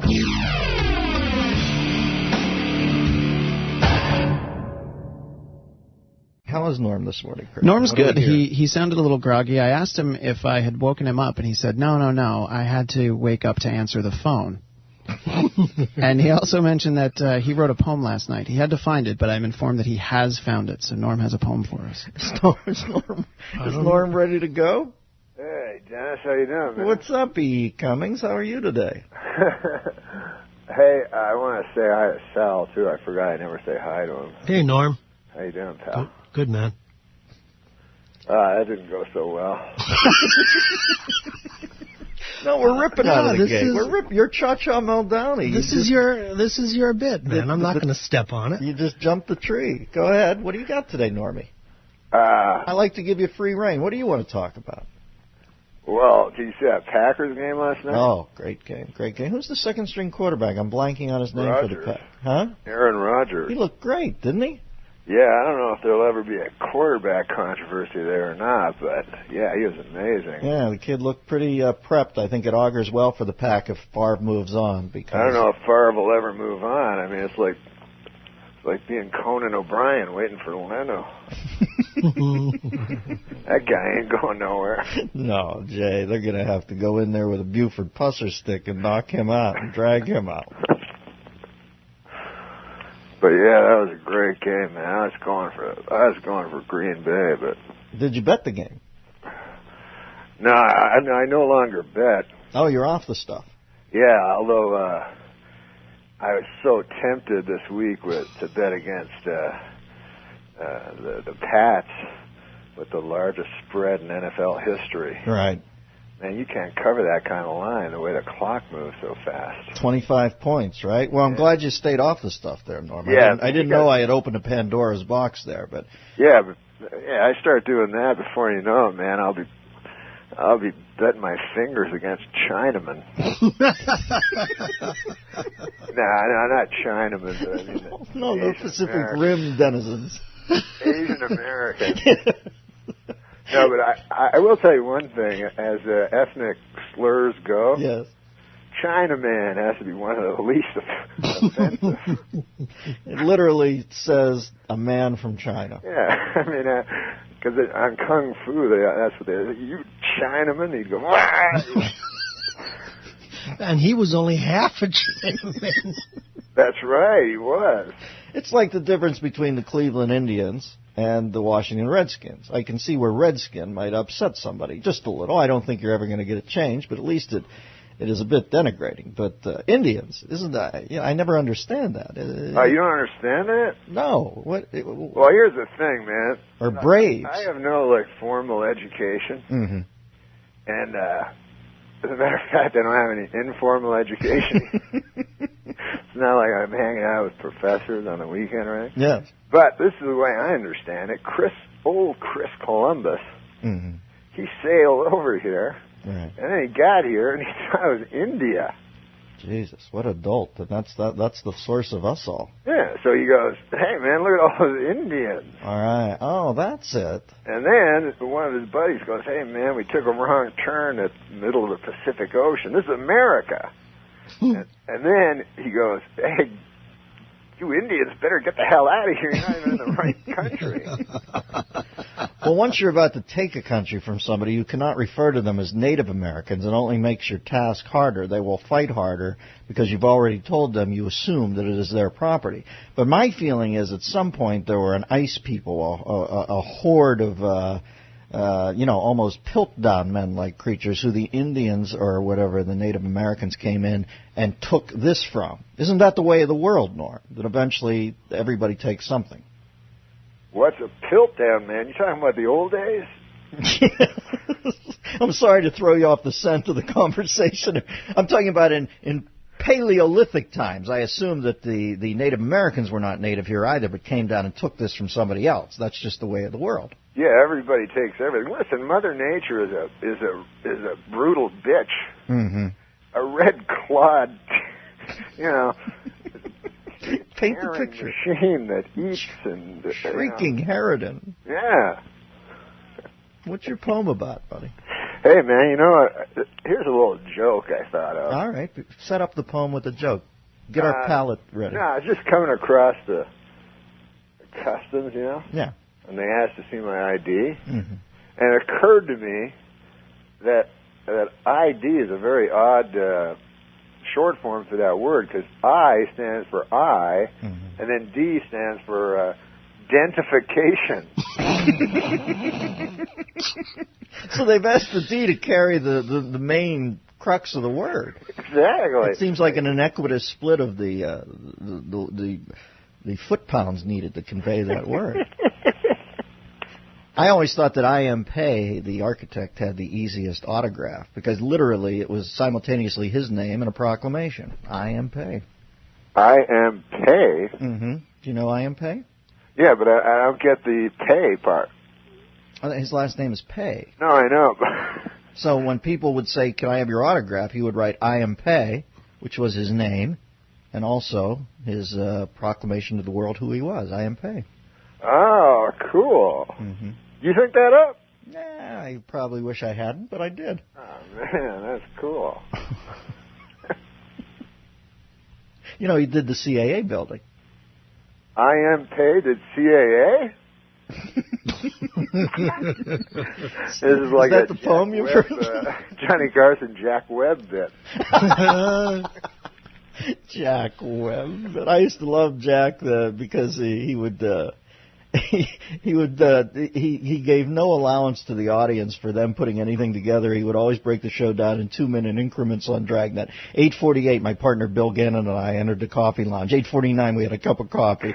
He kept everybody on the same page because he knew the crowd would get unruly and Day of the Locust-like if left to their own devices.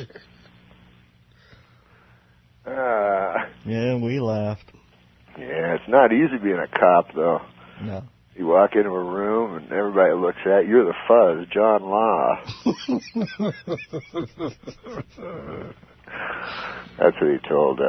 That's what he told Kent McCord. Yeah, young Kent McCord on Adam 12. Yeah. Mm-hmm. Now, as the poem goes, mm-hmm. It's not a happy poem, Dennis. I didn't ask for a happy poem. I asked for your feelings conveyed through rhyming couplets. Hey, listen, man. I hear you're having more trouble with your cans than Mamie Van Doren. Cans being inside radio business for my headphones. I love it when you talk hip, Norm. You're like Wolfman Jack. Hey, Bobby, man. Get in here. My cans aren't working. This is Starship. Hey, did you ever hear that story about Blake? You know Blake Clark, mm-hmm. the comedian. Great comedian. Yeah, he's a great comedian, but he does a perfect Wolfman Jack. Mm-hmm. So he was telling me, like, one time he was in this movie theater, mm-hmm. and he was sitting there, and right before the movie starts, Wolfman Jack walks in with his wife, right? Mm-hmm. He's got a big fur coat on and everything, so everyone in the theater's like, oh my God, it's Wolfman Jack, And they're all, like, impressed and everything. So then when the movie starts, Blake Clark starts going, oh, man, I like this movie. I can't do Blake Clark. Everybody thought it was the wolf. Yeah, everyone thought that the Wolfman was just going to yell the whole movie. Do you know the science fiction writer Harlan Ellison? Have you ever heard of him? Oh, yeah, Boy and His Dog. Yes. Well, he was sitting in a movie theater once when he had no money. He used to go to Manhattan matinees and sit there and watch 8 hours worth of movies just to stay warm. He said he was sitting in the second row of the balcony, and in the first row was this shrieking idiot who would scream at the screen and was a bit nuts. And behind him, around 4 rows back, halfway through the second movie, like 3 hours in, he heard the guy say, shut the F up. And the guy in front just kept yapping and yapping, and he said, one more time, I'm telling you, shut up. And the guy keeps yapping and yapping. All of a sudden, Ellison said, I'm sitting on the aisle, and I feel this whoosh go by my right shoulder, pick the man up in the front row and throw him over his head, over the side of the railing. I hear a savage crunch downstairs. There's nobody else down there. And the seat goes back. He said, for the next 4 hours, I'm just frozen looking at the screen. He said, I finally have summoned the courage to turn around, and the guy is gone. Now, that'll make you a science fiction writer right there. Yeah, man. I love that Harlan Ellison. I'll tell you, though, something about that Harlan Ellison. Tell me about him. I mean, he's won more Hugos than anybody, but I hear he's fruitier than Carmen Miranda's hat. I did not know that. Does that color his art for you? No, not at all, man. It makes it better. It makes it a lot better. Makes it a lot better, actually. Sure it does. What about the poem? No, I'm not outing him or anything. No, of course not. No, he's No, nobody would misinterpret you saying he's fruitier than Carmen Miranda's hat as some effort to out him. No, he said it himself. Oh, he did? Yeah, so everything's cool. All right. No, that guy's a great writer, man. Are you gay? Interview him? Norm, are you gay? Am I gay? Yeah. Well, listen, let me put it to you this way. No, I'm not gay.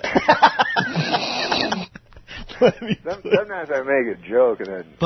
But in a perfect world, Norm, would you be gay? All things being considered. Give me the damn poem, Norm. You're making me take it out of your mouth like Olivier in Marathon. Give me the damn poem. No, the poem. Here's the thing is, my dog died last Thursday. No, are you serious? Yeah, man, and so I've spent many a sleepless night, and then last night I decided to put pen to paper. Right, as a catharsis. And get my thoughts out about my dog, my old dog, Bo. So, you want to hear the poem? Yes. Okay, here it is. He never came to me when I would call, unless I had a tennis ball or he felt like it. But mostly he didn't come at all. I mean, there were problems when he was young. He never learned to heel or sit or stay. He did things his way. As the young folks say, Dennis, I guess discipline was not his bag. But when you were with him, things sure didn't drag. He'd dig up a rose bush just to spite me. And then when I'd grab him, he'd turn and bite me. I mean, I was scared. Man, he bit a lot of folks from day to day. The delivery boy was his favorite prey. Man, he tore the hell out of that kid. The gas man wouldn't even read our meter. He said I owned a real man-eater. God, how I wish I'd listened to that gas man. You're not going to believe this, but he set the house on fire. Look, the story's too long to tell. Suffice to say that he survived, but the house was a smoldering hell. On the evening walks, and Gloria took him. That's my wife. That's my wife, Dennis, Gloria. He was always the first out the door. The old one and I brought up the rear. That's what I call my wife, the old one. Why I married an old woman, I have no idea. But anyways, the old one and I brought up the rear because our bones were sore. Probably because that dog would chew on the bones of our legs every cursed day. He would charge up the street with Mom hanging on. Boy, what a beautiful pair they made. And if it was still light and the tourists were out, they created a bit of a stir. And by stir, I mean countless lawsuits. But every once in a while, he'd stop in his tracks and with a frown on his face, look around.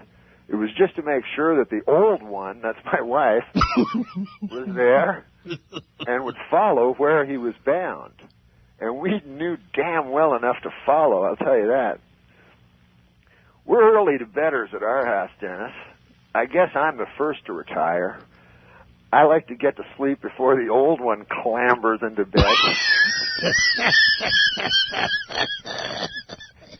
And as I'd leave the room, he'd look at me and get up from his place by the fire. God, he loved that fire. He'd stare at it for hours. It was like he was getting messages from me. He knew where the tennis balls were upstairs, and I'd give him one for a while. And he'd push it under the bed, and with his nose, and I'd fish it out with a smile, a nervous smile. And before very long, he'd tire of the ball and be asleep in his corner in no time at all. By the fire! And there were nights when I'd feel him climb on our bed and lie between us. And I don't know what to do. I'm here, man. Oh, I thought you were going to come back and wrap the poem up. I'm wrapping it up right now. Christian, come on. Ready? Go ahead. And now, God forgive me for saying this, he's finally dead. But there are nights when I swear I feel him climb on our bed and lie between us. And there are nights when I think I feel that god-awful stare, and I reach out my hand to stroke his hair, but he's not there. The old one thinks he lives in the fire and comes out at dark. Oh, I wish that wasn't so. I'll always fear a dog named Bo. Norm, that was beautiful. Now, let me ask you this. Was there ever really a dog named Bo? No, I stole it off Jimmy Stewart. This is the Dennis Miller Show.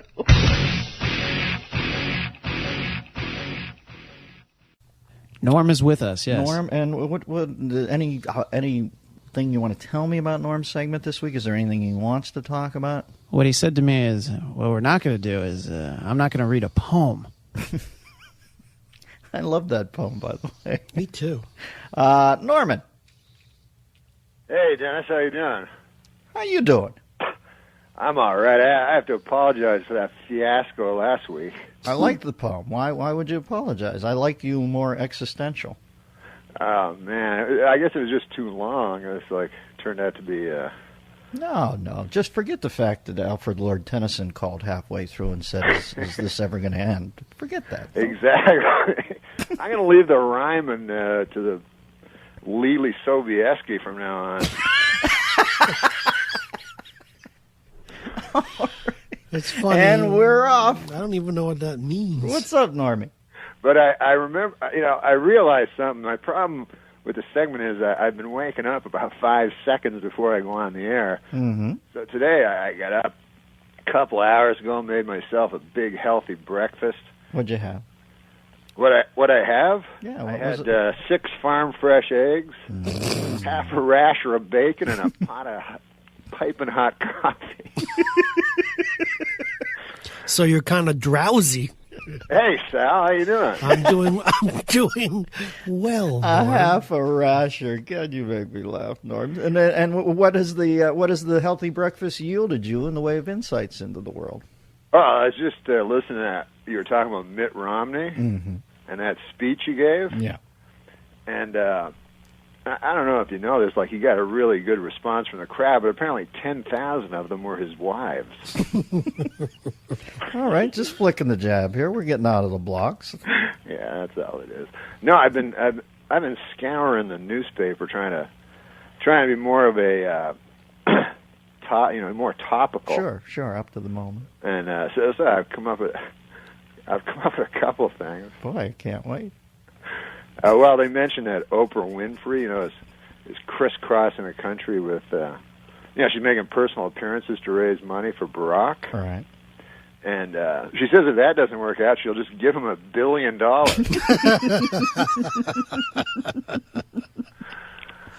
And still have a little left over for a nice healthy breakfast, the 6 farm fresh eggs and a half a rasher.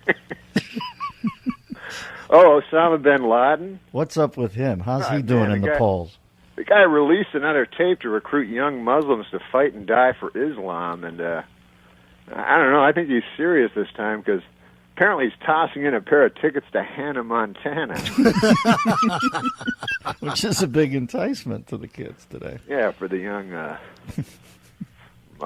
the young crazy Islamicist who has access to the Disney Channel. I don't know what else. Yeah, you don't have to hit jokes. Ted Kennedy is getting $8 million for writing his life story. I saw that. I hope this doesn't give him a big head. No.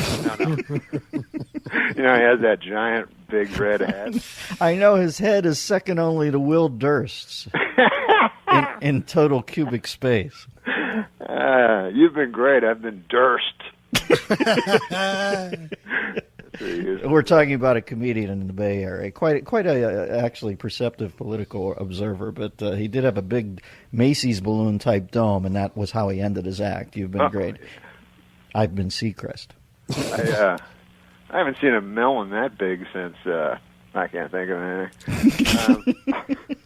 I haven't seen a melon that big since the 4-H fair at Chernobyl. Yeah. How's that? Man, I'm just knocking it off. I don't know how you do that. It's easy when it's not funny. Oh, they did ask Kennedy in that book. They said if he was going to address the subject of Chappaquiddick, right? Because that's obviously a big part of his life, and he said we'll crash off that bridge when we come. Oh, I love Chappaquiddick. Hey, now, Norm. Yeah. I was watching a commercial over the weekend for a phone company, and there's these little creatures. And is it you and Steve Buscemi voicing the creatures? Yeah. I always wanted to work with a serious actor. What do you play in that commercial? It's a little... I don't know why they got it, but I play like a child gingerbread man, and Steve Buscemi plays my father. Mm-hmm. It's sort of like a confectionery at close range. Where you... Yes, exactly. The coolest commercial was that one you did, where it was for Miller Beer, and all you had to do was go like, just a matter of time, right? Yeah, they had this. It was a very glassy floor, and there was something in the background that was blacked out.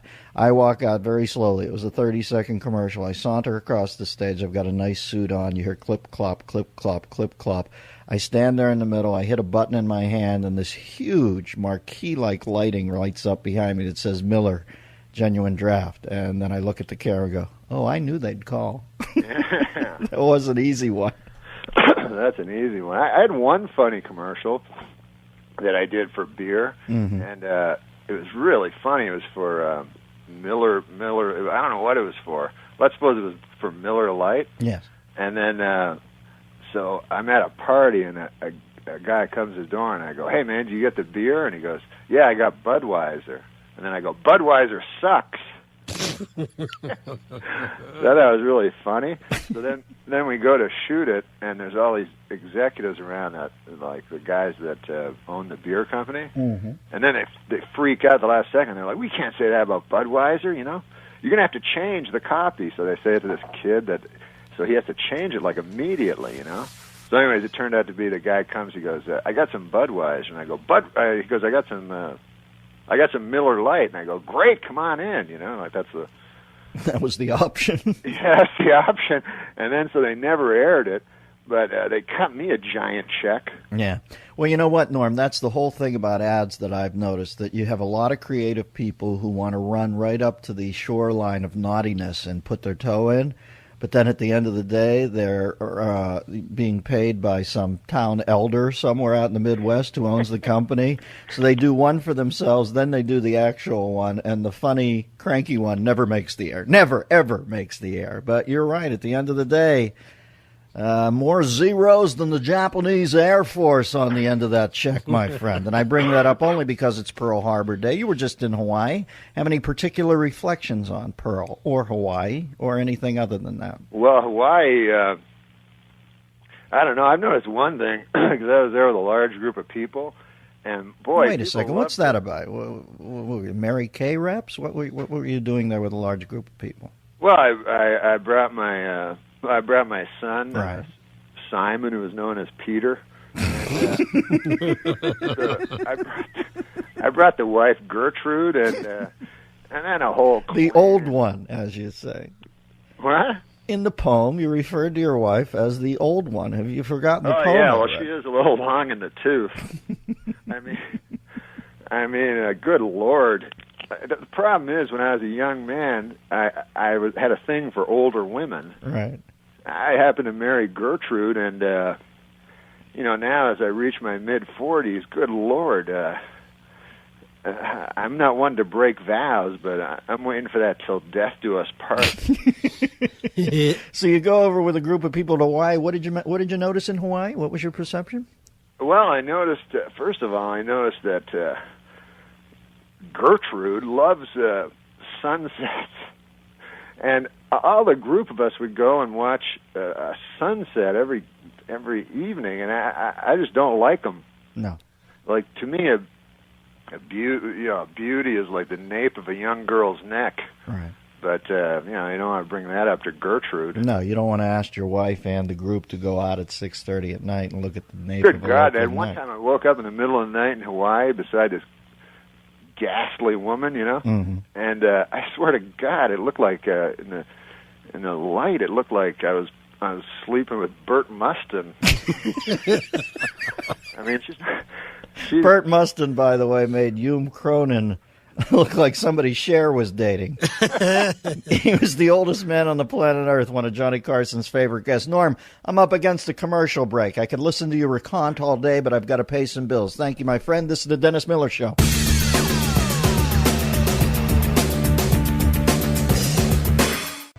Well, folks, we were supposed to be joined this segment by the great Norm Macdonald.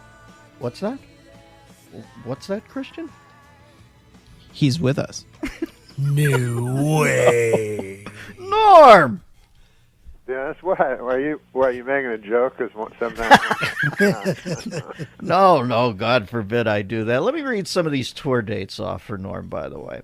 And can I tell you, I've often said there's 5 guys on the planet I get up out of my chair and go pay my money to see. Nobody funnier than Norm Macdonald. He will be at Cobb's in San Francisco. That's a great venue up there. Jan 9 through 11. This is next year. Jan 9 through 11. Jan 17th, Richmond, B.C. I've done that gig. That's a great one. January 22nd in Medicine Hat, Alberta. I've not been there. I think I toured once, and that was in between Brigadoon and Shangri-La, but I didn't make it over there. January 23rd, Regina, Saskatchewan. January 24th, Edmonton, Alberta. 25th, Grand Prairie, Alberta. And January 30 and 31, Raleigh, North Carolina. Do yourself a favor. This is a comic genius. Norm, the last time I talked to you, you were working with a puppet. Does that still hold true? Why? They're not called puppets, man. Oh, I'm sorry. What are they? Ventriloquist dummies. And even that is a little apathetic, but... What would you imagine they'd like to be called in a perfect world? I call them my friends. Yes, of course. My friends in the bag. Christian wanted me to do this, but I don't know where that bag is.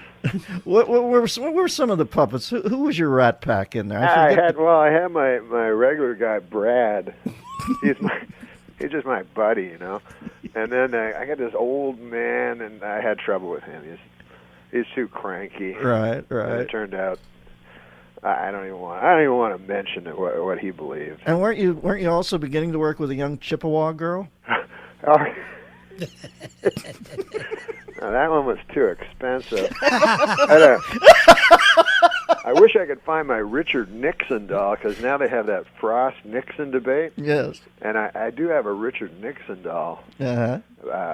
Now I'm calling him a doll, but he's somewhere. But I haven't even started working with him on the road because I'm not very good at it yet. No. If you use the Nixon doll, you have to hold his arms up and have him say, "I am not a doll." And then you know what'll happen then? Oddly enough, as in Rosemary Woods Land, you'll be greeted by 17 and a half minutes of silence. Man, that impression was, I would say that's about equal to Frank Langella's. I thought it was pretty good. No, I'm serious. Thank you. Frank Langella sucks. As Dracula, no doubt. Now listen, where you been? You been on the road? You got any road antics for me? What's happening out there? What, in the heartland? Yeah, where you been? Some of these dates, you're getting out there into the tertiary markets, my friend. Oh yeah, man. I play small nightclubs in the heartland. You take I'll tell you one thing, they love you. Me?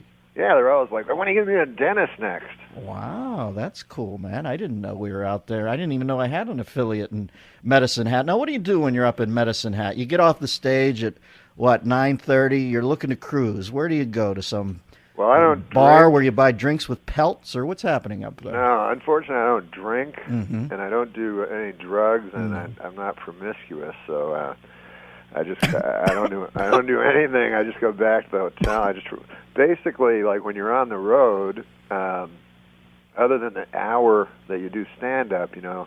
Yes, you lay Basic- dormant. Well, you have the life of a drifter.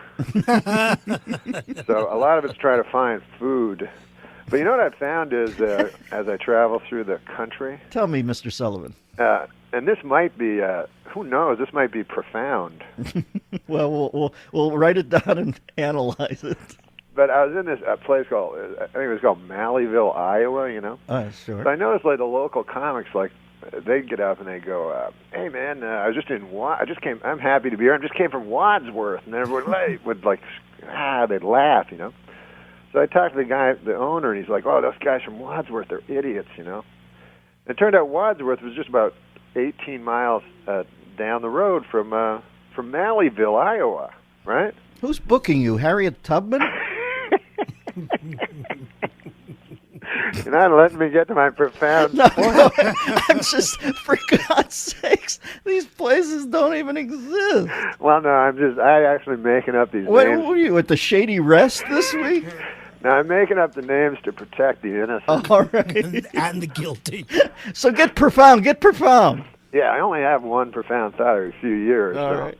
The last thing I need is somebody, you know. Interjecting. No, I love interjecting. But listen, so I went on stage and I said, listen, folks, you know, you keep making fun of these fellas from Wadsworth down 18 miles down the road from you, pretending they're all stupid. And I'm sure they do the same for you, but you know, no one could be more alike than you guys, you know? And if there's any hope for the world, anyway, he got no laugh. Shocking. Pretty well destroyed my set, you know, because they're yelling, Wadsworth, what do you go for Wadsworth, you know? And, but doesn't it show you something? Yeah, sure. How's the world going to get together if Malleyville and Wadsworth can't even pull it together? Yeah, it's not that profound. That was the whole thing? Hey, I saw Matlock. Only you would refer to Andy Griffith as Matlock. Well, I you know, I don't want to get too arcane. Yeah, his real name's Andy Griffith, but now he calls himself Ben Matlock. Where'd you bump into him at? He was at the airport, at the LAX. You're kidding me. Now, that would be a thrill for me. Oh, man, it was incredible because, like, I grew up watching the Andy Griffith Show, and then later when he changed his name to Ben Matlock. Yeah. So I'm standing there, so I see they have an Archie comic. I haven't seen Archie comics for years. Mm-hmm. And so I'm reading the Archie comic. He's reading a really big book, you know. Like, he's like you know, like, real smart, you know, I guess. Yeah, he's So- Andy Mayberry. So I'm looking through my Archie book and my Archie comic, which I haven't seen in a long time, and there was actually a good one, like Jughead. Mm-hmm. He gets a job at Pop's Chocolate Shop. Yeah. And Jughead is he's kind of a never-do-well, for those of you who don't know him. And so it's kind of surprising to Archie and Reggie Mantle. Like, they're like, what? Jughead got a job, you know? Exactly. Seems weird. He's like a short order cook at Pop's Chocolate Shop. Yeah, he's like Screech with a squint. Exactly. And a crown. So it turns out they're like, at the end they're like, Jughead, you never work. Like, you're just a bum, you know, that likes hamburgers, likes to eat hamburgers. He says, yeah, that's right. And you know those big chef hats they wear? Mm-hmm. Jughead pulls his chef hat off. It's filled with hamburgers. So the only reason he got the job in the first place was so he could steal all these hamburgers from Pop's Chocolate Shop. Well, you know, they say that 90% of the heat in a human's body escapes through the head. So actually, to keep them in there is wise. It keeps the buns softened like Pink's over at La Brea and Melrose. And by the way, I don't know if you've caught the new Archie, but Midge has to extend the restraining order on Moose from 30 to 50 feet. And call in Gavin DeBecker because Moose evidently on some anabolics and a little crazy at this Little point. handsy. All right, Storm and Norman, it's good to talk to you, brother. Let me tick these off again real quickly. This is all in January of next year. 9/11, Cobb, San Francisco. 17th, Richmond, BC. 22nd, Medicine Hat, Alberta. 23rd, Regina, Saskatchewan. 24th, Edmonton, Alberta. 25th, Grand Prairie, Alberta. And the 30th and the 31st, Raleigh, North Carolina. And, you know, your story about Andy Griffith reminds me once that I, at LAX, at a luggage carousel, ran into the great Ray Ralston, my favorite Martian, and I asked him if he could pop the little antenna up. He hit me in the windpipe with a ridge hand. I still suffer thoracic damage from it, so I know what it's like to meet a hero like Andy Griffith. Norman, what do you got planned today? What are you going to do? Well, I was going to tell you my Matlock story, but... No, go ahead. Sorry. I've got time. Go ahead. Recount. I thought you had to go. Go ahead. No, I remember I was telling you about how I met Andy Griffith. Yes. So he's reading this big book, you know. Oh, right, so that's it. I say I'll sidle up beside him Mm-hmm. and pretend to read a big book myself, Mm-hmm. you know, and then we'll get in a discussion, right? Because I didn't want to just bug him, you know. That's how you meet people. And I was hoping maybe he'd, by some crazy chance, maybe recognize me or something. Mm-hmm. So I stand beside him, and he's reading and everything like that, and I'm talking to him and everything. Anyways, turns out the guy's not Andy Griffith. Just an old man. So now I'm just talking to an old man who clearly is always like mistaken for Andy Griffith, but uses it, you know, because I'm like 2 minutes, 3 minutes, and who would talk to an 85-year-old man? So this guy's just milking it, you know. Oh, Norman, I love you. I'll talk at you down the road. The Dennis Miller Show. We are joined now by comedian / ventriloquist. And I still see he's acting, as I see a listing here on the sheet that he will be appearing in Adam Sandler's new movie, Funny People, currently in production. That sounds like a fun shoot. I wish I was on that one. Norm Macdonald, welcome to the show, Norm. Hey, Dennis, Merry Christmas. Merry Christmas, Norman. Where are you guys shooting Funny People at, and are you having fun with it? Oh, yeah, man, we're having a riot. I play a stand-up comedian. Wow, you're kidding me. What's the movie about? Stand-ups in general? It's about stand-ups and how they're actually sad or something like that. Where's the shoot taking place? Los Angeles? They just pick me up in a car and I get out. All right. It's somewhere in this time-space continuum, though, right? Yeah. All right. I just I wanted to be sure. Who's in it besides you and Adam? Any other comedians?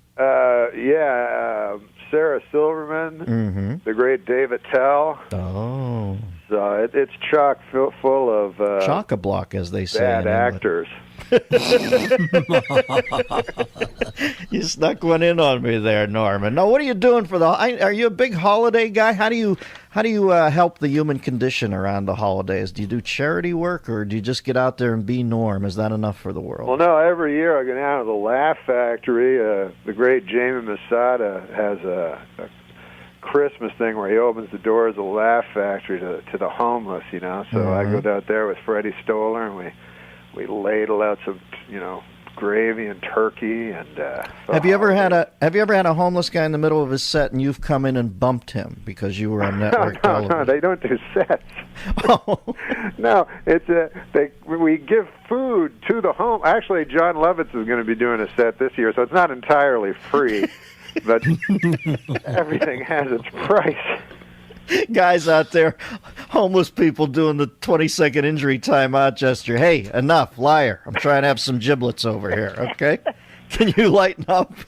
Jamie wanted to tell me also that this year sex offenders are welcome. Hey, I got an early Christmas present from our manager, Mark Gervis. What, did he send you the shortbread cookies or the caramel corn this year? He sent me a card that said in lieu of a gift, he's going to give money to homeless people. Jesus, that's pretty presumptuous on him, isn't it? Yeah, no kidding. Who gets the tax write-off on that one? funny. I give to charity, plus I get gifts for my friends. But yeah, obviously not the case over there. Here's the thing about Gerbitz: he does make the donation, then he hits the homeless guy up for 10%.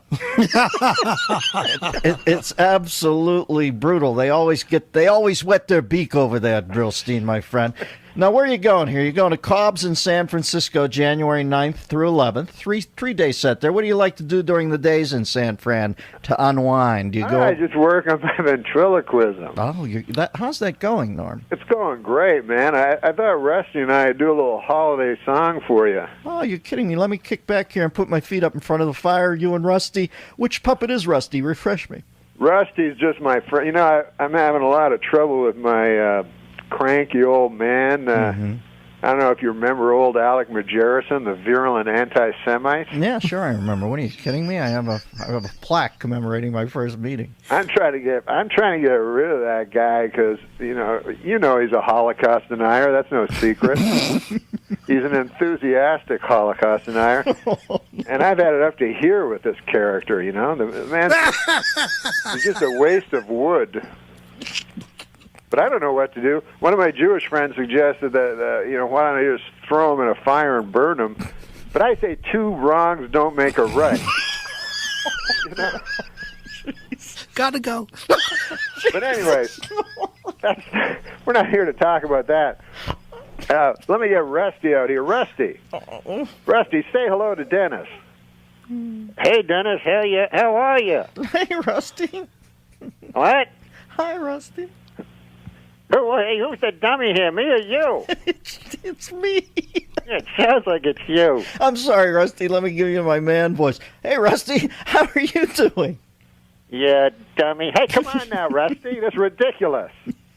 Calling Dennis Miller a dummy on his own radio program. Now, can I jump in here for a second and tell you, here's how crazy Norm is. I'm sitting here believing that he actually has a puppet. Like, it's not enough for him to fake the puppet act on the radio and over the phone. You did pull out a puppet and have it on your arm right now, don't you? Of course I have my pal Rusty here. Yeah. What do you boys have planned for us today, Rusty, Norm? We're going to do a song, according to this dummy. Would you stop calling me that? You're the dummy. Now listen, we're going to do a song, a beautiful song. Why? By the way, Rusty, what are you doing for Christmas? Are you going to see your family? Oh, sure. In my family tree, it's an actual tree. Okay, now that's just ridiculous. You're actually overlapping dialogue here, Norm. You're not even putting a second between you and the puppet's voice. Now, Rusty, are you ready to sing that song with me? Sure. There you go. Okay, I'll start. Here we go. Rudolph the red-nosed reindeer had a very shiny nose.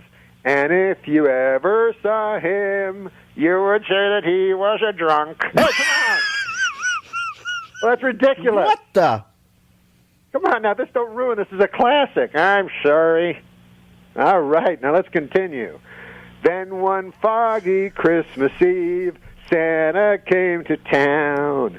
Rudolph, with your nose so bright, have you been drinking some bathtub gin? What? Okay, now that's enough. That's way beyond the pale. Stop it, Rusty. Stop. I wish you'd kick the bucket. Like what? Kick the bucket. What are you talking about? You said pale. Bucket. It's a synonym. Okay, all right. Yeah, that's right. Okay, now that's ridiculous. You're the dummy. Okay, I'm sorry, Dennis. This is going nowhere. This is ridiculous. I apologize for wrestling. Oh, Jesus, it's so crazy. It's gotten so crazy over the years. I can't go on with this. This is just an abuse to the whole idea. All right. Now, what separates Rusty's old man voice from the old Holocaust denier's voice? Give me that voice. You don't want to hear from him, do you? Well, I know Rusty's just wetted the palate for a little more puppetry. I swore I'd never use this guy. It's like the Stones doing Sympathy for the Devil after Altamont. There I we never go. thought I'd Alec, see you play it. Alec, how are you? Mm-hmm. I'm okay, I guess. Yeah, I suppose. What do you think of this Christmas? What do I think of it? I'm not going to celebrate no holiday where a bunch of bearded New Yorkers killed our Savior. Hey, come on now. You're going back in the case. I'm sorry, Dennis. Oh, Norm, like that you would didn't quite have control of the posse today, but I realize it's the holidays are amongst us, and that they're a little petulant this time of year. I can never keep these guys under control. All right. Well, Norm and your entire retinue, can I tell you, folks, he'll be up in Richmond, B.C. on January 17th, British Columbia, that is. The 22nd of January in Medicine Hat, Alberta, Regina on the 23rd, Edmonton on the 24th, 25th in Grand Prairie, Alberta, and 30-31 in Raleigh, North Carolina. Norm, you are an absolute wild man. We want you and yours, i.e. the satchel full of puppets, to have a Merry Christmas. And once again, when is the date you'll be out there at the Laugh Factory, Jamie Masada's place? Is that on Christmas Day? January 25th. And is the public welcome to come and help, or is it just a closed house event that Jamie does for the homeless? No, anybody that can come that doesn't have a place to go for Christmas. So you don't turn people away at the door if they have a home? Not at all. All right, I like to see that holiday spirit. Thank you, Norman. Ho, ho, ho. This is the Dennis Miller Show.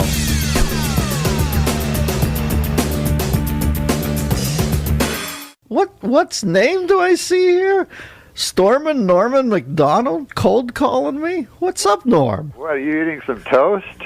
I was eating toast in the commercial and I just sucked some down the wrong pipe and I'm a little dry. You pick it up and run with it. What's up, Norman? Nothing. I just wanted to talk about something in the news. Here's the story. I got up early today to take my son to school. Yeah. And then I realized it was so early in the morning. And I said, what can I do? I can either, have a coffee, or I can be in show business. Mm-hmm. So you called in. So I called in because you're one of the only guys in show business at 7 in the morning.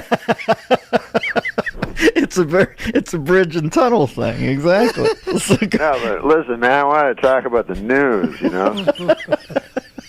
Even though newscasters are up at 7 in the morning. Yeah. You have to go to a comedian. Listen, I used to get the stories ripped from the headlines. That's where I get my jokes. Yes, I see. Now I get them, I type directly from the www.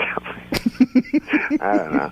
But no, this is what happened. I was on the airplane. Do you ever you ever hear a story that means you have no reference to the story ever at all? Yeah, sure I do. So I got off the airplane, and the guy says to me, because everything moves so fast, the guy says, you hear what happened? I go, what?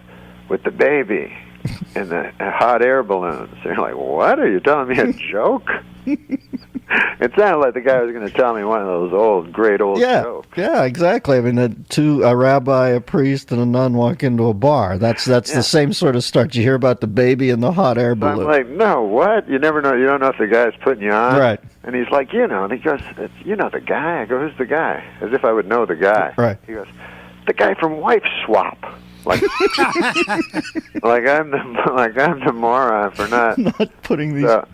I said, wife swap? He goes, well, wife swap too. And he's like, his attitude was like, where have you been? Yeah, well, the amazing thing is that you're so much of an adult, you can't put this disparate list of ingredients together. Baby, hot air balloon, wife swap one. No, wife swap two. Where do you take it from there, Norman? Well, I know kids love rides. Yes. But I will say about the whole hot air balloon industry, I've never been I don't know, man. I've never been one to say, hey, I'd like to go up on a balloon with a blazing fire underneath me. It seems like there's about 7 ways you could end up perishing.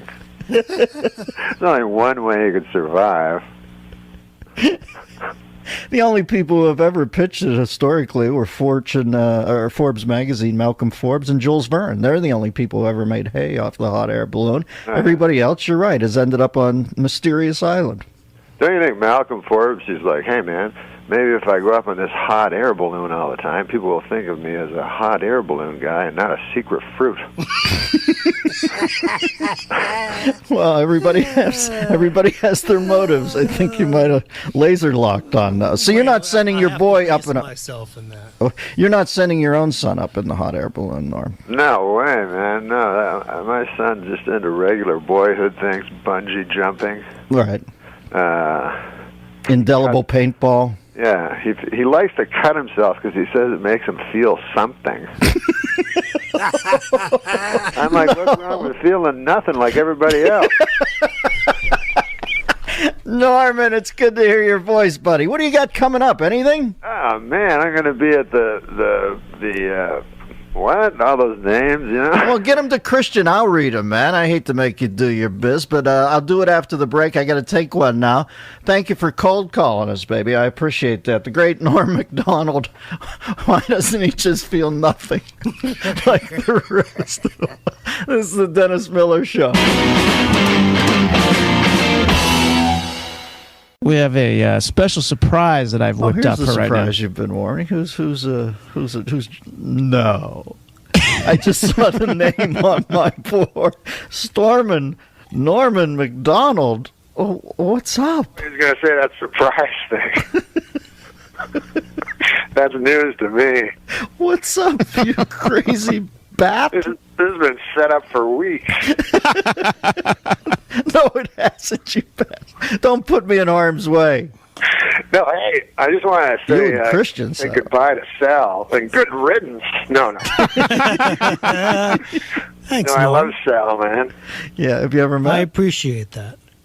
Yeah, I met him. He was, when I first went in and guest hosted your show. He was great. He was really nice to me. And then the next time, I don't know what happened. He wasn't there. I guess it was like Ed McMahon when Johnny left. He left. Yeah, he had that written into his contract. No, he was here for every other guest host. He's allergic to the puppets. So when you came in with the guys, he could not be there with you. Yeah, I was home. I got you. I was home under my bed. That was a mistake by me. How are the guys? Are you still doing the puppets? What was the one? The Holocaust denier American Indian puppet, or what was he? Oh yeah, that guy.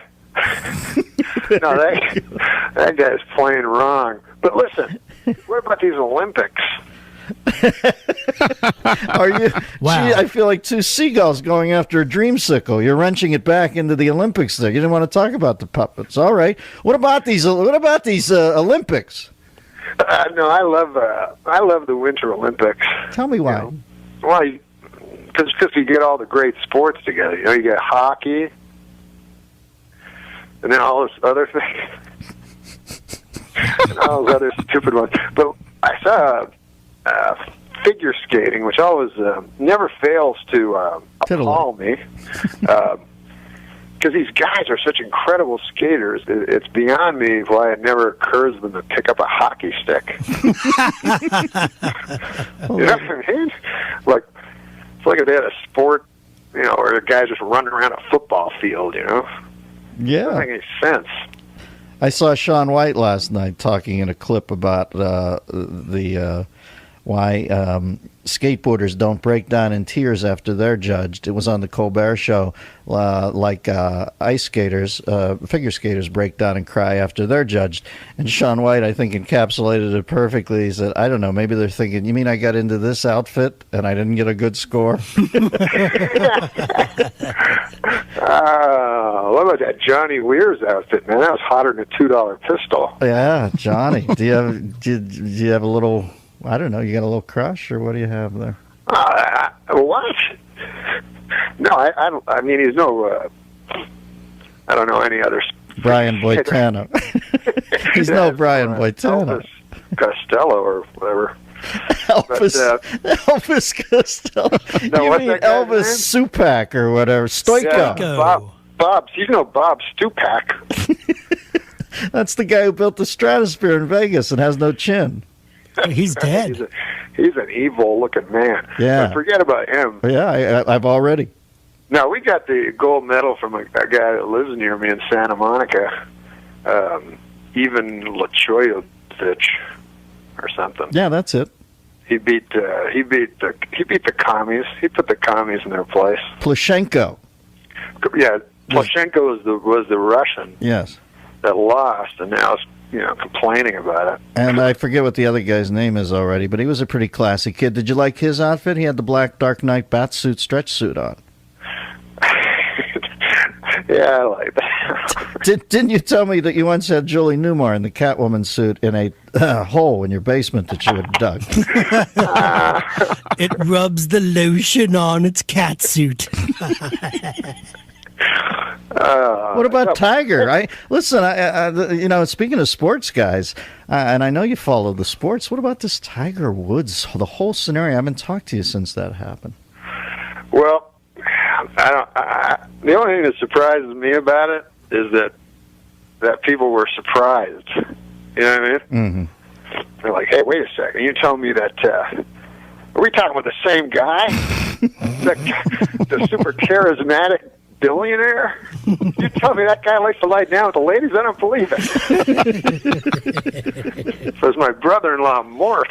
That'd be a different story. That would shock you if he had closed 14 porn stars, hookers, and models. Exactly. But I was trying to tell, because the ladies are all carping about it, that there's another story with Tiger Woods, that people don't seem to focus on.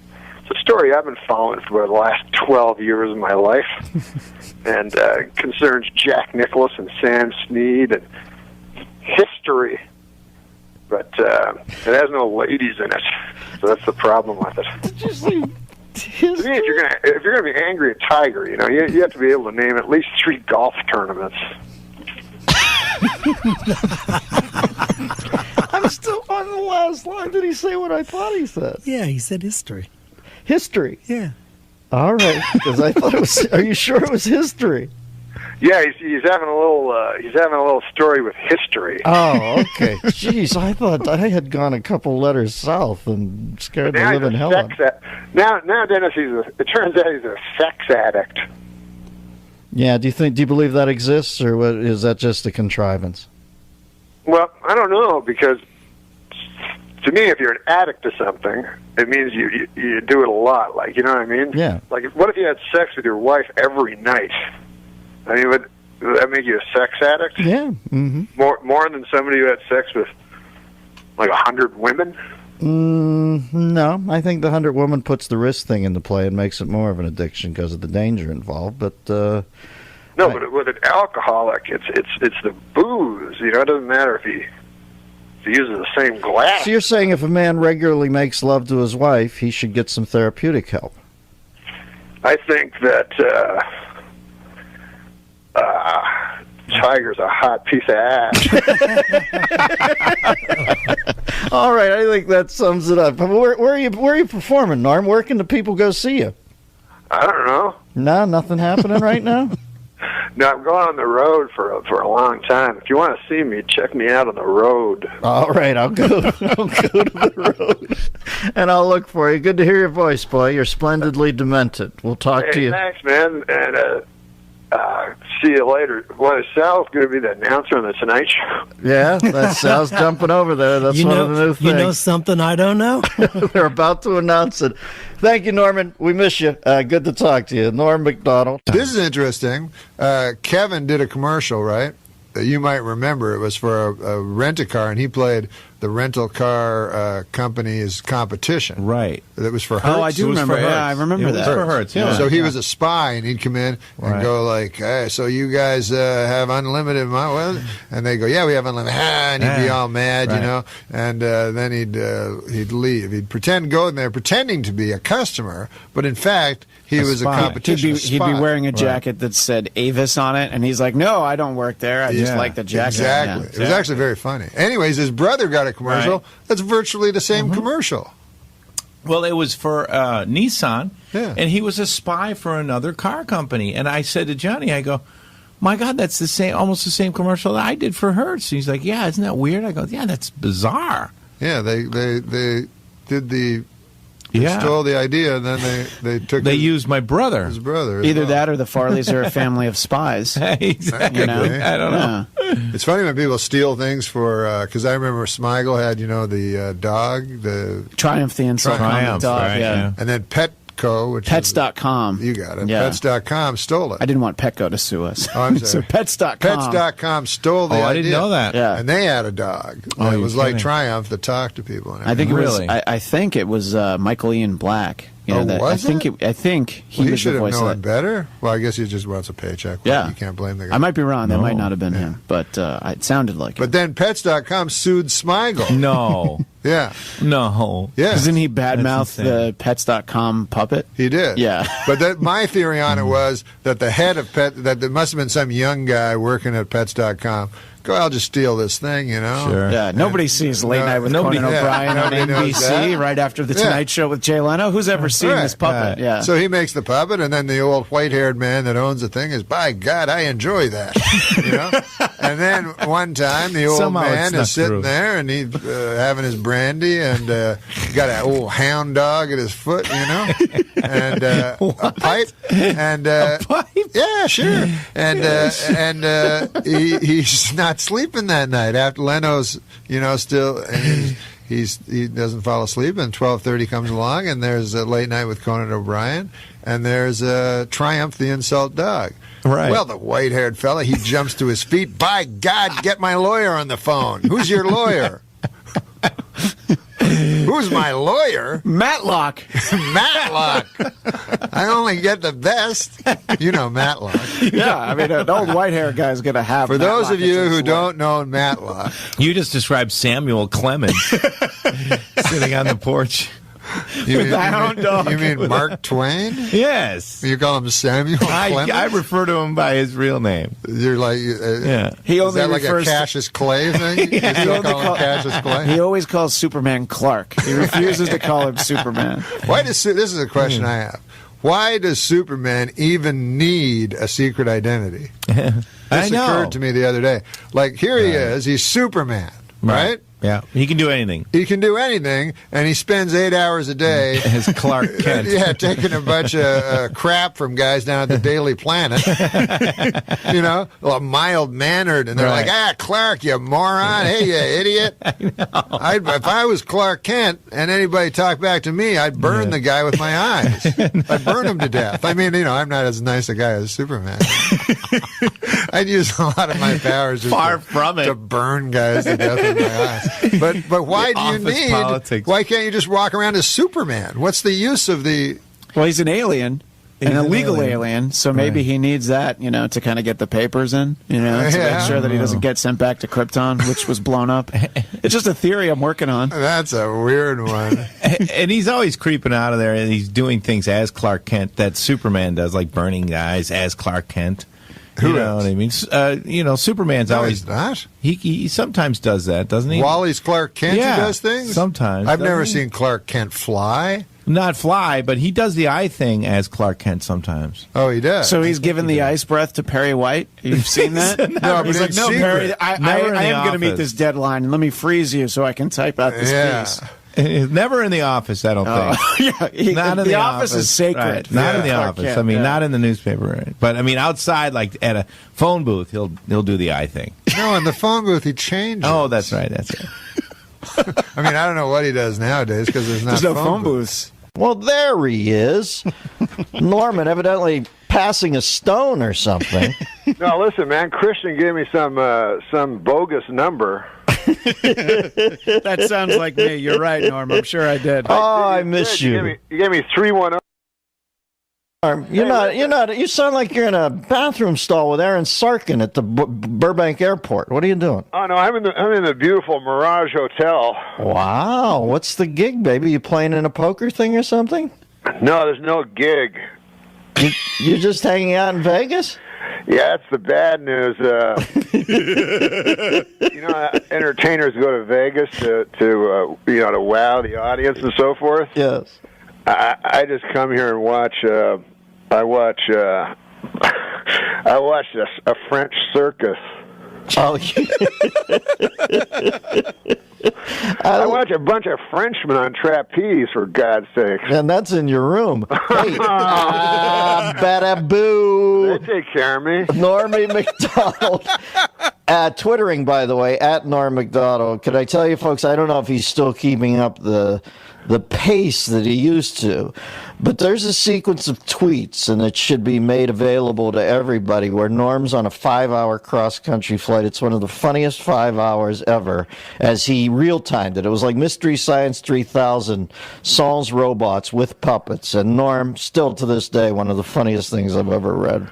Hey, listen, I was just speaking of the road, the travails of the road. Bogus travails? You're really getting Cracker Barrel on me. Go ahead.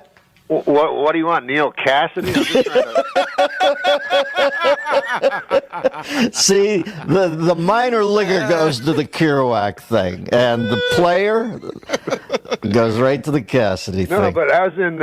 I saw this everywhere I go. Everyone's occupying everything. You know that. Yes, of course. And I was actually in New York City itself, and I went down to see the ridiculousness. Ridiculosity. The ridiculosity of it. And here's the deal. All right. All right. You know those guys that invest your money, like Shearsome Lehman Brothers? Yes. And all that guys? Yes. They invest your money, you give them their money, whatever. Anyways, it turned out some damn dirty hippies showed up, tried to take over. Unbelievable. So now they're there, and they were like, "We want our money for the people." And then the Shearson Brothers guys went, "We keep our money in the bank like everybody else, you idiots." So also, I don't want them to take over. This is my political... You like politics? Well, occasionally. Not when I'm on with you, but go ahead. Well, my view is this. I don't want hippies taking over and investing my hard-earned money on hacky sacks and weed and stuff. I mean, I'm looking for the future. Hey, yes. But what about this, Dennis? You ever see these commercials? Wait a second. You ever see these commercials where the guy's telling you something you already know? Like, I've noticed these commercials sprouting up a lot on my TV. Yes. A guy will come on the TV and he'll go, "Hey, listen, you know what's valuable that you should own? Palladium. Gold." And I go, "Yeah, I know that." They go, "It's worth a lot of money. You should get some solid bars of gold." I'm like, "I know. I watched Daffy Duck when I was a kid." But and then it's just like I'm G. Gordon Liddy. I broke into the Watergate Hotel. "Do you like gold?" That's a hell of a spokesman, isn't it? Yeah, the spokesman makes really no sense to the product. Except that every person knows the value of gold. Yeah. In fact, in this country for many years, a gold standard. Right. And that gold standard is Dennis Miller. Hi, I'm Richard Speck. In between killing nurses in Chicago, I buy gold. Listen, that Richard Speck thing, they blew that way out of proportion. The guy had one bad day, but listen, how can a guy just have one day like that? Like he's just a regular dude, and then all of a sudden, good Lord. Like I can understand the guys that do it once to sate their thirst, Yes. And then, or you can understand Nicholson getting out on Coldwater Canyon with a driver and taking out a fellow driver's dash window, but the 8 nurses, that's a cranky day, right? Yeah. I know, man, but one of them, listen, let's not get grim about it, but that guy went to jail and turned into a hot lady. Nothing grim there. Hey, Norm will be doing stand-up live in Phoenix. No, it's called Stand Up Live in Phoenix, January 13, 14, 15. When is that? January 13, 14, and 15 in the year 2525, Zager and Evans. Then the Casino Regina, not to be confused with the what are those two little creatures say? Hakuna Matata in Regina, Canada, or Regina, as they say. Yeah, as the Canadians say. February 4th. And then at the D.C. Improv, which is now the House of Representatives in Washington, D.C., February 16th. Wait, you stole that joke off of Will Rogers. Junior. And hey, I saw, it was in New York that I didn't even realize still performed, the Capitol Steps. Oh, they're funny. Anything can happen and usually does. Norm, hold for a second. I got to take a break. Back with Norm Macdonald right after this Dennis Miller Show.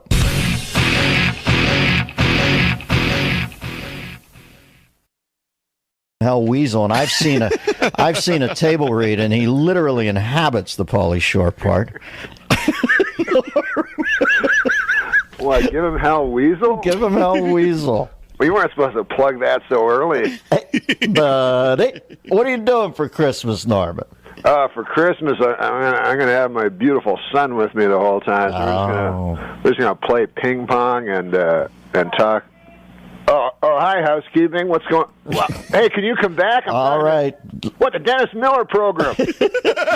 Get your mini skirt and tube top on, Norm. Merry Christmas, brother. I love you. Okay, man. Talk at you down the road. Norm will be at Stand Up Live in Phoenix, January 13th, 14th, and 15th. Casino Regina in Regina, Canada, February 4th. And at the D.C. Improv in Washington, D.C., February 16th through 19th. Don't even want to think what that maid just walked in on. All right. Is Norm back? No, he went to the bathroom. We finally get hold of Norm. Maybe he's in Minneapolis.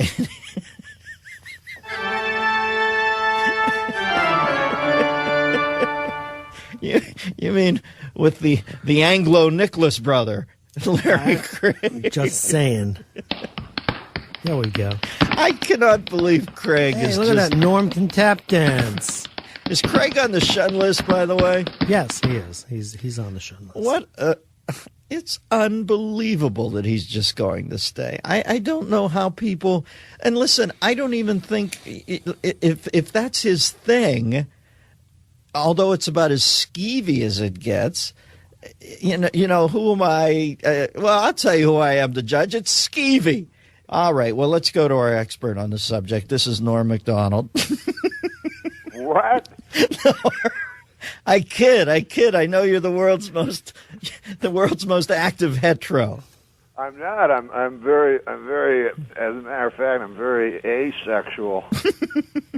Why is that? What drove you to that? Is it fear of germs or what? Just people. Even having a meal with them's hard enough, you know. Let alone all that filthy stuff that goes on afterwards. So you're literally talking about watching a grilled cheese go into the oral orifice repulses you. You can't even. I know all about that Larry Craig guy, man. There's nothing to understand about that. I mean, what's that? What do you need a psychiatrist for? You know it, and I know it. I mean, if there was co-ed bathrooms, we're heterosexual. If there were co-ed bathrooms, yeah, and this kind of stuff was going on, man, I'd be there all the time. Let's not kid ourselves. All right, I'm not kidding myself, Norm. You've nailed me. Where are you at today, brother? Where are you calling me from? I'm calling you. I just woke up, and Christian just woke me up. Ah, Jesus. Why did you do that, Christian? You know Norm needs his sleep. Christian's becoming the bane of my precious last few moments of life. What don't we know, my friend? What have you got the Epstein bar or what? I just mean in the sense that we all only have a precious few moments of life left. I was talking in the broader.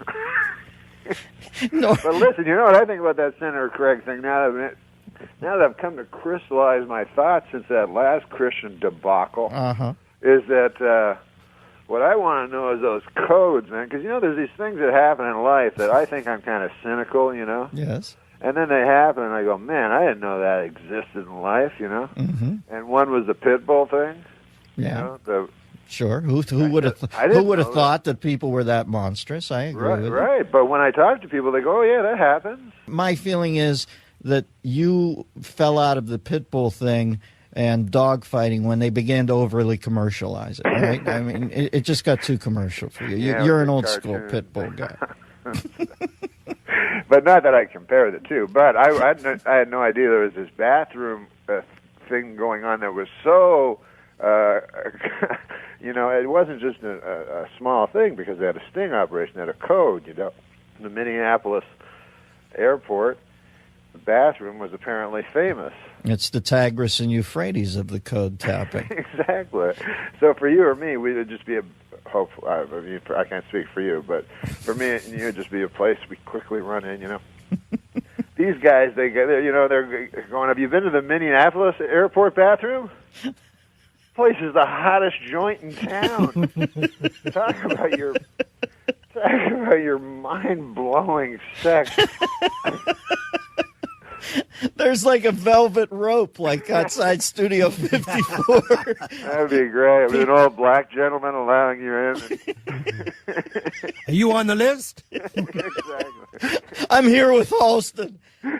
My feeling, Norm, is they ought to put in, like Grauman's Chinese Theater, put how wide Craig's footprints were in soft cement in there, so people can come in for photo ops and see how perfect. Yeah, that's. I think they should put a list of what the code is, because I don't know codes, and I don't want to do the code by mistake, because a lot of times I'll be listening to my iPod, so I don't have to talk to people. I think that's kind of touristy if you put the and codes I put my Bose on. Well, the thing about the code is if you don't know it and you miss. What if I was tapping my toes to listening to my Billy Joe Shaver CD? Right. And my toe tapped against an old dude's police officer, and then he knocked on the thing, and I took off my Bose. I go, what? He goes, what time is it? He goes, 7 o'clock. I go, what? He goes, what time is it? I go, 7 o'clock. I look at my watch. He goes, are you sure? I go, absolutely. Next thing, he's clambering under or something. I go, no, I don't know. Misreading the whole thing. You need the code at all? Couldn't you, if I was doing it, I would just stand in the center of the bathroom thing and just, peer at guys. I know you give off the wrong vibe. All of a sudden, you got Sam Drucker. When you go to get your car re-lubed and they lay on that thing that has wheels on it, you look down, you got Sam Drucker coming under the stall into yours. Or if you misdo the code, the Carpathia shows up in an effort to pull people out of the lifeboats. The anonymous thing to me has always been, because I find it like it would take me probably a year before I was comfortable enough with a person, Right. Show them my back of my hair on my back. But the anonymous part, like, here's a guy, he's never met a guy ever, in his whole life. And he's in an airport, and he's like, come on in, sir, we don't have much time. I hope you like the place. I was just defecating in it. I didn't want to do that. Anyways, I got an 8:40 to Chicago. I don't have much time to disrobe and get to this filthy business. I'm going to grab a slice of Sbarro and...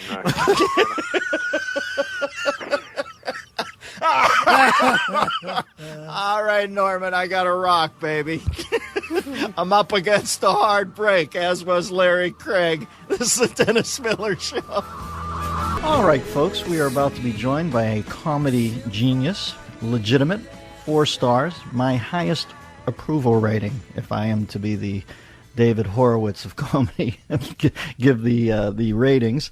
I've always thought he was a genius. I met him when he was younger, but I remember the true moment where I thought this guy is an absolute genius. He used to do a parody of Letterman, which was so side-splittingly insightful and funny on Saturday Night Live, and my favorite moment was he had somehow gleaned that Letterman was so ill at ease with being Letterman that immediately, he might not do it now, but way back when, the millisecond the show was over, Letterman would take his jacket off and almost fling it and flee the stage.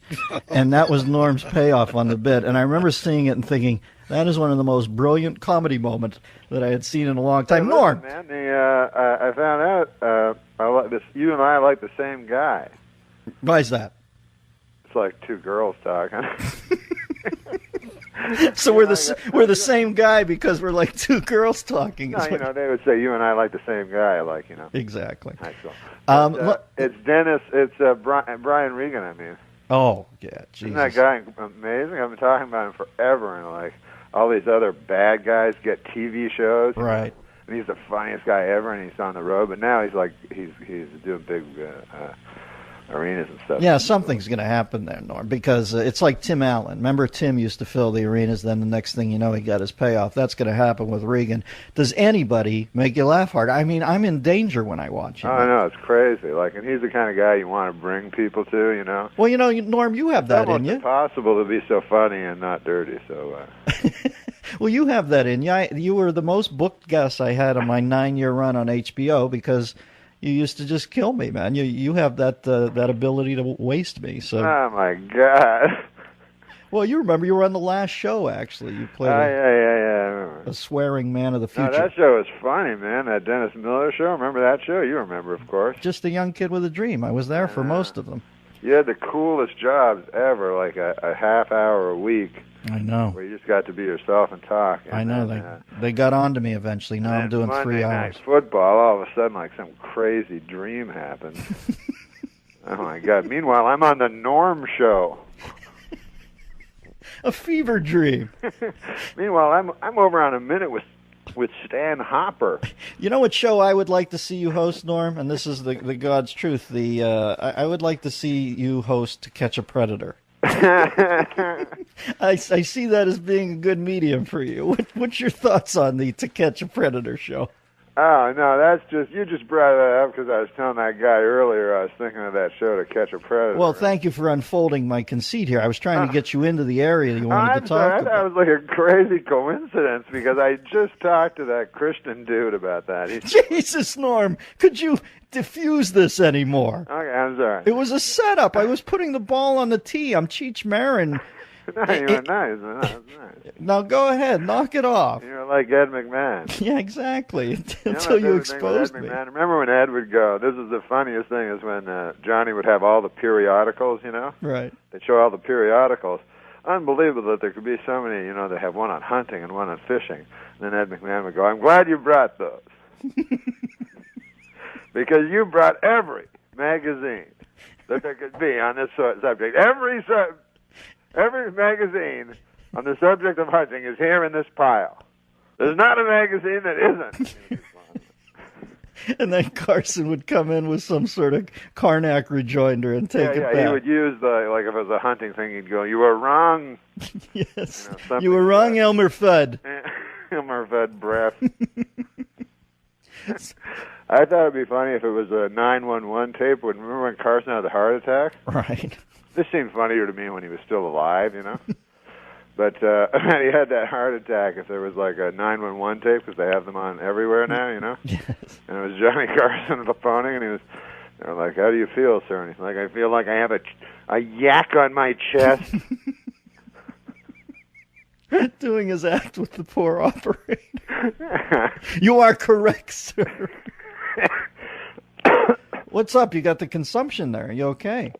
Yeah, just a little cold. All right, a little spilkus. Tell me about. What's funny about Dana and Johnny doing those guys, because that was before I was in show business. I just watched you guys on TV do it. Right. When they did the Carson, I love that they do them different than they really are. You know what I mean? Like that they'd play Ed McMahon like a very in control guy, you know, that talked back to Carson. You know what I mean? Mm-hmm. And mocked him. Right. That was really funny to me. Phil. Well, that was Phil's instinct to do that. And, you know, who was funnier than Phil? No, so you don't want to talk about the Predator thing? Oh, yeah, man. To Catch a Predator? No, I was just... They told me, they said, Norm wants to talk about Predator, and all of a sudden I'm at a Carson Wake here. Are you sad about Johnny's loss? That's misrepresenting it, too, because then people will think, you know, Norm's phoning going, "Hey, can I talk at all about the Predator thing?" Yeah, you're right. You're right. It wasn't on your mind. I kind of put it there. Do you have any ad-lib thoughts on it? It's not going to be funny now. All right. You know what I've done to you? It's like Jerry Lewis with Charlie Callis with the duck hunter exactly. joke. I have to come. All right, then let me throw you a curve and see what else you go. What about OJ or Mike Vick? You got anything on either of them? Okay, then this is complete coincidence. This is the most insane coincidence of all. These are two big topics in the news. I thought I'd just throw them out there and see if you had any observations. No, I'm just kidding. What were the ones? Michael Vick was. No, I was just saying that I do stand-up, you know, stand-up comedy. Sure you do. And by the way, I'll be at. Can I plug something? Go. You can use the rest of the segment for plugs. because I'm not doing any stand-up. But anyway, when I go to the club, I went to the club and I thought of the idea about that Michael Vick. First of all, you love football, obviously, right? Yeah, sure. I go way back with football and cockfighting, Exactly. So you'll say that, and Michael Vick was the most exciting player in football. He could change a team by himself. That was played in football like a third-string quarterback. It wouldn't be that sad. So, but Michael Vick, obviously, it hurt him. It hurt his fans, and hurt the whole sport of dog fighting.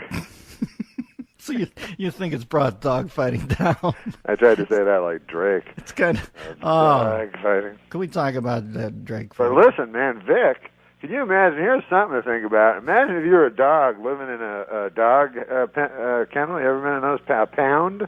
Sure. That's your house? Right. So they suck, right? They're the worst houses ever. Bad. So the dog will go anywhere, and dogs love everyone. So, they're just sitting in their horrible place, and, the guy, an old bald guy comes in and wants to bring you home, and you're all happy. Normally you're not. Right? Yeah, sure. So imagine you're sitting there and you're like, hey, guys, man, you're not going to believe this, but we got adopted. All of us got adopted, and you were not going to believe for a second who it was. They're like, who? Was it that bald guy from earlier today? No, it wasn't no bald guy.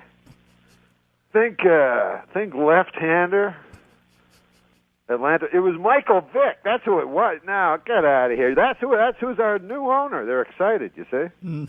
They're like, you're kidding me. I'm trying to be clean. Mm-hmm. And then they go and they go, wow, they're in the house. Everything's exciting. They were just in a pound. Now they're at Michael Vick's house. They couldn't be more excited. They hit the jackpot. And they're walking through the house going, man, I've never seen so many TVs. And then, later it's not so good. When the other guys tell them, Right. When the other guys go, listen, he's a good, Michael Vick's a complicated character. And I love Michael Vick. Ralph will tell you. But, Ralph is the other dog. The other dog. He's talking, how the dogs talk and they have names. Sure, and they go. Ralph will tell you, I said Vic is the best thing to happen to football in forever. But on the other hand, he electrocuted me last week. So I have mixed feelings with Vic. This is one thing about the Michael Vick thing. He electrocuted them, which was awful, and shot them, right? Right. And then in one of them, he strangled them. Yeah, it's hard. So I was saying, as heinous as this seems, that one part, him strangling a pit bull dog, yes, seems not so heinous. It seems kind of brave, if that's all he ever did. And, I'm sure Michael Vick's hands are really strong, but a pit bull's neck. Well, Norm, when I see the nuances you've peeled back on the Vic story, I could only send you a big, hearty hail thank you that you dodged the To Catch a Predator question. Well, that's the one I wanted to talk. Because I have no idea where that was. So you have no time on the show anymore, so you can't talk about it. Well, do you want to stay for a segment? What? I'm going to take a commercial. Can you stay? I wouldn't for the mind next segment? telling you that to catch a predator and see if you'll laugh. I know you didn't laugh at all at that one. Norm, listen. When I'm in the presence of greatness, I simply sit and I listen. Hang on to the Predator story till after this. Dennis Miller Show. Made me miscalculation of turning his mic off. He was laughing so hard, and he didn't think anybody would be able to hear Norm. I was wondering, where's old Sal? Secondly, if I seem a little halting with Norm. Now, Sal, you hear me do a lot of interviews. I'm always usually kind of forceful, but I find Norm such a genius. I don't want to interject and get in the way of the story. You got to let him run. I mean, it's as good as it gets. Let's go back to Norm. Norm, I'm sorry, my friend. I've got around 3 minutes left. Can you codify your thoughts on To Catch a Predator and unspool a little tale? My thoughts on To Catch a Predator cannot be captured in your sound bite. Now, I know the first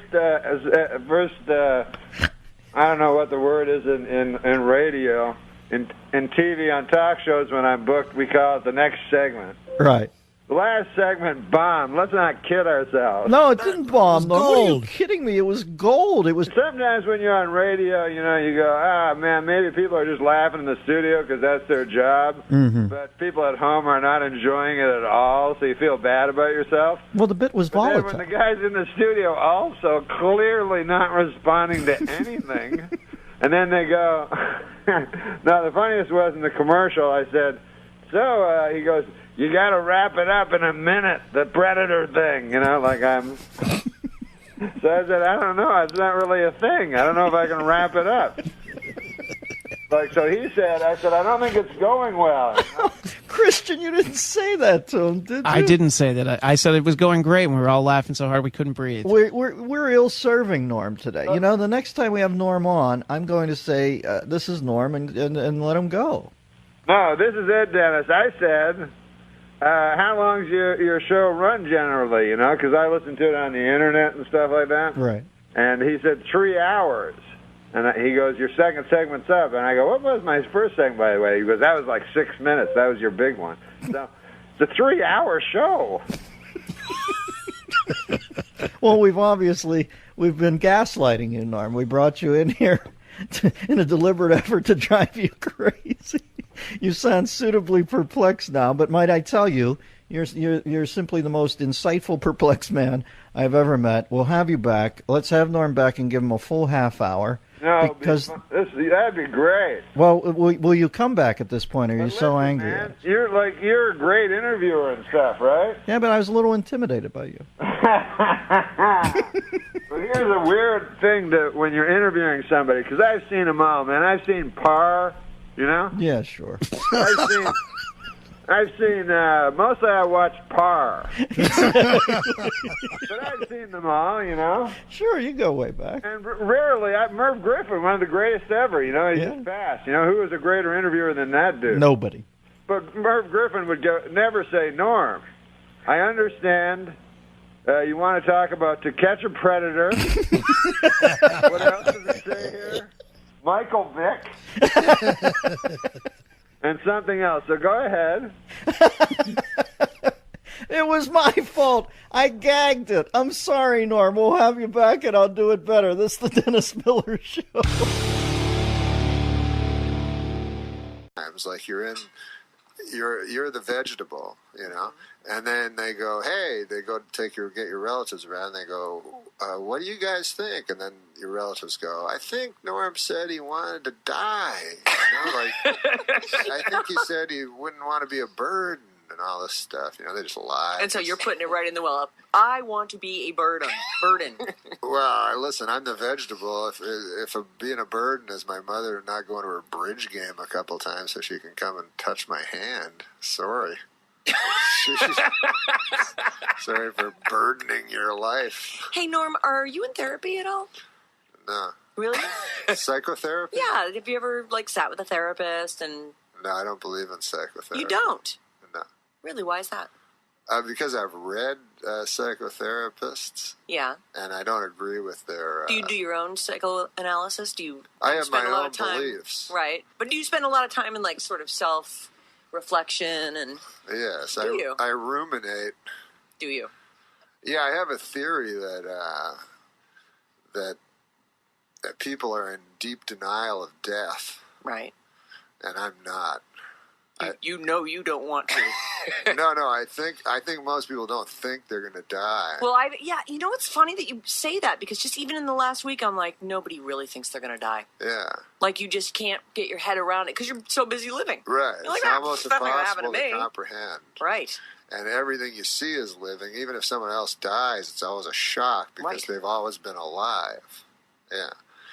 So it's very hard. It is a hard thing to wrap your mind around. I'll be doing a lot of this at Cobb's Comedy Club. Are you a happy person, in general? Am I what? Are you a happy person? Because you always have a slight smile, but it's, are you a sad person? No, I mean, I think things are funny, so I laugh a lot. But that doesn't necessarily translate into, happiness. Well, if I'm laughing, I'm happy, I guess. Where do you live? I live in Southern California. Do you have a nice house? No, I live in a very small apartment. You have an apartment? Yes. Oh. I'm surprised that you don't have like a big, you're Norm Macdonald. Well, I don't like things. Oh. I never have. Really? No, I've always felt very burdened down by them. Do you have a pet? The only thing I can't throw away is when my child gets me a present. Yes. So I have those things, but otherwise I just have a. How old is your kid? A bed. What? I don't just have a bed. Well, I have You have a coffee pot. No, I don't. A teapot. No, I don't have. I always eat a microwave. I always eat at Joe's Diner that's near my apartment. Is this all true, or are you making this up? You just can't tell because he's got that grin on his face. No. Like, So you bring a girl home or a friend over, and there's no place for what? I don't have sex with girls or men. Wait a minute, Norm Macdonald. Norm, you're a sexy dude. Yeah, but I don't have. And you never go out trolling. I mean, or I no have girl. had Well, sex. I Well, you realize have a you're not kid. a virgin. You've got a kid. No. When's the last time you had sex? Probably 10 years ago. Shut up. Yeah, I have sex. I have sex like by masturbating. Yes. Yeah, but I find sex very repetitive and dull and kind of pointless. Your kid. This is a bit. No, it's not. Norm Macdonald. I had a lot of sex when I was a young man. When I was 19 or 20, I had a lot of sex, and it. Wait a minute, Norm Macdonald. Norm, you're a sexy dude. Yeah, but I don't have. And you never go out trolling. I mean, or no I have girl. had Well, I sex. realize you're not a virgin. You've got a kid. No. When's the last time you had sex? Probably 10 years ago. Shut up. Yeah, I have sex. I have sex like by masturbating. Yes. Yeah, but I find sex very repetitive and dull and kind of pointless. Your kid. This is a bit. No, it's not. Norm Macdonald. I had a lot of sex when I was a young man. When I was 19 or 20, I had a lot of sex, and it's just the same thing over and over. Right. It feels really good. So start from the beginning and do it again. I mean, why wouldn't you? Is it too much work dealing with ice the chick? Eating ice cream is really good too until you're tired of it. You know. Then the next day you try a different flavor. There's thousands of flavors of ice cream. But not of women. Do you go to hookers ever? No, I've never been to a prostitute. This attitude you have could be said for anything, though. I know. For anything anything. you do For more than once. anything. Yeah, well, I don't do very much. You just don't like people in general. Yeah, you hate people. Or you hate women. Oh, no, I'm fascinated by people and by women. I'm just saying I don't need to.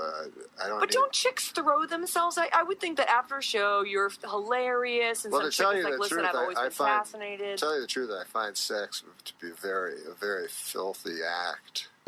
Are you a germaphobe? No, I don't mean fluidophobe? filthy. I mean filthy in the sense of shameful. Really? Were you raised Catholic? No. Oh. He's doing a bit. No, I'm not doing a bit. I find it really hard to believe you haven't had sex in 10 years. I think I think that sex is shameful, and that people have sex knowing that it's shameful. And again, it's like death. They just live in this fool's paradise where they pretend it's not.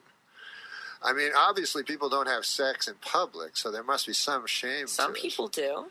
But it's because you don't want to be caught in that compromise. You know, you're not exactly at your most attractive when you're having sex. There's all these. Well, there's social norms. You don't go to the bathroom in public either, but I'm not ashamed of that. Exactly. What? I'm not ashamed of going to the bathroom. It's part of taking in to stay alive. You have to evacuate. I'm not ashamed of that. That just comes with the territory. Of course, and you have to ejaculate too. But I evacuate and ejaculate in private. I don't do it. I don't evacuate in front of another person. That's exactly what I'm saying. So you're not ashamed of it. You do it in order to... I am ashamed. But he is ashamed of it. That's why what I do he's it saying. alone. Do you evacuate in front of people? No, but I'm saying Why I'm not ashamed. It's just not polite. It's not because a social. It's something that you share with somebody else. I mean, are you? Is it a fear of intimacy? Do you not let anybody too close? No, I'm not afraid for them. Who's your I'm best worried friend? about them. Who is your best friend? My best friend. Your best friend. Who do you call if you have a problem or something is going down in your life? Who do you call? I don't. I try to look at life headlong. Are you telling me you don't have a confidant in your life that you call up and say, I'm not feeling too hot. Someone to talk crap out with? Or... No, I don't. I used to do that kind of stuff, but what happened?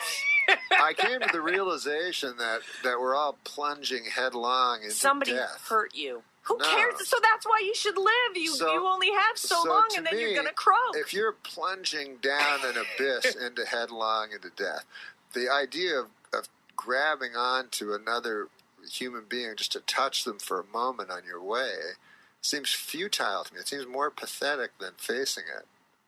Just to me, personally. I don't condemn people for doing it, but I like looking. I try to look at life square in the eye.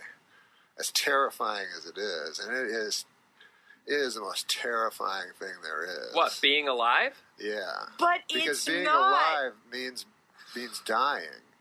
But Norm, that is such a fatalistic way to look at it. There's so much in life that you are denying yourself, and I think that you think you have reasons for it. But if you don't have someone that you can, do you ever cry? Do you cry all by yourself? You do. There's no one that you can call. You need a therapist. Oh, no. You need to be in therapy. I think somebody broke you. Somebody either hurt you or broke your heart, or you were betrayed by a friend. You don't trust people. You won't let anybody get close to you. You hide it all behind the smiling clown. No one did anything to me. I was just the smiling, somewhat mean.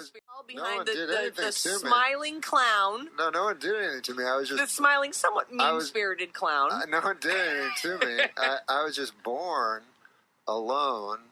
You weren't broken when you were born. Live alone, and I'll die alone, just like my father did. And he didn't. He had kids. At one point, he was married. He but he opened died himself alone. Up for it. Why did he die alone? Because everyone dies alone. Where did I mean, he all die? you can hope for is someone watching you die, but I don't really. Well, you won't have that because you don't have any friends. No, I don't want to see. I don't want someone to watch me die. You just said you want your mother to miss her bridge game and come and put her hand on yours. Well, that's when I'm in a vegetative state in order to stay alive.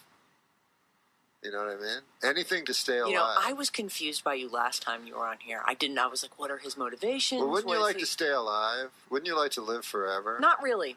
Well, you're only saying that because it's impossible. Because I know it's impossible. However, I'll tell you something. If a vampire came along right now and could give me immortality, I would totally go for it. Yeah, absolutely. Especially with those superhuman strengths that they have. Listen, plus they're sexy. I'm taking some calls for you. Okay. You ready for this? Okay. Chunky, you're on the air with Norm Macdonald, who's at Cobb's all weekend. Go ahead. Hey, Norm. Listen, man, I don't know when you went Colonel Kurtz and went up the river, but you totally remind me of Marlon Brando when he's in Apocalypse Now. The horror. I will come and watch you die, Norm. No problem. Oh, that's so sweet, Chunky. Thank you. Chunky needs friends, too. I want to say you've made me feel dirty, and I'm all right with that. All right. Norm, let me ask you something. Seriously, what do you do for fun? Like, name one thing you do for fun. For fun? For fun. Like, I'm going to have some fun tonight I've got or today. nothing to do today. Here's what I'm going to do. Is it spend money? It's not go shopping. You don't decorate the place. What do you do? I guess the only thing I do is I like to read sometimes. You're lying. I do. That's what I mean. That makes me. Do you play video games? Do you play cards? Do you solitaire? I read a lot of Mark Twain. There's only so much Mark Twain, and not much actually. Yeah, I'm reading letters from Hawaii now, something I've never read before. But I read stuff that I read a lot of literature. Do you go to movies? I reread it a lot. No, you don't go to movies. But I did see a movie. I saw Gran Torino. And yeah, that's a good movie. You liked it? Yeah. Did you go alone? Yeah. Of course you did. Tim, you're on. I'm running to the pharmacy right now to fill my antidepressant prescription right now. No doubt. Oh, the problem with antidepressants is then you don't face life. I mean, why not just do? You're not facing. I have a news flash for you. You're not facing life. You're not living your life. You're waiting it out. You are waiting it out, Norm. Norm, you have everything from the outside. You're hilarious. You are a good-looking guy. You're famous. You have beautiful blue eyes. You're Norm Macdonald. And you're shattering my image of you. Like you could be a player. Like you could have whatever you want. And clearly you want nothing, and you just want to be depressed. You're depressed. No, I'm not depressed at all. You need to see someone. I'm in no ways depressed. But having nothing and having something are exactly the same thing. What are you reading, Carlos Castaneda? I don't know who that is. Those are some books you should read. Okay. But all I'm saying is, since eternity, since life is, if you know mathematics, a fraction of infinity is zero, no matter what the fraction is. You know what I'm saying? No. You could live 100 years, 1,000 years, 1 billion years. It's all zero if it's on a continuum of eternity. So it doesn't matter what you do or what you don't do. So why don't you go crazy? Why don't you go effing crazy? I don't go crazy. Sounds like you I have. don't go crazy because I don't allow myself any fun or joy in your life. I forgot about that part. I don't allow myself the delusions that other people allow themselves. So I know you have to go crazy in some way to survive life, but I try to not do that.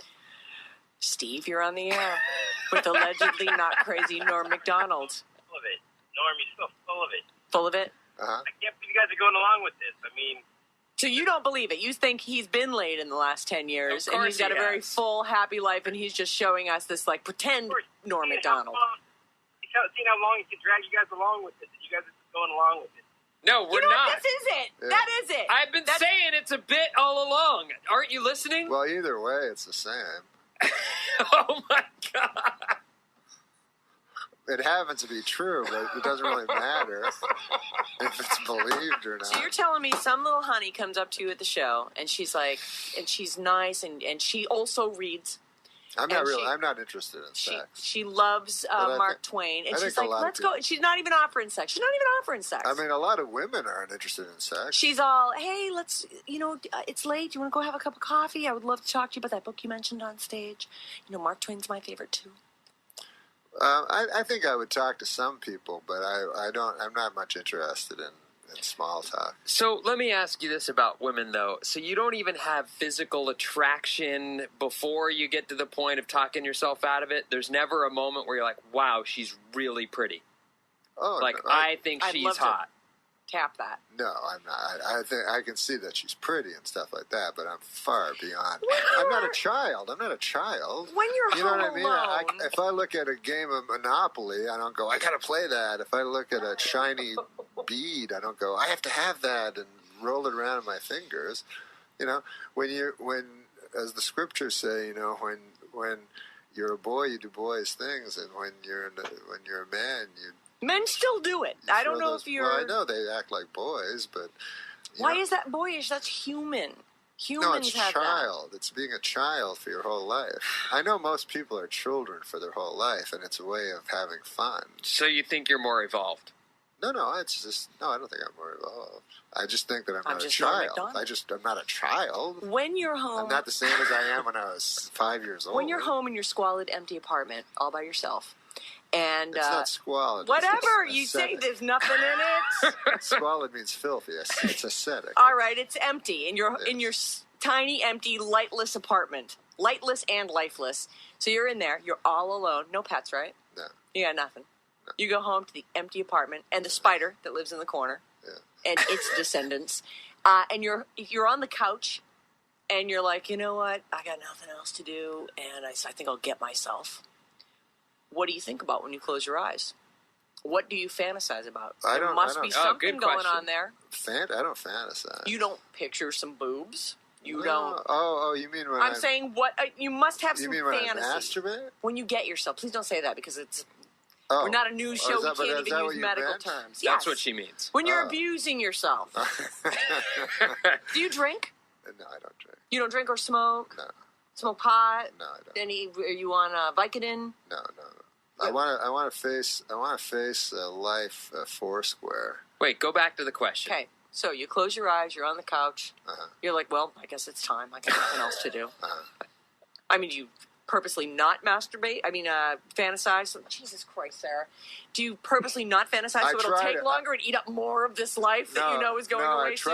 I try to not fantasize. I try to not fantasize. You're exactly right. I try not to fantasize because I think that's madness. What? Well, pretending that you're doing something. Don't even pretend. Just picture. But I mean, that's pretending. So you don't need any inspiration, and you don't care how long it takes. No, I don't need inspiration like the evacuation thing. You don't need inspiration for that. It's just a bodily function. Brenda, you're on with Norm Macdonald, who's at Cobb's all weekend long. Hi, Norm. My husband and I really wanted to see you, but I have to tell you, you kind of made us uncomfortable when we saw you in Honolulu. We thought, oh, maybe it's not a good idea. He doesn't like us already. Tell the story. Tell the story, Brenda.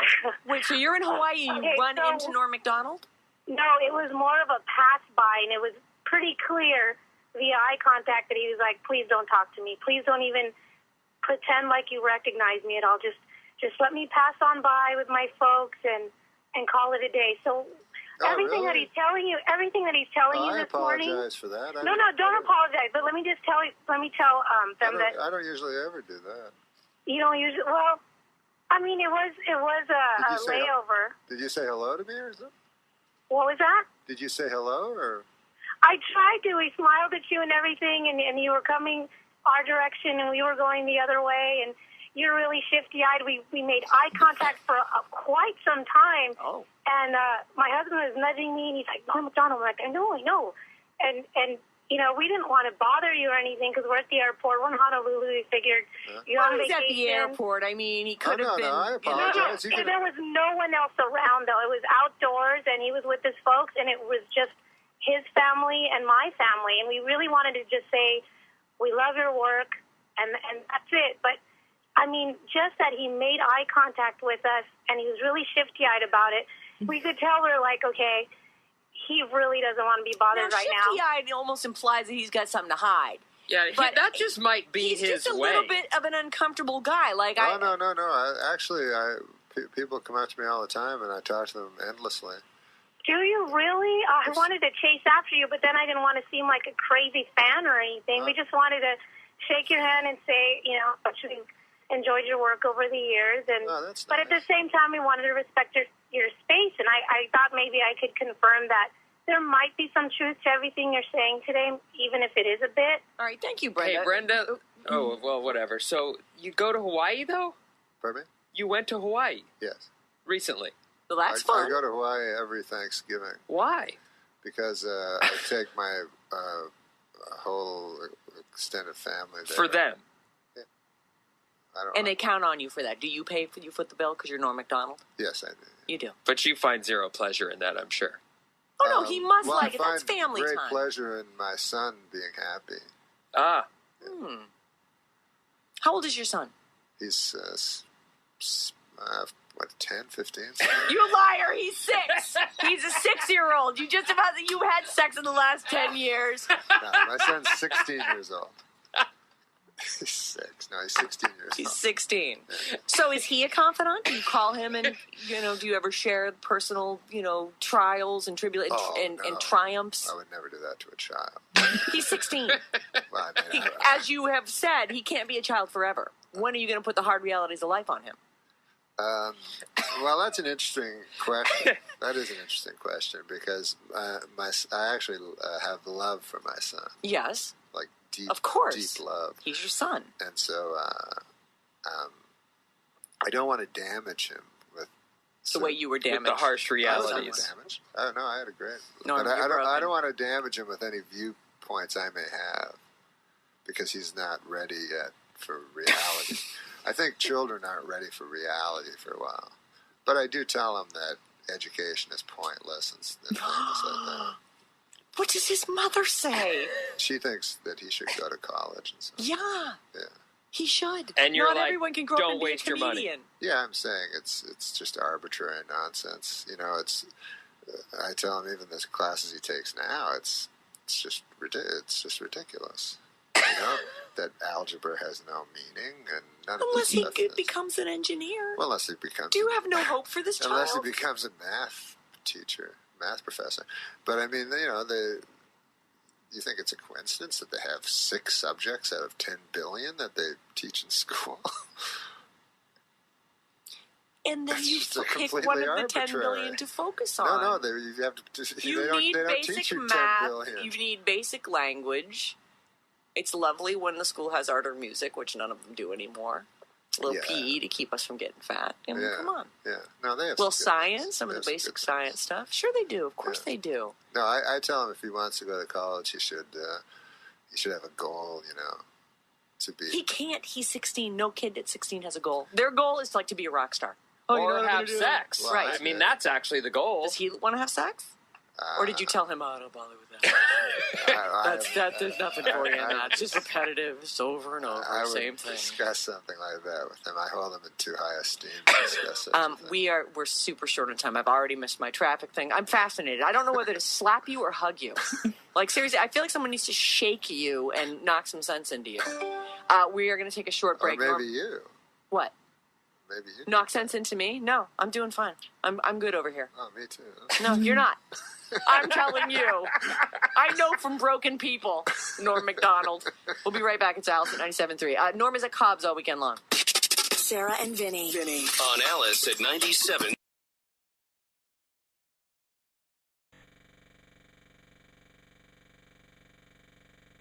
Norm Macdonald. Now, we interviewed him yesterday after the show. This has never been aired. And before the interview, we interviewed him at 11:15. And before the interview, we got a call from someone involved with the interview that said, look, he's wasted.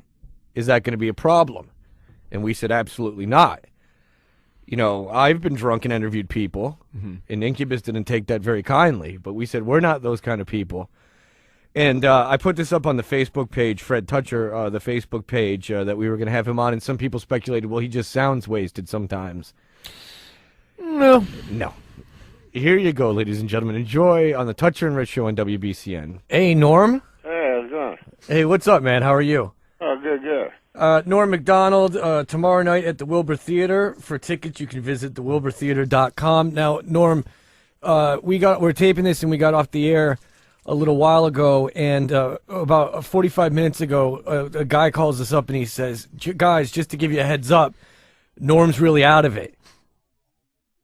Really? Yes. Yeah. He said Norm's in Vegas. He's staying at the Palms, and he's really out of it. Is that going to be a problem? We said absolutely not. But that's an odd way to start an interview, don't you think? Yes, very odd. Now, have you been up all night? Well, I am sleepy. Okay. And what were you playing poker all night? Yeah, we were playing a poker show for. It was a poker show for Ron Network. Yeah. Oh, so it was like one of those televised poker television shows. Was it like a celebrity one? Yeah. Now, what other celebrities were on the poker show? I don't know who the other guy was. Now, were you allowed? I've been told he's for sure in the field of entertainment.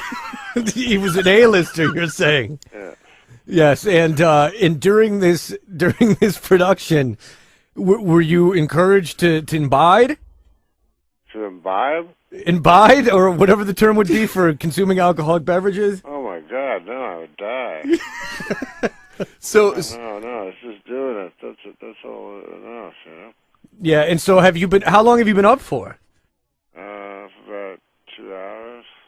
Now, really? Now, so how much sleep did you get last night? Only about 2 or 3 hours. Okay, and when are you going to be coming to Boston? Oh, Boston, man, that's going to be the best. Yeah, it's going to be great. How long are you going to come right from Vegas to here? Yeah. I'm going to Boston tomorrow. Okay, and are you going to spend the night in Vegas this evening? No, I'm going to Boston today, as I said.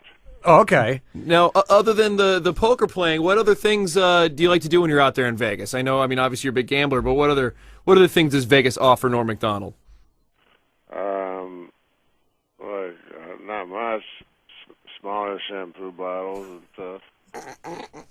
But mostly it's those first two things. Right, the gambling. Yeah. And, Norm, you were on Conan O'Brien a couple days ago, and everyone is very, they love when you're on Conan O'Brien that you do a great job. And that was fun, huh? Oh, yeah, I love doing that show. Because when I was on Saturday Night Live, it's just downstairs, and it's fun to do. No, you got a lot of press because you were one of the few people who could get Conan O'Brien to talk about the whole Jay Leno situation. And tell us a little bit about that exchange. Jay's going to 10 o'clock, and Jay's going to 10 o'clock, and Conan has to stay at 11:30. Have you been doing a lot of press today? No. You just, I was having a dream about jelly rolls, and then you on. Is the dream still vivid in your mind right now? Yeah, I mean, it is weird. Like, one night I went to a psychiatrist, and they were asking about dreams, and I always dream about jelly rolls. The guy thought I was joking or something. But I'm like, no, that's what I dream about. Did he have an analysis for that? The doctor? No, I think I'm too simple a man for psychiatry to figure out. Do you actually go to a therapist? Is this something that you do? Because I do. No, I just did it once. Just once, that one time. Yeah, the guy told me you got to get deeper than the jelly rolls. So, all right. So what's next? So you're obviously up. What are you going to be doing for the rest of the day? Like, what's next on the schedule? I'm going to have a long shower, and then I'll probably play a little table games, Yeah. And then, who knows? I mean, probably some crazy party ones too, or more likely I'll pack. and then out today to Boston. Yeah. And then Boston, baby, Beantown. and you love it here. Oh, I love it there, man. Who wouldn't? 2 shows, Wilbur Theater. Yeah, the Wilbur Theater. I don't know if you've ever been up there, but if you do, it's some kind of a joint. No booze. They don't serve booze at the Wilbur Theater. What? It's true. I swear to God, they have recently just started booking these type of acts, and it's not allowed to sell booze. Well, that's good because it's not good for you anyways. That's right. You bring some along. Booze? Mm-hmm. No, I'm not gonna bring any booze to your dry town. the town you're allowed to have booze in. It's the Wilbur Theater where it's not allowed. No, I'm gonna stick to the letter of the law. I think you're allowed to possess it. I just don't think that you're allowed to sell it there. So if you possessed it, it was in your possession, or if it was given to you, that would be allowed. Oh, I see. You Chivas Regal kind of guy? What do you like to drink at the tables? At the table? I usually only drink like Coca-Cola, but I guess whiskey. Okay. Whiskey sour. Yes. Sometimes I'll say, "Can I have a whiskey sour? Make it 2, twice as sour." Nice. And so how often? I mean, when you're gambling, do you every time the girl comes by for drinks, do you say, you know what I need? Because I know when I gamble, I like to stay hydrated. Do you do the same thing? Do you every time the waitress comes by get a new fresh drink? Oh yeah, I refresh that thing more than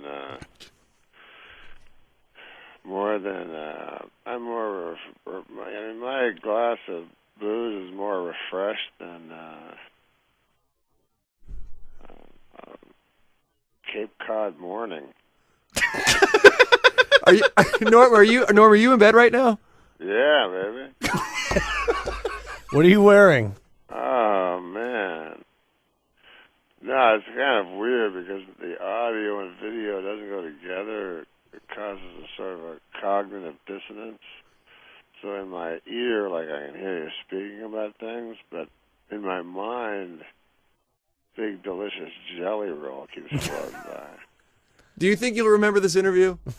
I'd say it's about 50-50. Then why don't you just tell us something that you don't mind not remembering you told us? No, because when I sleep, I mean, I can think about jelly rolls. There's nothing, there's nothing scandalous about that. Are you alone right now in your room? Yeah, always. Always alone. Oh, always. Okay. It can be a dark thing to be Norm Macdonald. It's fun, man.